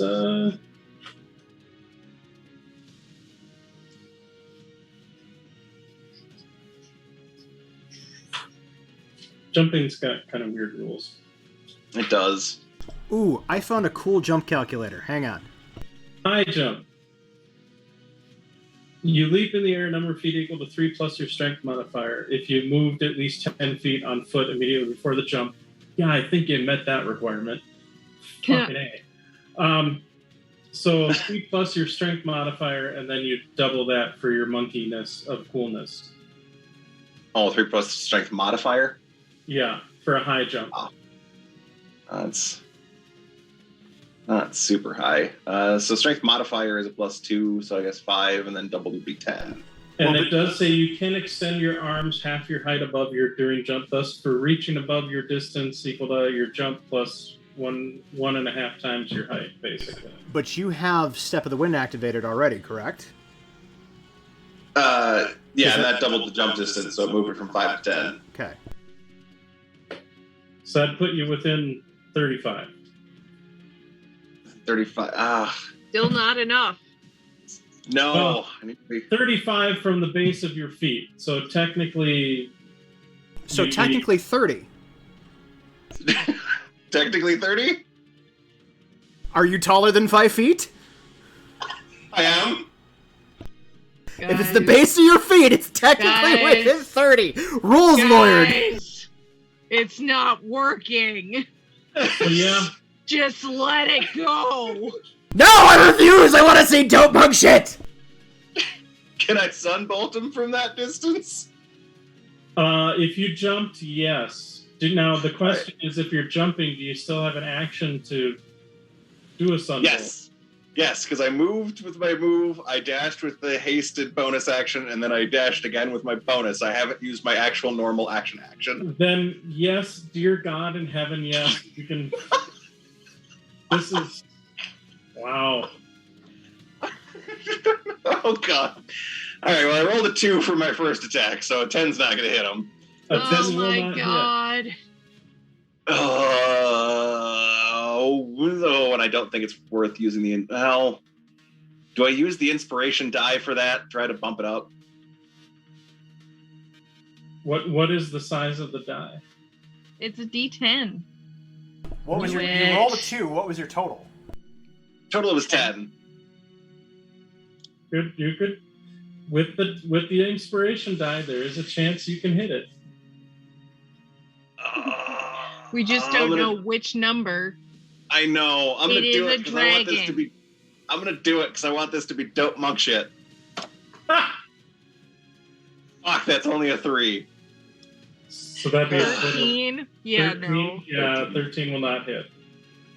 Fine, I'll take my second attack. It was still dope monk shit that didn't work, so... What? Hold on. No, because I get 2 attacks because this is my regular action. Second attack is a 24 to hit.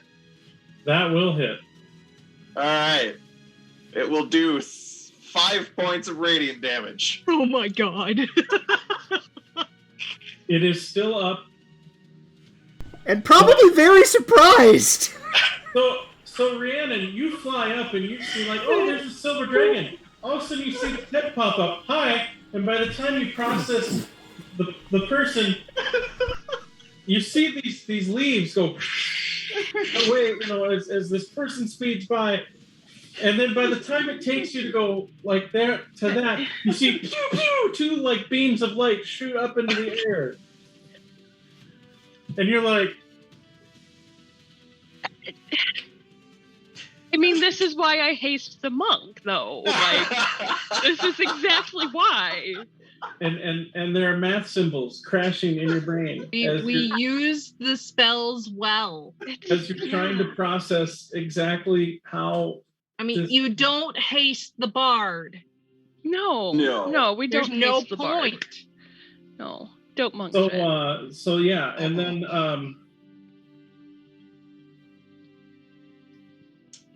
And then you, so admittedly then, Amaya, you do fall back down into the trees, and I would like you to make a acrobatics roll. Okie dokie. 23. And so you kind of drop into the brush. Now, granted, you're maybe only like, maybe like 10, 15 feet in as far as landing on branches that'll actually support your weight when you're not doing the crouching tiger, hidden dragon movement, but you're fine. Awesome. That was a fucking awesome turn. Jesus. That was beautiful and crazy and beautiful. Now, I do have I a enjoyed the question. hell out of it. Yes. Amaya is more or less at the top of the round, right? Correct. Yeah. I realize we're already past 6 o'clock. Oh, are we? Yeah. Just barely. Do we, Soup. do we want to cliffhanger it here? I think we're probably gonna have to. I don't care. It's up to everybody. I mean, I don't imagine the combat's going to take much longer, but I'm just... I'm about to enter the fray, and I will be able to affect them on my turn. I was gonna say I'll also be able to affect them on my turn. Now So that I've closed should we some of the disc should we dice. go to the bottom of this round and see where we're at? I'm up for it. Because Amaya was top of the round. Because I'm good to go, but I'm just figured I'd check in real quick because I know it is getting a little bit later. I'm good. Okay. All right. Well, I've already got food in the oven, so I'll be ready to go as let's soon as go. we're done. So let's do this. Go! All right, Narashti is next with Karth on deck. Not Korth. Korth is the capital of Karnath. Yes. All right. Has Narashti kind of been able to tell the general direction that people are going, like seeing Amaya streak through the treetops? Yes. Okay. Narashti is going to start heading that way as well then. Okay. And depending on if there's some point when she can kind of tell where they are, she's just going to kind of keep moving because she can move and then dash as a standard action, and then if need be, dash as a bonus action. Okay, so if she's able to sneak off a triple movement, she could get and her favorite terrain was forest/jungle, correct? Yep, correct. Okay, so then she'd get about 100. She'd be 100 away, at least on the ground, like not in the tree line, but Right. Okay. so she'll triple move then, basically, to get. Okay. And that will be all three of her actions. So that is her turn. All right. After Narashti. After Narashti is Karth with Ember on deck. So yeah, Karth can't really do anything. Karth is gonna move over toward Meredith. All right.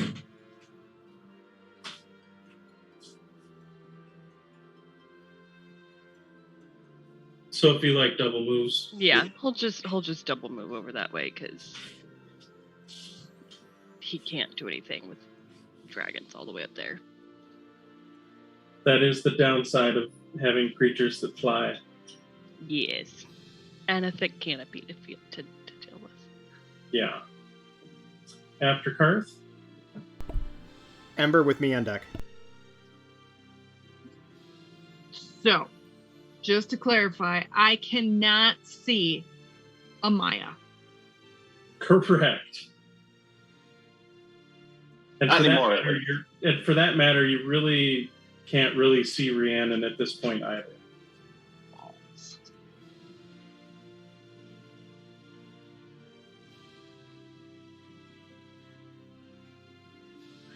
Sure. Okay. I think combat's gonna be over by the time I freaking get my butt over there. Okay. Well, let's just do some healing. Who's around me that got hit? Meredith is now fully healed. I think Gavin's the only one who still has hit point damage. Karth is also down. Karth is Karth is down? Not super down, but he is down. How bad's Gavin? It's like 12 points. Oh, okay. Yeah. All right. Yeah, Karth Well, is then like I 11 will- point down. I will do a I'm second stepping level. away for just a moment, but I can still hear you. I'll do a second level cure wounds on Gavin here. we'll just top you up and, well, we'll do something. I gave you 9. Okay, thank you. 9? 9. 9? 9. And You need to go outside. Or you just want food. I can't see the important people to give inspiration to. So that's it. All right. After Ember. Okay, that is going to be me with Rhiannon on deck. So my question to the GM is, did I saw which direction Rhiannon and Maya started heading off? They went up. Okay, can I tell which direction they went after they went up? By this point, you hear enough of the dragon roars of them fighting each other that yes, you know the rough direction of where you're going. Okay, so then instead of going straight up, can I make more of an angled ascent up to the top of the canopy? In that direction? Sure. All right, so if I do a move which is 30 and then a dash, or I'm sorry, a move which is 60 and then a dash which is 60, or not a dash, a hasted action which is 60, 120 in that direction. And you'll be about 70 away. I'll be about 70 away from them, from the baddies. From the dragons. Yes, okay, that's perfect. So what I'm going to do is I'm going to target one of the dragons with my Eldritch Blast. I'm going to spend a sorcery point. I'm going to twin it. So I'm going to hit him. There are 2 dragons currently dogfighting each other, a green and a silverish looking one. Okay. And then one off all on its own? And then... Or is that just far enough away? I'm going to say that's probably the immediate stuff you see if you want to take action to observe. That's fine. In detail. Well, I know silver tends to be not evil, so I'm going to go ahead and hit the green dragon. Okay. So it's going to be 4 Eldritch Blasts. 28, 24. Yep. This is 120 feet, so they're well within my range. Yep. 22 and 26. All 4 will hit. You know what I wish is I had that either repelling blast or fucking grasp of Hadar so I can move that sumbitch, but I don't. Alright. Do you want the total or do you want separate? Yeah, you can add the total. That's fine. Alright. So let me. It doesn't have any resistance to force damage, so I wouldn't think so. Because they're not that cool. 48 points of force damage.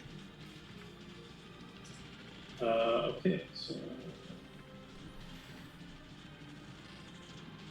it is still up, but it is definitely hurting as you just barrage it with a bunch of Eldritch Blast. Eldritch Blast. All right, that is me, Rhiannon, with Barca on deck. How far away from the dogfighting dragons is the other green dragon? It's about another 80 feet up from them. So okay. About 195 from you, roughly. Yep. That's fine. Okay. I am going to cast...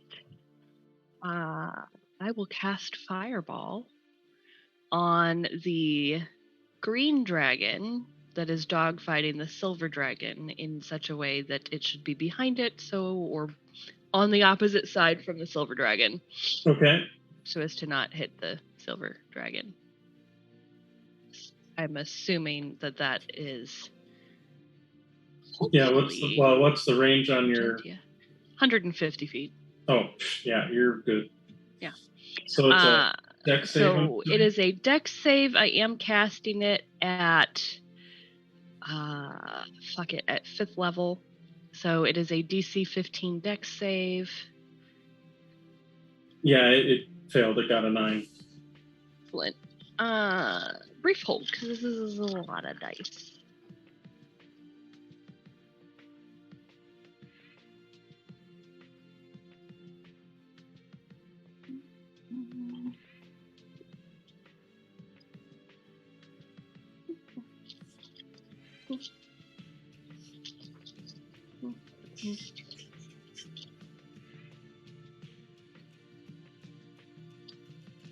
This is 10d6, so just give me a second.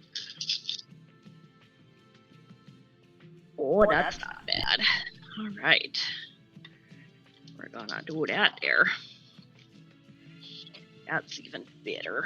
All right. That's 10. This is a lot of sixes.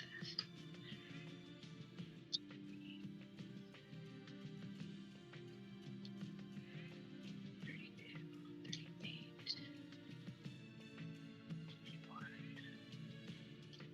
41. 47 points of fire damage. Okay. So Maya, I'm going to need you to make a dexterity save. Dexterity save, you say? I do. You're gonna have to dodge the flaming dragon falling. that is falling from the sky. That is exactly what you are doing, is dodging the flaming corpse of a dragon. Because, yeah, you blew that thing out of the sky. 27. Yeah, so you kind of land through the trees, you land on your feet, and you're like, oh, and then all of a sudden you hear kaboom, and you're like, that's not good, and you immediately move out of the way as soon as, like, seconds after a large, massive, no longer green-scaled, more like burnt flesh form of a dragon crashes to the ground. And I will use my 60 foot.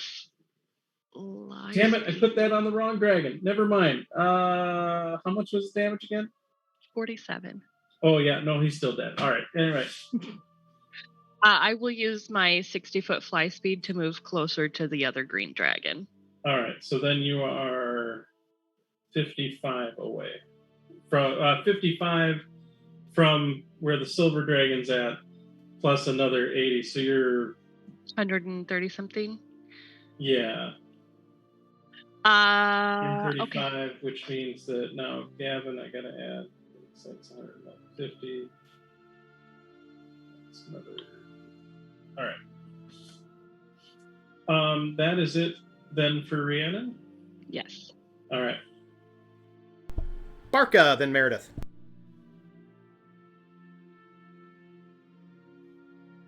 Okay.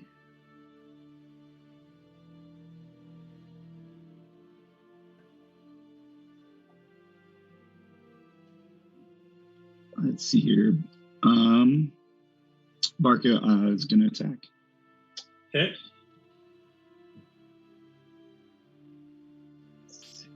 Oh, dang it. Move our faces out of the way and just hit the right thing. Right click and control. Okay, 18 to hit. That will hit.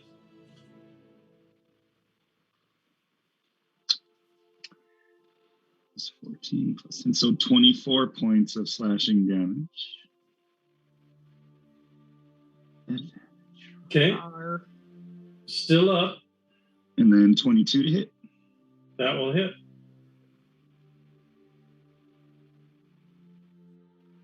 For 24 points of slashing damage. And in the immortal words of the Mercer, how do you want to do this?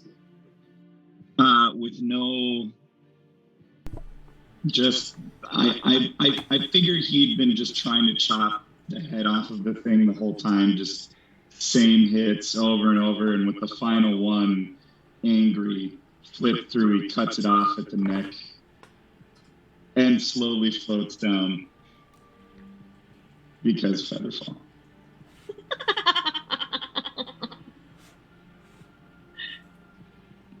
Yeah. That's fair. Barca in fairy wings now. And Amaya, I need you to make one more dexterity save. All right. Dexterity save. 20. So you're like, kaboom, and then the flame by is like, well, that took care of that. And as you start to climb back up, you then jump out of the way as you see another draconic body fall to the ground and crash past you, breaking through the trees. and the rest of you see a blood-soaked Barca just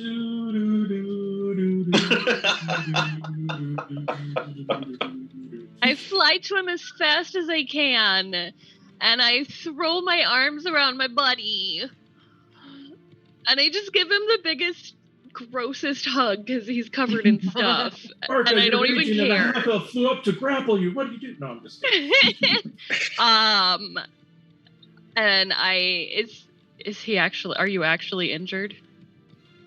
Oh, he's been through it. Okay. I'll give him a big hug and I will cast Cure Wounds at 4th level. Nice. And with that, the reunion. One thing before we end it. Gavin's every intention and focused intent is to loot the fucking bodies! Yeah, we absolutely loot the bodies. Okay. But the reunion will take place dragons don't have any pouches or coins on them, so there's not really anything. Yeah, they carry their We food in will their harvest stomachs. It's fine. But the harvesting, freaking yes. bodies. Hey, Barca, heal 20 points, please. All right. Nope, 22 points, please. With that, you do. Your Barca has returned. Yay! Yeah. As he lands next to Amaya, hi Amaya. Oh, really? Hello there, Barca. Welcome back.